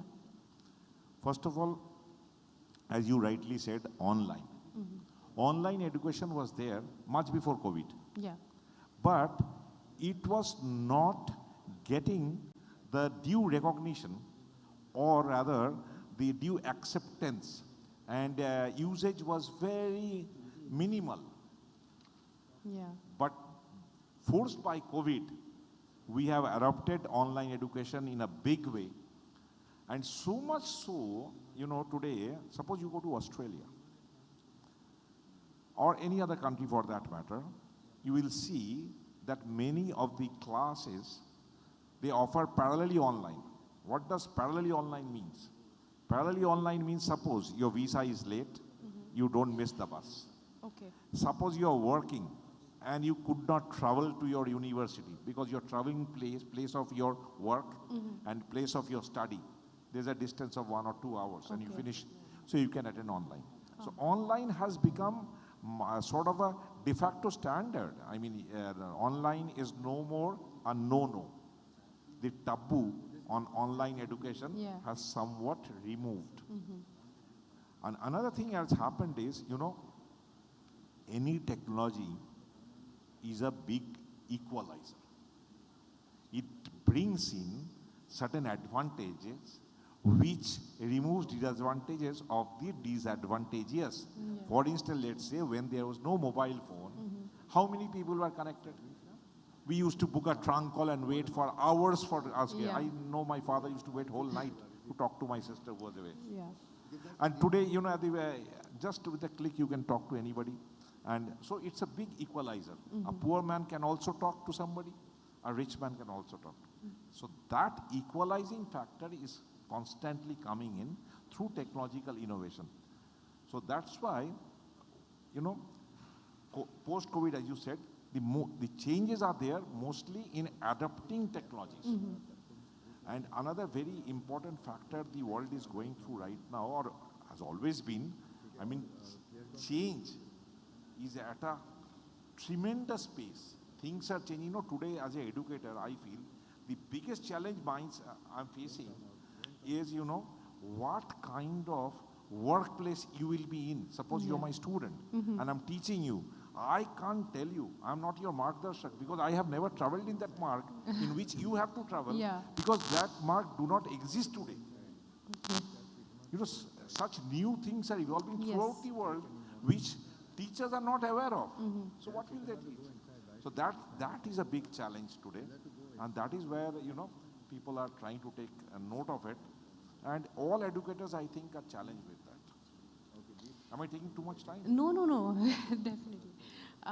So as a chief mentor at your firm, Mr. Ganguly, how are you going to advise your students or their parents on skill development, on making the students future ready? Because Indian education has actually been criticized for not being very future ready and tech savvy. What do you think about that, and how are you making your students future ready? Future ready, as I said just now, that future is so uncertain. Yeah. So I cannot tell you what will be there in future. But what I can do is, I can prepare yourself Yeah, exactly. with a mindset that you can adapt change easily. You will not be intimidated by the change. Rather, spiritually means I'm not talking about religious spiritual. I'm talking about that spiritually, in your own spirit, you are ready to accept change. Okay. You are ready to be a driver of the change. You are willing to ride the change. So change is something which I am preparing my students, and also I tell my fellow colleagues, educators, that we must first build in that mindset that what I am teaching today is not the question that you are going to answer tomorrow in the examination. Yeah. Amake padhai nahi is the common question, a common thing the students say. We have not been taught. What is you have not been taught? You will never be taught anything. Yeah. This is what has to come in. Well, you have to constantly learn. Constantly there will be change. So don't get intimidated. Ready to accept change, ready to be wider variety. What very importantly one has to do is, normally what we have been taught, let's say what we have been fed. I've been fed rice. I'm Bengali and I have been fed rice. So I think rice is the most staple food. But for some people, roti is the most staple food. Some people bread, some people noodle, whatever it is. So that there can be another right. This concept I must build in. We only fight because the world's largest conflict comes from ethnocentrism. What is ethnocentrism? Ethnocentrism is our belief on our ethical knowledge that this is right. Yeah. So we go on fighting. No, this is not right, this is right. There can be another right. This is first each and every student must understand that there can be another right. There will be something different. So that is what I inherently want to have imbibe in them, that they should be willing to accept change and they should be open to a world which does not exist today. It's changing very fast. For instance, AI is playing havoc. Yeah. And it's a great equalizer. Mhm. You know English better than me. But with AI, I'm equal to you. Yeah, definitely. Yes.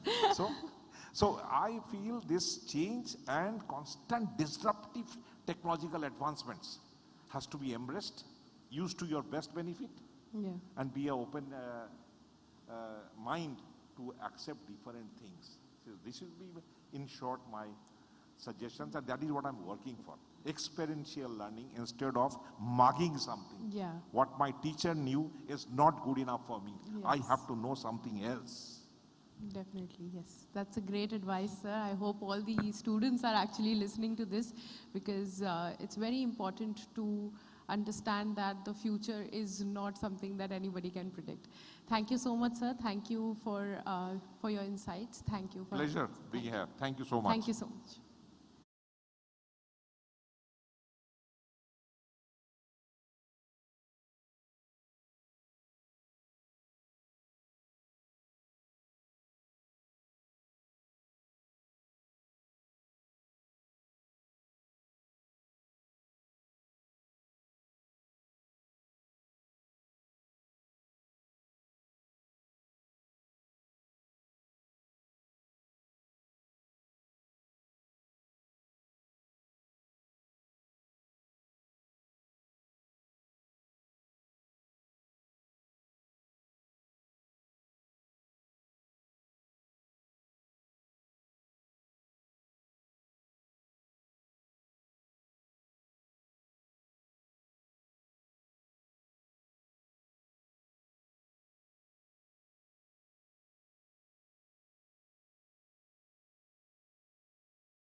Ladies and gentlemen, up next we bring you a specially curated session here at Lalbaba Rice presents the etnow.in Health Ranking and Conclave West Bengal 2025 edition.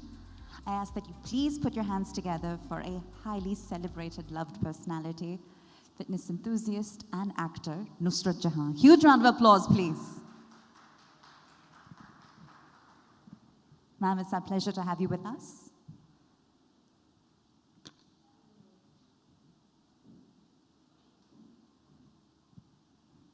Thank you. And as a token of our appreciation, we'd like to felicitate you with a special gift. And to do the same, if I could please invite on stage the Assistant Vice President and the Regional Head East with the Times Group, Biman Datta. Huge round of applause for him as well.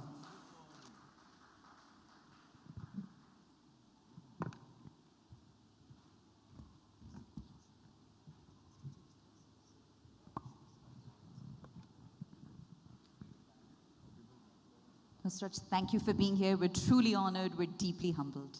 Huge round of applause, please.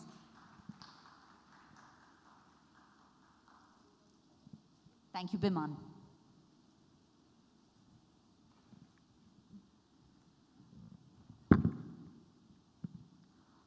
All right. Nusrat, as cliche as the question may sound, I'm going to just go ahead and ask it. What is the secret to your beauty? You know, if I tell you, then it would not be a secret anymore. That's right. Like, we're here to unveil the secret. Yes, I think the 3 Gs that I follow, you know, it's good genes. Obviously, I have to give credit to that. Yes. My parents, good habits, and I think good vibes. That shows. That in and of itself deserves a huge round of applause, ladies and gentlemen. What color and what candor to the answer. Keep the applause coming, please. All right. So with that, we'll move on. And Nusrat, when we talk about beauty and health and fitness, diet is, of course, pivotal there, correct? So if, for example, we were to ask you what your diet consisted of and where rice fit into that diet, how might you answer? There is, without doubt, you know, we come from the eastern part of India where 90% of our household people are rice lovers, and we are all Bengali at hearts, and you know, like they say, bhat chhada amader life ta mane eta sampurno hoy na, it's incomplete without rice. So one important aspect of our lives is that we love rice.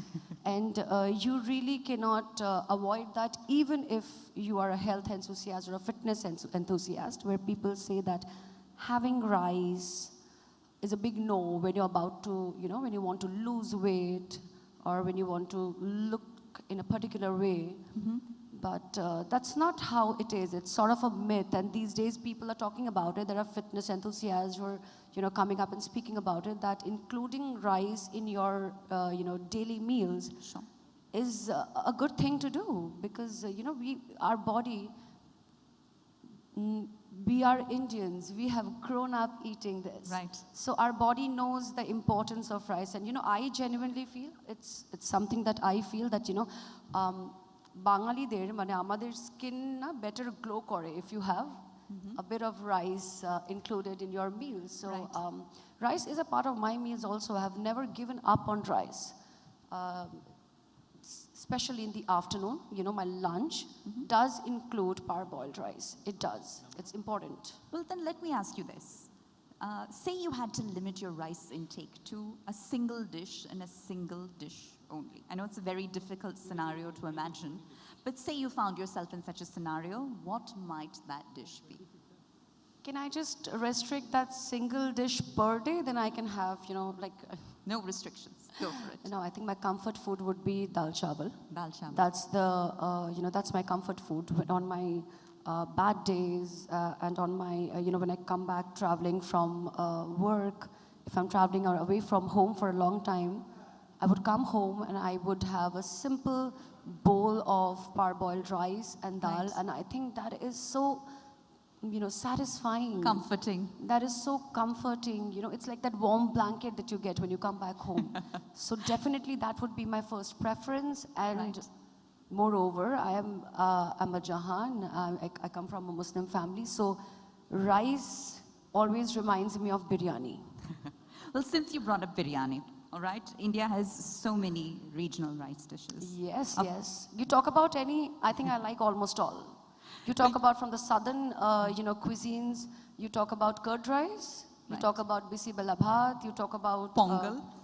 Pongal. So there are various rice dishes and variety of ingredients used in rice to make it as per your culture. Absolutely. And I'm going with all of it. So then are you of the view that all these rice dishes need to be viewed through an equal lens, or does one dish in particular or one type in particular perhaps deserve special attention? That would be biryani for me. Biryani? Yeah, that would be biryani for me. Biryani either, the Hyderabadi one or the Lucknowi one. But I am a Bengali. I love my biryani with aloo.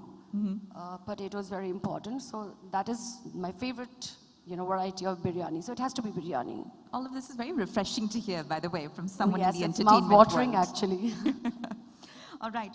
Now, would you prefer, when we're talking about rice dishes, one from parboiled rice or raw rice, and why? I would definitely go for the parboiled rice because it has its own health benefits. And you see, when we talk about parboiled rice, this form of rice or this variety of rice, when you boil it or when you're cooking it, it retains more nutrients. It has got more fiber. It has got, vitamin B. And a hell lot of more nutrients compared to the other varieties of rice.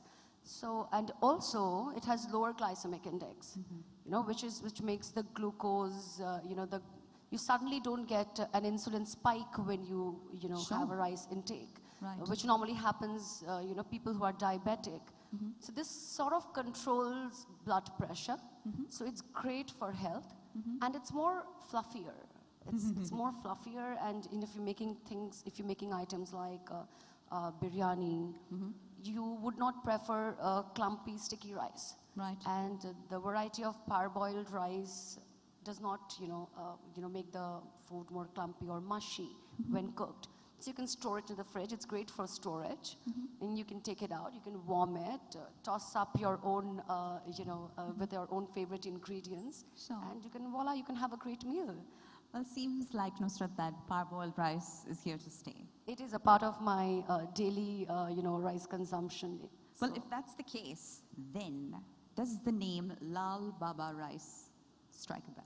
It does resonate. It does. I'm aware of their amazing variety of parboiled rice, and Ratna would be one of my favorites because, sort of a secret again, not because we're sitting here at ET Now Health Conclave, but they come up with amazing rice, they have very nice dishes that you can whip up at home. They tell you how to make it, and we can use it, and it's great for health and good for storage. So I think it's a win-win for all of us. It's a win-win when we're thinking of health and good taste at the same time. Nusrat, thank you so much for taking the time to speak with us and for all the candor that you've added to the conversation. You're an inspiration to so many of us, and we wish you all the continued success. Thank you. Thank you so much. And if it's for all the people who think that rice is not great for health, that's a myth. Go for it.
We're here at the etnow.in Business Summit and Awards, West Bengal 2025, and I'm in conversation with the Chairman and Managing Director of Cosmic Birla Group, Aditya Vikram Birla.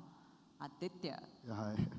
Cosmic Birla Group is becoming an industry conglomerate, all right?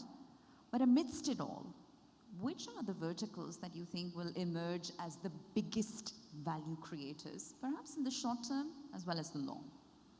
I think, you know what, India at large is not just a growing, developing nation anymore. I mean, it's a global contender.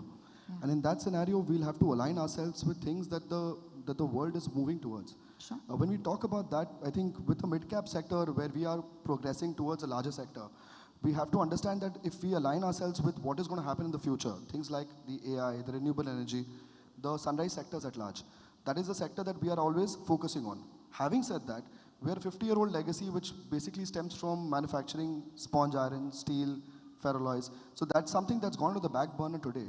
And today we are completely focusing on industry developments, technological growths, robotics, and also working towards manufacturing of EVs, problem solving on situations of aggregators, and probably creating an entire symphony of, an environmental position where things are renewable for the future, so that when our kids grow up tomorrow, there's a better future and a better world to live in. Along with that, we make more money because it's a sunrise sector and we move fast. Yeah, perhaps the question should have been, what is Cosmic Birla Group not doing rather than what it is doing? There's very little that you've left behind. But you touched on technology a moment ago. You touched on sustainability, likewise, a moment ago. Can you give us some real-life examples, irrespective of industry, as to how you're integrating innovation and technology to create that unmatchable competitive advantage? Pooja, I think the way we want to go around this entire renewable and this entire sector of growth, AI, and then, something that we want to hold on to in terms of the renewable part, and not just the renewable part, but, like the environmental hazards being away from the businesses that we do, because we stem eventually from a place where we're completely polluting the industries, right? Polluting the environment at large. We are in a polluting industry per se, but today we've stepped into things like, the EV. So we are manufacturing EV two-wheelers. It's a small step towards conserving the environment for the future. Along with that, we have also tried to develop a lot of this, this technological development in most of our factories, and trying to bring around a change in the mid-cap. We stem from the mid-cap. So in the mid-cap, where PARTA, the feasibility report, doesn't only hold good. You have to step ahead. You have to invest in the future by making an R&D. So today with Cosmic Birla Group, we are walking into various sectors, and we are running more than 14 odd factories pan-India. And today we are very, very robust about the idea that we have invested a lot in technological upgrades. We've invested a lot on the upskilling of our manpower. Right. And along with that also, we have invested in the back end, where probably we are only not just just talking about manufacturing and setting products for the market, but also we are trying to make products in a way which is more renewable and more, more standardized and more sustainable for the future. Well, Aditya, since we're here at the etnow.in, Business Summit and Awards, and many of the entities that we'll be interacting with this evening are multi-family generation owned and operated businesses, correct? Right. So for entrepreneurs who may find themselves in that position, that are perhaps looking to take their business in a different direction. Right. Right? How might you guide them? What words of advice might you have to share? See, I think, so I'll give you a small background as to where I come from. So my granddad was with the Birlas for the longest time. I was per se named after the legend himself. And we've been in business for over 50 odd years. Cut to 2021, I was chosen as the man to lead this entire legacy forward. So at the age of 32, I'm 36 today. At the age of 32, I took over as a CMD of a group of companies, and we grew from there. We've been growing at almost 7.5% per annum, which is staggering in its own nature. Having said that, when I talk to young entrepreneurs or industrialists or businessmen who want to step into something like this, I often say that the first thing that you should think about is India basically, stands on Indian economy and the world economy at large, but Indian economy per se stands on 4 main pedestals: agriculture, infrastructure, railways, and defense. These 4, even if one leg is something that you're holding on to, you will not sink. So make sure that your focus is right. Point 2, a very famous investor once said a year back in a very good forum, I'm not naming him, but he said that, majority of these guys who are making 100 or 200 crores a year come out with money from capital markets or from loan books or from their own profitabilities, and they go and sprinkle it out in various industries because there are a lot of opportunities that keep coming. Right. The focus is most important. So you have to have a focus, you have to have a vision board. You have to have a vision board for 5 years, 10 years, 20 years, the best that you can manage. And irrespective of whether your vision boards don't have the pieces of puzzles that are fitting right now, but you need to have a clarity on what you really want. And when I say that what you really want is the project that you've taken up on hand, irrespective whether it's right or wrong. Before you've invested your first buck on it, you need to know that this is what you need sleeping with, this is what you have to wake up with, and this is where the focus and perseverance counts. So perseverance and focus, and most importantly, not going around in the market and putting your money in every space that looks, attritionable or very exciting. At the same time, looking at India, because tomorrow's world's economy will stand on something that probably China had seen 25 years back, India will see today. And when we have this kind of a market, people are wanting to enter India, we are already here. So use that as a scope, use that as an advantage to your end, and enter into spaces which India develops on, which is the 4 pedestals that I spoke about. Aditya, it's not every day that we're treated to such tangible takeaways. Thank you for sharing that in such concrete terms, in terms that today's entrepreneur can apply this moment. Thank you so much. Thank you for sharing that, and thank you for joining us here at the ETNow.in Business Summit and Awards, West Edition. Thank you. Thank you. All right.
At ETNow.in, Health, Ranking and Conclave, we have with us Dr. Pragyanika Gurung, the Managing Director of PHS Fertility, IVF and Women Care. Hi ma'am, how are you doing today? Hello, great to be here. Ma'am, my first question for you would be, fertility treatments have advanced rapidly in the recent years. So what major medical or technological shifts are transforming IVF access and success rates actually today? So if you talk about, let's start with the talk of the town, like everyone is talking about, that is artificial intelligence, right? Yes. We heard about someone speaking earlier also in education. So artificial intelligence has come in a big way in fertility treatment also. So it's not, AI is not only, the major part the AI plays right now, we know is definitely in the embryology lab. Besides that, it helps us in patient selection, in our stimulation protocols, and managing the patients. But the major thing we see is the time-lapse technology in the lab, which has helped us understand about the intricacies of the embryo development, and it helps us to select the embryo. So the way that artificial intelligence has helped is it decreases the error rates, as well as it helps us select the best embryos. So as you rightly said, that we want to improve the success rates. Now, what do we mean by success rates? Is it just a treatment success? How do you define? So right now we define treatment success as a healthy live birth, right? So we want to make IVF as safe as possible.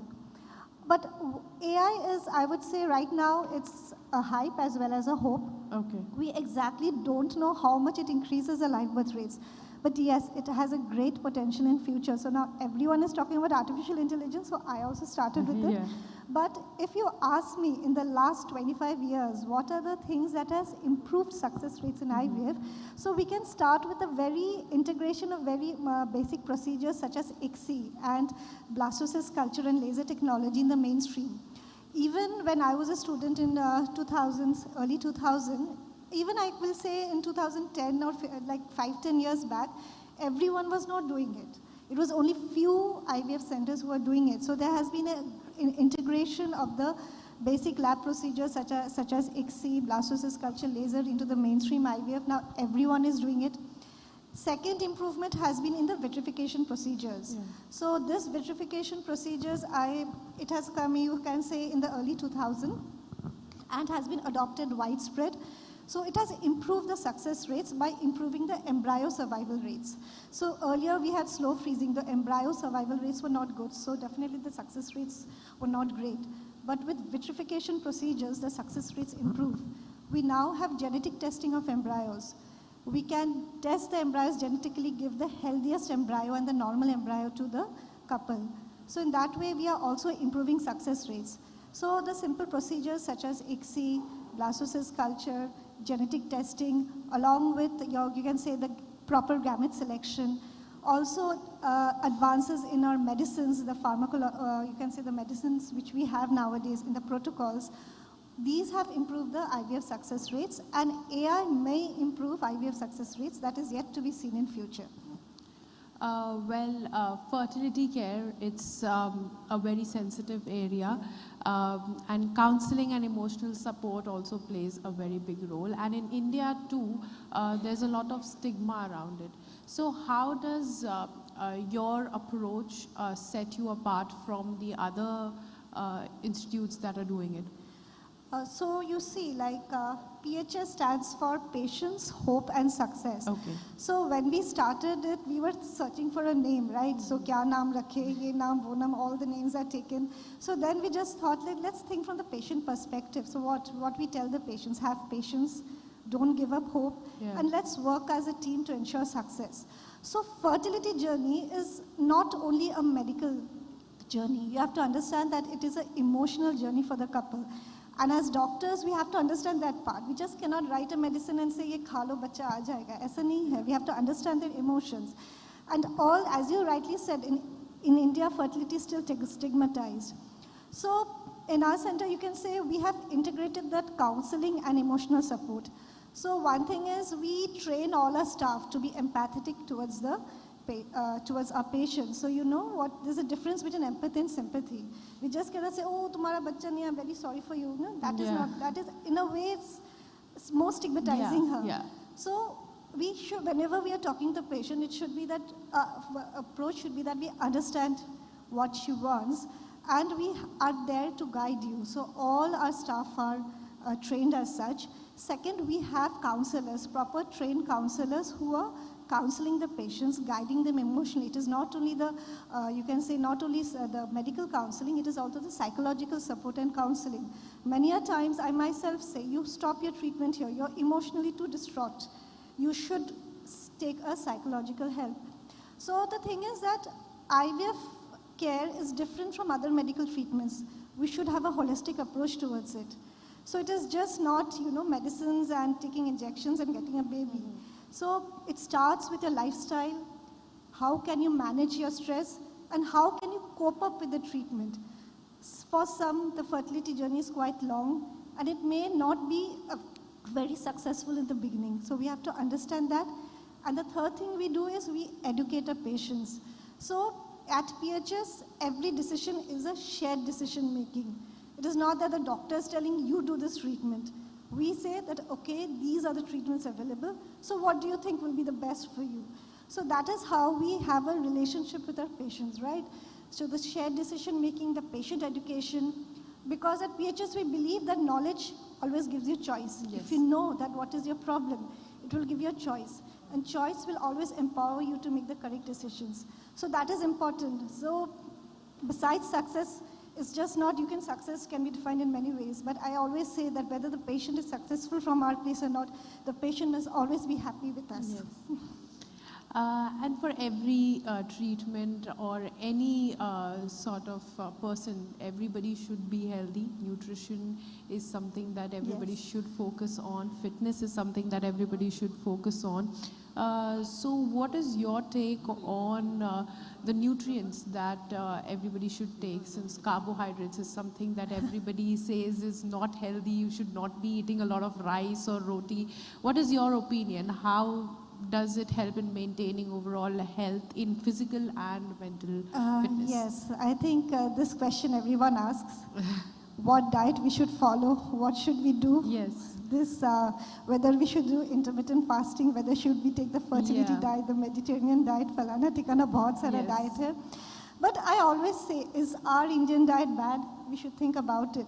Our Indian diet is one of the most scientific diets, I feel, because it is a balanced diet. It has carbohydrates, it has vitamins, it has proteins. So if you see a thali, what it has rice, it has dal, it has some vegetables, it has non-veg, maybe paneer or something non-veg. And also milk and dairy products are an integral part. Usually we have dahi, probiotics. So there is a lot of talk, about the gut microbiome in relation to many diseases. So I think the major, I think we are going a bit off point regarding, but I would like to say that I think diseases have increased in our country with the adoption of Western lifestyle and Western diet. The more we stick to our own diet, I think the healthier it will be. So it is not about rice, roti, which is better or which is not. Our traditional diet is the best, whichever it is. Well, that's a great thought. Thank you so much, ma'am, for joining us at the ET Now Health Ranking and Conclave. Thank you, ma'am. Okay, thank you. Thank you.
Hello and welcome to this specially curated session presented by Lalbaba Rice, etnow.in, Health Ranking and Conclave, West Bengal 2025 edition.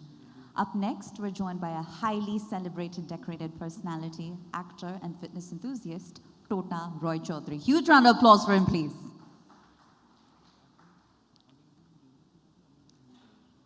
So it's a pleasure to have you amongst us. Thank you for gracing the occasion. And we'd like to felicitate you with a special token of our appreciation. To do those honors, if I could now please invite on stage Assistant Vice President and Regional Head East with the Times Group, Biman Datta. Keep the applause coming, ladies and gentlemen.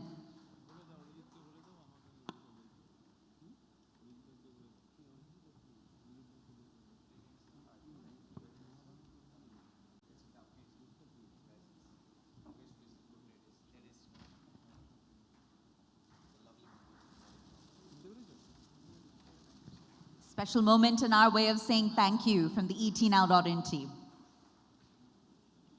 Thank you.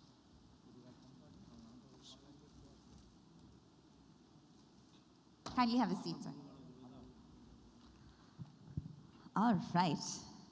We're going to dive right in. I'm going to start with a question that's perhaps on the minds of many. How is it that you have yet to age a day? What is the key to this eternal youth? Because I, for one, could use some tips. Please, don't be humble. Give it to us as we ask. The honest truth. All right, the honest truth is that I find that stressing about things which are beyond my control is such a waste of time. And because I don't indulge in it, I kind of get my night's sleep. And that contributes to me, perhaps, maybe arresting the acceleration of my aging process. Fair enough. I think we can all relate to that. And you're a born and bred Bengali, so I'd imagine that rice is perhaps a staple part of your diet. But is that in fact the case, or was growing up rice reserved for special occasions only? No, it's a part of my staple diet. It has been a part of my staple diet since I was a kid.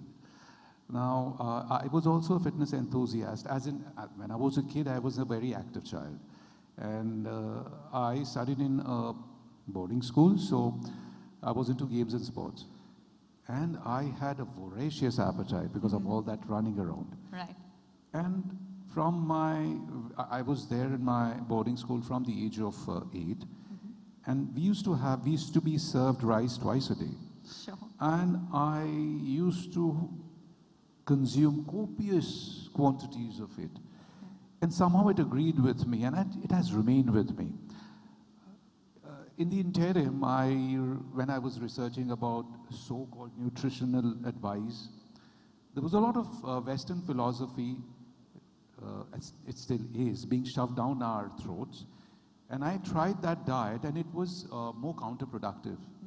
When I resorted back to my earlier diet of rice twice a day, it kind of gave me the best results. So then I must ask you, Tota, is there a variety of rice or a type of rice that perhaps suits you best, or are all rice created equal? No. There's this variety called, in Bengali, in Bangla, we call it Sheddhochal. So the English equivalent would be parboiled rice, yeah? And that is, if you ask me about my secret, that is one of the secrets of my whatever, health, youthfulness, whatever you call it, Sheddhochal, which is parboiled rice. And I found that I researched that variety of rice, and I found that it's got something called the resistant starch. All right. Yeah, which kind of gives an effect of having fiber. Now, a lot of people say that polished rice does not have much fiber in it, but Sheddhochal or parboiled rice has this resistant starch which kind of acts like fiber, and it also feeds the good bacteria in your stomach. It's kind of probiotic, which in turn helps you to digest that, the food that you have throughout the day. And it is also rich in vitamin B complex, niacin and thiamine, I suppose, and easy to digest. So yeah, parboiled rice it is. Well, Tota, you certainly seem to have done your homework in that parboiled rice, you know, as per your research, does ease digestion. Yes. But moving on to another aspect of it, see how we are quickly unraveling all the secrets to your youth, right? Even if it took us a conversation around rice, we are getting to the bottom of it. But another aspect of parboiled rice, since you brought it up, is that it has little to no smell. So, does it have little to no taste? Or is that grossly oversimplifying things and the taste of parboiled rice is completely uncompromised? But it having no taste, so-called no taste, is its greatest asset. Like I'll tell you, I'll give you an equivalent from my line of work. So the best actors are the ones who you cannot put an image to. Sure. You know, they go like a blank canvas to the sets, right? And then they allow the director to create that character out of it, out of its blankness. Brilliant. Yeah, same is the case with parboiled rice, is that it goes as a neutral flavored accompaniment. So if you're having, let's say, a paneer masala or something like that, it imbibes the taste of that paneer masala. You're having fish curry. Sure. It absorbs that taste of the fish and the curry. That's distinctive taste of fish can be had. It is not clashing. Right. You know, if it had any taste, it would have been clashing. Sure. It's like it's like me working with an even bigger actor whom I'm supposed to compliment, but I try to overshadow. Right. That's not part of my Beautifully job. put. You're Not part of my job. Correct. Yeah. So that's what parboiled rice does. It remains neutral, it remains helpful, it showcases the main dish that you're having. Well, Tota, since we've talked so much about rice and parboiled rice in particular, is there a specific brand or variety that sticks out in your mind? See, these days, a lot of companies claim to sell you things which aren't true. So what I do is I stick to things that I know, companies which I know guarantee certain amount of quality, has a certain legacy to carry forward, and that legacy is just not about branding, it's about the brand being synonymous with quality and dependability. So I depend on, I was quite surprised to see it out here, you know. That's the name. That's the name.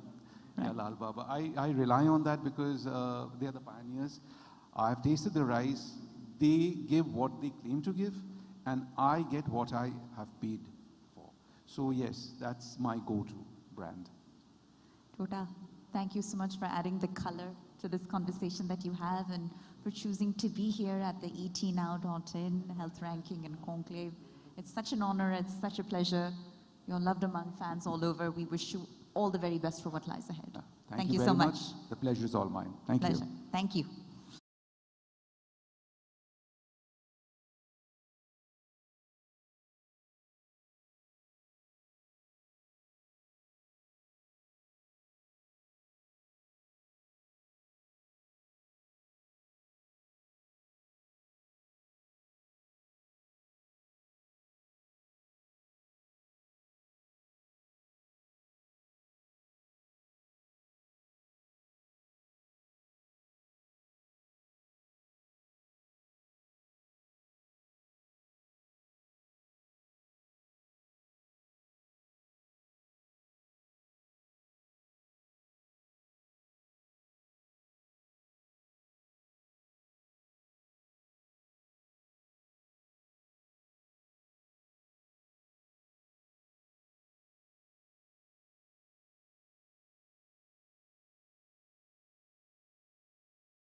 We now bring you a specially curated session at the etnow.in Business Summit and Awards West Bengal 2025 edition. And it's my honor and privilege to invite on stage a very special guest. Ladies and gentlemen, please put your hands together for Mr. Harshvardhan Neotia, Padma Shri awardee and Chairman Ambuja Neotia Group. Huge, huge round of applause, ladies and gentlemen. It's such an honor and an incredible pleasure. Sir, thank you so much for being here.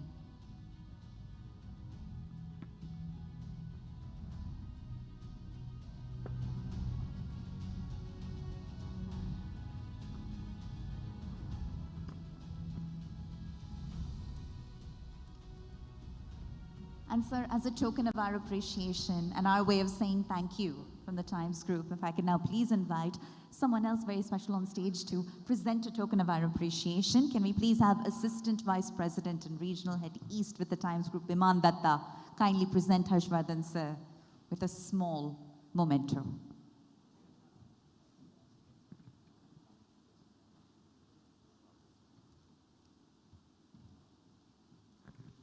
The Business Summit and Awards is about saluting real-life heroes, and here's one of them. Thank you so much. Please kindly have a seat, sir.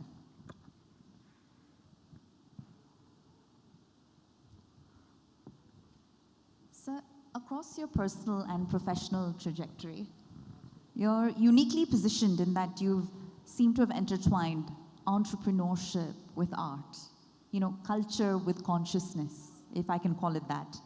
So what role do you believe that cultural consciousness ultimately needs to play when it comes to the Indian business landscape?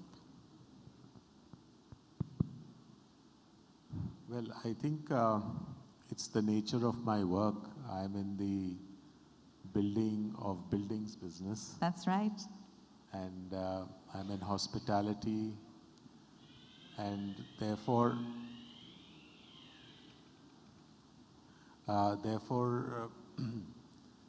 art and aesthetics are integral to what I do. I was fortunate to be born and brought up in Kolkata, which has a lot of tradition of art. I was fortunate to be in the family that I was born in, where art was greatly appreciated and celebrated, and different members of the joint family that I was born in had different interests. Mm-hmm. So I kind of am not an artist, but I have kind of lived within art and culture surrounding my life. Mm-hmm. So it comes into my projects intuitively and mostly naturally, rather than any forced process. Absolutely organically, it Yes. appears. And Mr. Harshvardhan, you mentioned a moment ago that you're in the business of building buildings, but there are many more industry verticals that essentially you manage. So which among them do you think will emerge to be perhaps the biggest value creators or blockbusters in the years to come? It keeps changing from time to time. When we hit COVID and I was in hospitality and all the hotels were shut, and it looked like I was in a very hopeless business to be in. Sure. In fact, if you know that maximum people lost money who were involved in hospitality. It was the hardest hit.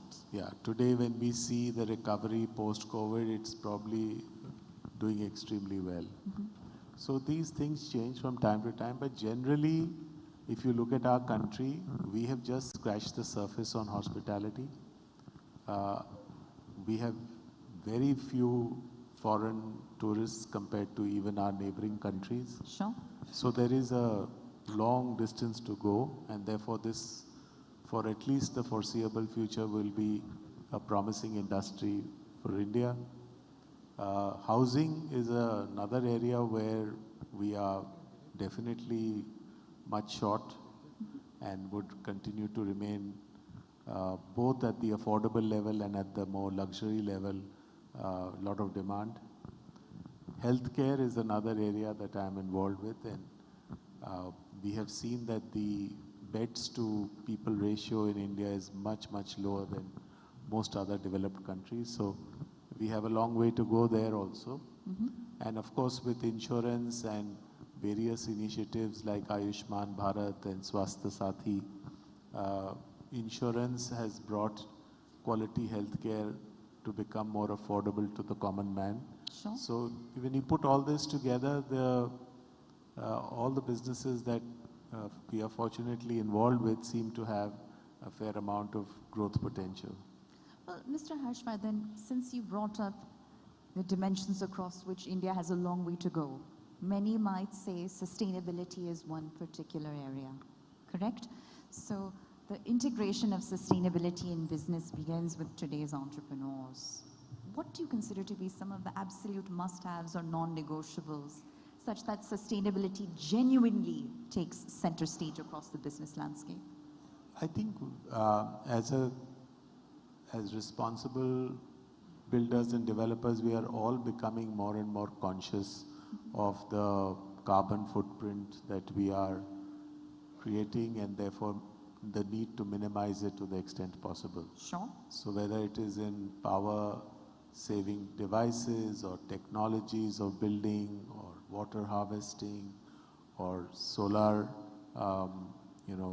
electricity generation or renewables and recycling of waste, there are so many things that each one of us in some measure is doing, and I think they are definitely more sustainable than the practices we had used say 10 years ago.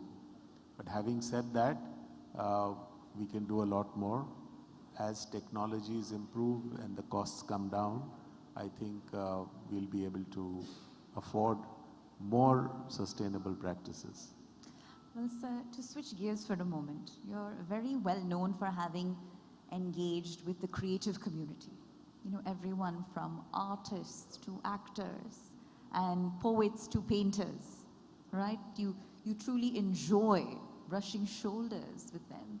But how have those interactions and those experiences perhaps shaped your business acumen and your approach to organization building? Well, I'm not sure how we can specifically create a link between the two. Sure. But, just like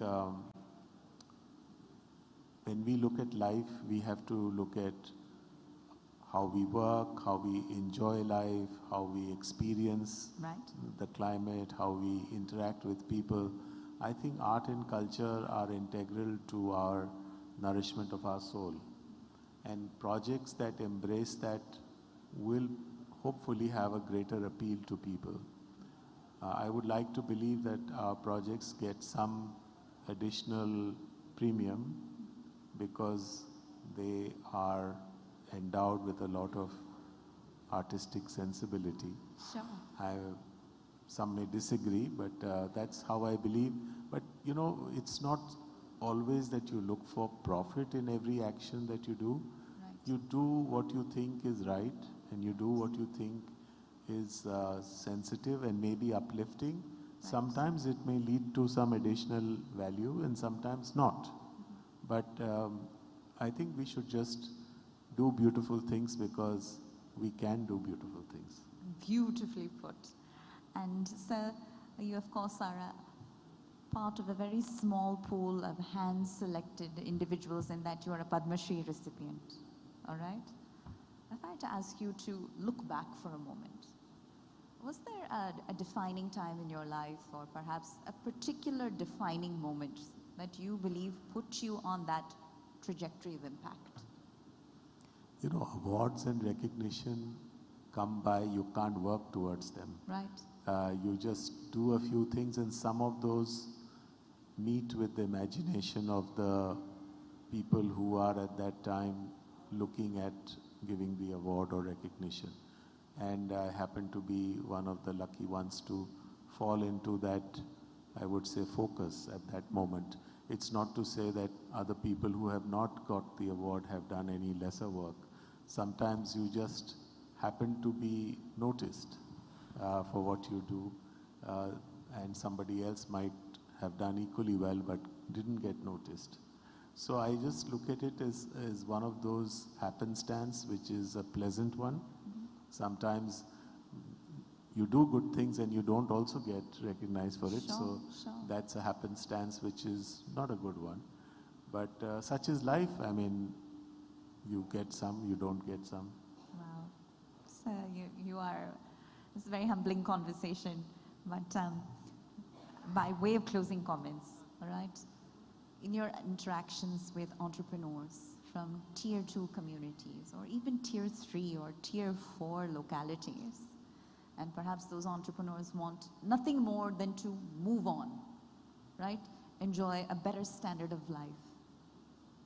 How do you essentially guide them such that they can scale and grow and achieve, but stay connected to their roots? Never forget where they came from. Well, you know, we are all molded in the formative years of our upbringing. We can definitely grow even thereafter, but the biggest growth happens probably when you're between 10 and 18. At least in terms of the way you think, your character, your values. Sure. Of course, your skills you keep developing till the last day of your life. So that is really something that you don't tell an entrepreneur today. It's probably there with him because he's had that growing up, or maybe he's not had it. Sure. Having said that, there are a few things that I would certainly guide anybody is to say that, you know, many times people tell me that, give us a tip as to what is the trend and what is... I say, you know, you don't have to see the trend because trends keep coming and changing. You have to see your core interest and strength. Right. And if you do something that you're passionate about and you do something with a deep commitment to excellence, chances are that even if it is not the most trendy thing, you will succeed. But on the other hand, if you do a trendy thing and you don't have the passion or the skill set to do it, you might not make a success. I mean, you might make a success for a while because it's all happening, but sooner or later it will catch up. The other thing is that we need to be centered on integrity. We have to value our word. In business, nothing is more important than living up to the promise you make. And that is something that has a very slow process of getting discovered by people. But once it is discovered, it is something that has got great value. So I think these are the things that we need to do. And of course, we have to do what we do very well, because we live in a very competitive world and there are lots of options. So why will your product sell over somebody's? Well, primarily because it is a better product. Right. Sir, I think you've stated it so simply and yet so beautifully. Thank you for taking the time to speak with us. This is a conversation that will stay with us. We truly value all of the personal anecdotes you share from your own journey and your professional journey as well. We wish you all the continued success, sir. Thank you for being here. Thank you. Thank you very much. Mr. Harshvardhan Neotia, ladies and gentlemen. Thank you so much.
And now at the etnow.in Business Summit and Awards, we have Mr. V.K. Bhandari, the founder and managing director of Supertron Electronics Private Limited. Hi, sir. How are you doing today? Mike. Fine. Thank you. My first question to you, sir, would be Supertron has grown from a regional player to a major national distribution company. What are the key strategic decisions that you had taken to enable it to scale that big? Right. When I have started the business from the Eastern India and I established the branches of Bhubaneswar, Ranchi, Patna, Guwahati, entire Eastern India, then I found that this industry is growing very fast because the new coming industry was there. So I found that industry is growing very fast and scopes are very high. Yeah. So when I then researched this thing, then I found that Eastern share is only 15%. If I am doing the business in this area, then I cannot grow much bigger. Yeah. So this is the excitement was there. I am already established the business in Eastern India and I understand the logistic and the distribution policies. So I decided let us go to the national level for the higher growth. So this entire industry itself is extremely competitive, the IT distribution space and electronics. So how is Supertron leveraging technology and supply chain innovation to differentiate itself from the other players in the industry? Yeah, only two things are there. The technology, the main part actually. When you are using the technology for higher efficiency purpose, then only you can manage your better services. Second thing, the services is there when we are distributing the product to mainly the dealer part, retailer and other LFR partners. So efficiency is the logistic major this thing. How fast we are giving the delivery. So that technology, we are using the technology, they are placing the order in online and digitalizations are there. So 13 years back, I have started the ERP solution. Then we keep upgrade the technology and the main culture of the human resource is very strong that we give the services very fast. So this way the competitive market started, then it was not very competitive. Yes. Now it is very competitive. So we are managing because our technology is very strong. Well, sir, India is actually growing to become an IT manufacturing hub and a global manufacturing hub for that matter. So what are the new opportunities that you foresee for electronics distribution in over, like, say, 5 years now? Yeah, just it is started in computer line. This is just started actually, and government is giving a lot of support and lot of incentive for local manufacturing. When local manufacturing will be there, then availability will be better, and the cost will be better actually. And in India, our tier 3 and tier 4 cities are growing very fast. So how to reach this product to the tier 3 and tier 4 product? So we are already in expertise. This expertise only growth will be bigger due to the manufacturing thing actually. So I scope that our this whatever establishment is there, we will do very high growth due to this manufacturing part.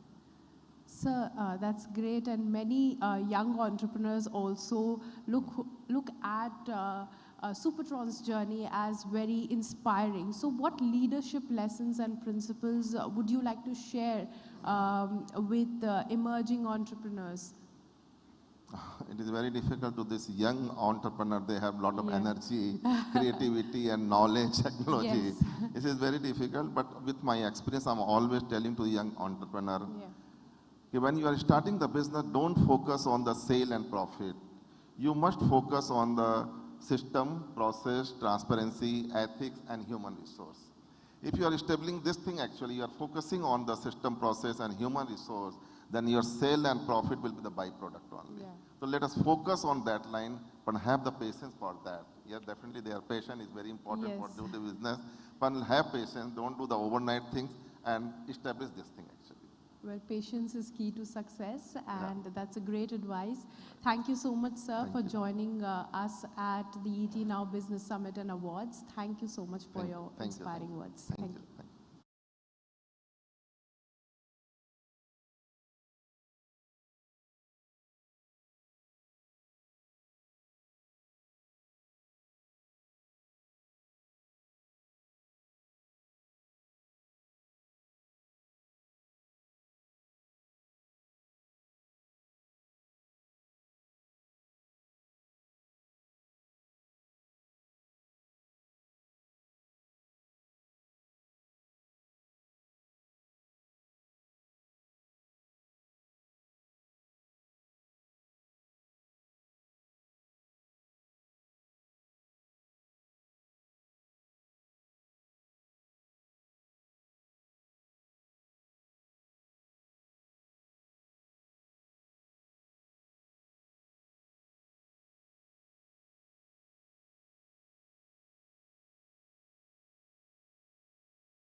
So now we have with us Mr. Amar Sanganeria, CEO of Pacman. Hi sir, how are you doing today? Very fine. Good evening, everyone. This is Amar Sanganeria, CEO of Pacman. Sir, my first question to you would be bespoke home furnishings. It's a very niche segment, and it's very different from the larger mainstream decor market. So what inspired you to enter this space rather than going to the other side? Thank you. My journey of bespoke home furnishing was not a calculated business decision. It was something very personal. So when I started my journey in 1999, it was just a very small one. I realized home is just not a space, but it's a sanctuary where a lot of beautiful moments unfold. Father holding their newborn, family come together to celebrate, morning, hot coffee sip. So all create a story. I wanted to create furnishings which honor this moment. Now, the regular contemporary home furnishing always believe in volume rather than doing something different, something which has a value. So for me, like bespoke home furnishing, when we create any product, it's like a collaboration between the artisan and the homeowner. So my story taught me, I failed in class 9. Then I worked very hard, admitted in St. Xavier's College, went to Mumbai, did modeling, a bit of Bollywood, in finals of Grassy Mr. India. So you know, it taught me excellence is not about doing something which other does, but to do something which matters without uncompromised quality. That is what bespoke furnishing represent us. Well, that's a great story, and home is indeed a very personal and emotional thing to Absolutely. Indians especially to buy. So now with changing consumer tastes and global design influences coming in, how do you ensure that your products remain both contemporary and culturally very significant to India especially?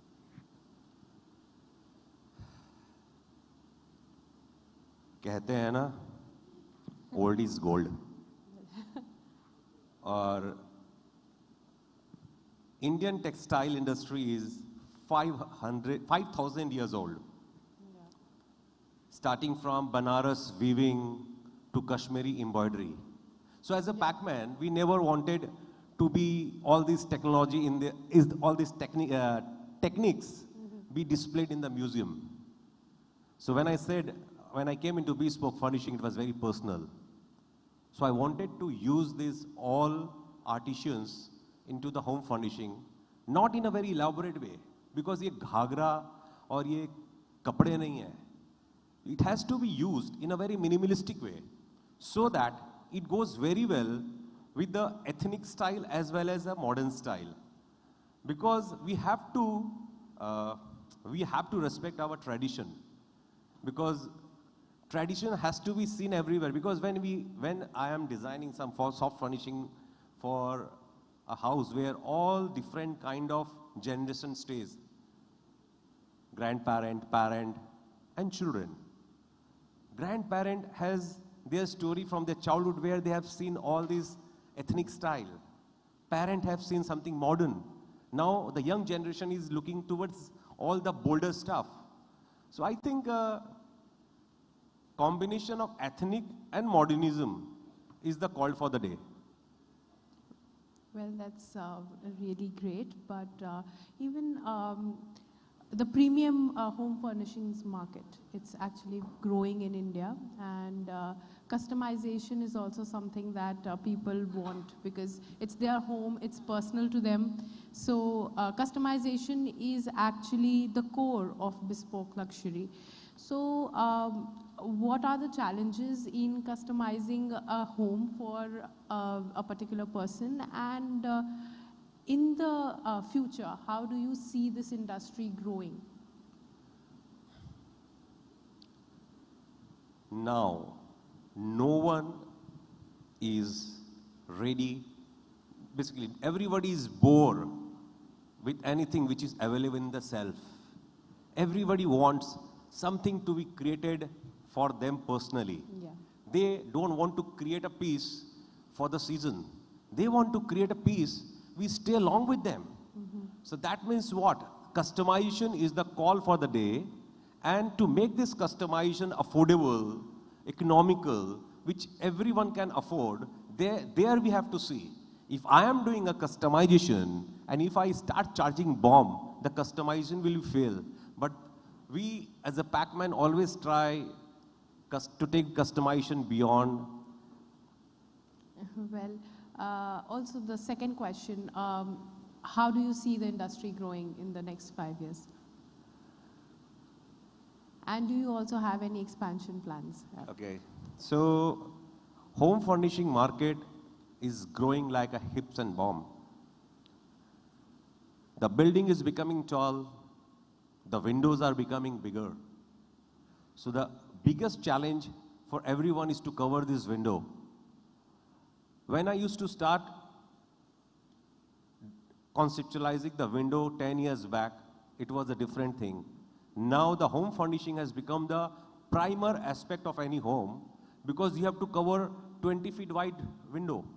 So in that, if the home furnishing, if the curtains, if the furnishings are not properly draped, it will not give you that impact what you are looking for. So home furnishing market is growing like 10 times, 20 times, 100 times in this moment.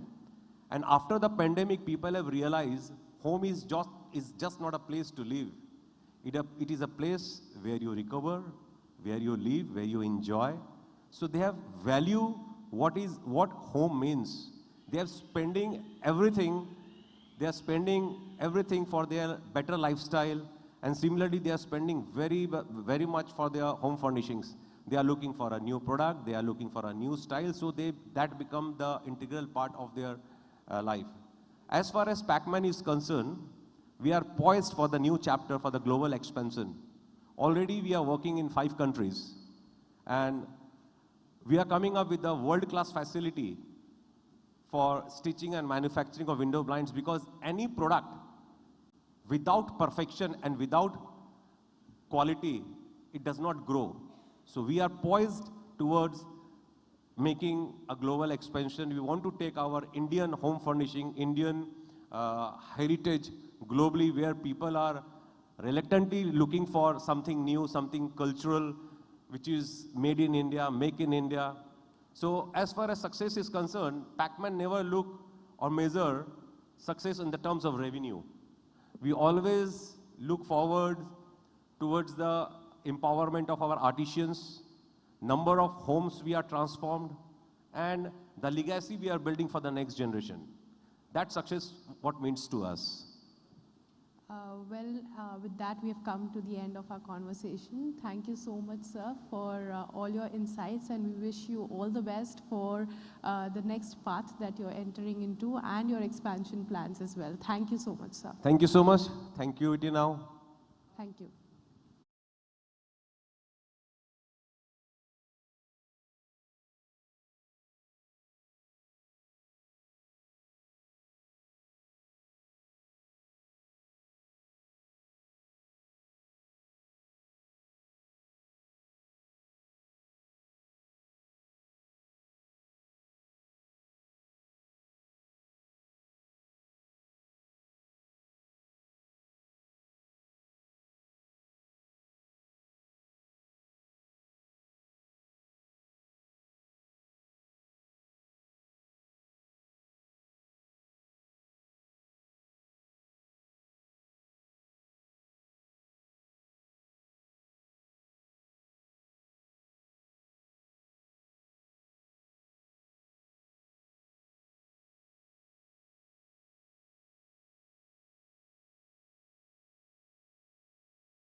And now at ET Now Health Conclave, we have with us Dr. Pramod Kumar Singh, the HOD Professor of General Surgery at Gauri Devi Hospitals. Hi sir, how are you doing today? Oh, fine, fine. Thank you ET Now for inviting us. Sir, my first question for you would be, general surgery has seen major advancements in minimally invasive and laparoscopic techniques. How has this transformed surgical outcomes and recovery times for patients in your department? Yeah, you know, laparoscopy today is undergoing remarkable transformation. It is advancing rapidly with minimal invasive and laparoscopic technique. You know, the basic, it has advantages over the traditional surgery. It is come with lesser pain, minimal scar, reduced hospital stay, and altogether reduced complication and faster recovery. These are the most advanced and better way of the microscopic surgery nowadays. Yes. That's why people are choosing more and more this surgery nowadays. Okay.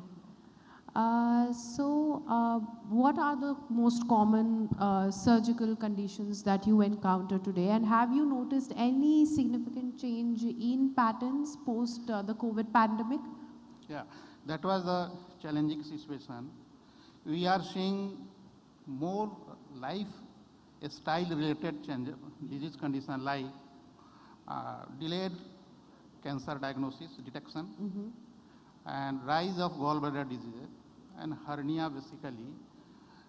This facilitating the awareness of the diagnosis, early detection and awareness of the people. Yeah. Talking about awareness, patient awareness and timely diagnosis is something that plays a crucial role in success of a surgery.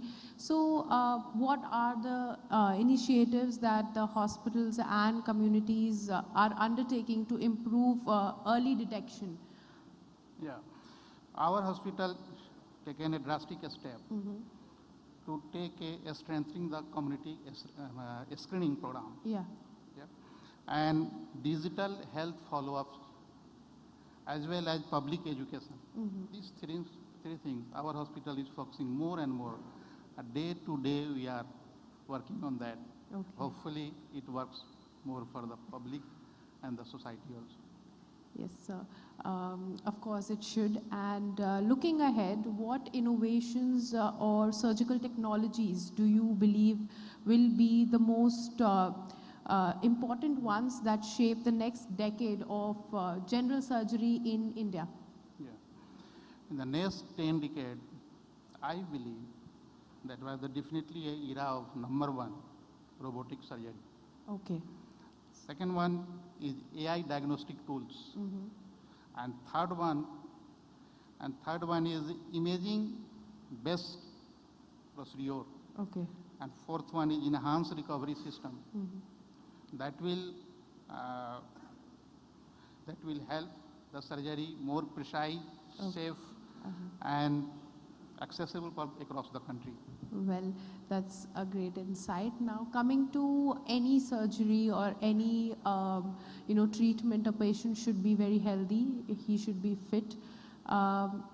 The food and the fitness part is very important. So what is the significance of carbohydrates in the diet for maintaining overall health and personal fitness in a human body? What do you think about it? I think we always talk about being a doctor. Please take a balanced diet. Yes. So definitely three things are more. We think carbohydrate, protein and fat. Yeah. So we accordingly we adjust. For fitness point of view, try to take, nowadays people are taking lesser carbohydrate, more protein, lesser fat. The body to body habit and nature to nature is different. Yes. Okay. Definitely. Anna? Yeah. Yes, makes sense. You need to tailor your diet according to your preferences, according to what you want, right? Thank you so much, sir. It was a really insightful conversation. Thank you so much for coming. Thank you. Thank you.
Today we have with us Professor Dr. Bonaparte Chaudhary. He is the professor and head of the ENT department and also the group CEO of Sanaka Hospitals. Hi sir, how are you doing today? Yeah, I'm fine. Thank you. Sir, you're a professor and also a group CEO. How do you balance your clinical excellence with a high-scale healthcare management at the Sanaka Hospital? I'll not claim that I have a very good work-life balance. But then to me, it's very simple. You just need correct intent, absolute integrity, and a bit of common sense. With this, your job is just to make different teams. As I say always in any interaction that I'm just the face, it is my team which is performing. So my job is very simple, just to make different teams in different verticals. It's not a single team. As you mentioned, yes, as a group CEO, we are managing 3 medical colleges, 1 dental college, numerous paramedical colleges. Yes, we have different teams for those verticals. As a role as professor and HOD of the Department of ENT, yes, I have another vertical there. Yes. So you just make the team and then run along with them. Yeah. That is leadership, and this is how I manage. I am not very sure whether my wife is very happy with me. I'm not very sure about that. But on the work front professionally, this is very simple. Well, work-life balance is something that you need to take care of. I maybe. don't think we look forward to that. That is impossible. That's a myth. Well, what are the key technological innovations and patient care upgrades at Sanaka Hospital, and what is it focusing on for the next 3 or 5 years ahead? Okay, in this small interaction, I won't be able to mention a lot of things, Yes. but I'll just make one highlight that Sanaka Hospital is the only hospital of its kind who has a state-of-the-art cancer institute in that part of the country. Outside Kolkata, we hardly have any big cancer setup. We have that latest LINAC. I am very happy that you don't even have that in Kolkata. Oh. We have that Halcyon 3.0 with us in LINAC and the digital PET CT. In Eastern India, we're the only institute to have digital PET CT. So a holistic cancer care. And if you talk about the upcoming things, the first voice command cath lab in India. We are in the process of procuring, and very soon, in fact, I was surprised to see you can actually command that system to go to a particular vessel, do a particular thing. If you say stop, it will stop. So it is as if it is a science fiction, but that is a reality in this world as of today, when I was presently surprised, and we are bringing that to Sonoka hospitals very soon. Well, as you are an ENT specialist too, from your perspective, how critical is early detection and preventive care in reducing India's long-term disease burden? Here also, ENT is a big spectrum, so I will not bombard with lot many diseases, but only one disease I would like to emphasize. Yeah. From my experience when I was in Port Blair in GB Pant Hospital, every day we used to diagnose one new cancer patient. And head and neck cancer, ENT cancer is commonest male cancer in India. So I just like to point out to one disease that is a non-healing ulcer. That can be because of, in Andaman it was because of pan with betel nut.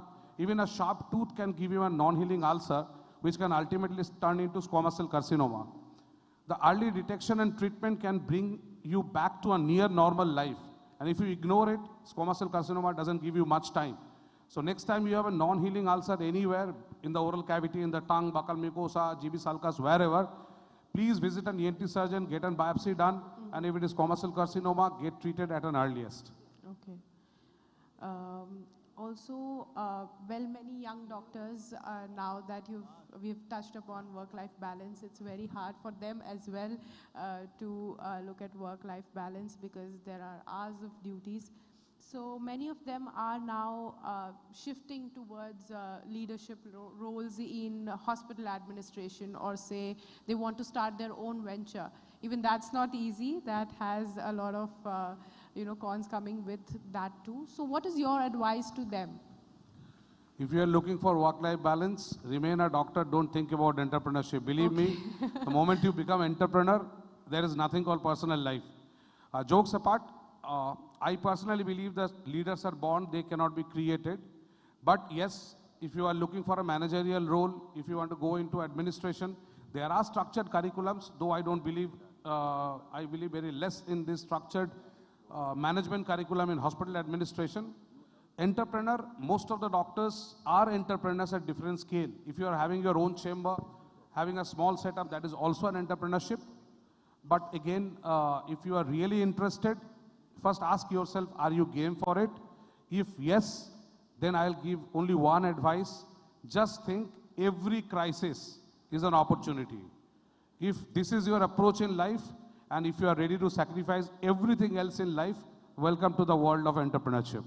Well, that's great advice. And nutrition and fitness is something all doctors want their patients to focus on. And now that many of the young people, a lot of people actually are now getting into the space where they would want to be very fit and healthy. So as a doctor, what is your health mantra? What kind of nutrients would you, what kind of balance in nutrients would you recommend? Just look at me, I'm the wrong person to give advice on that. And I always tell my patients, don't do what I do, do what I say.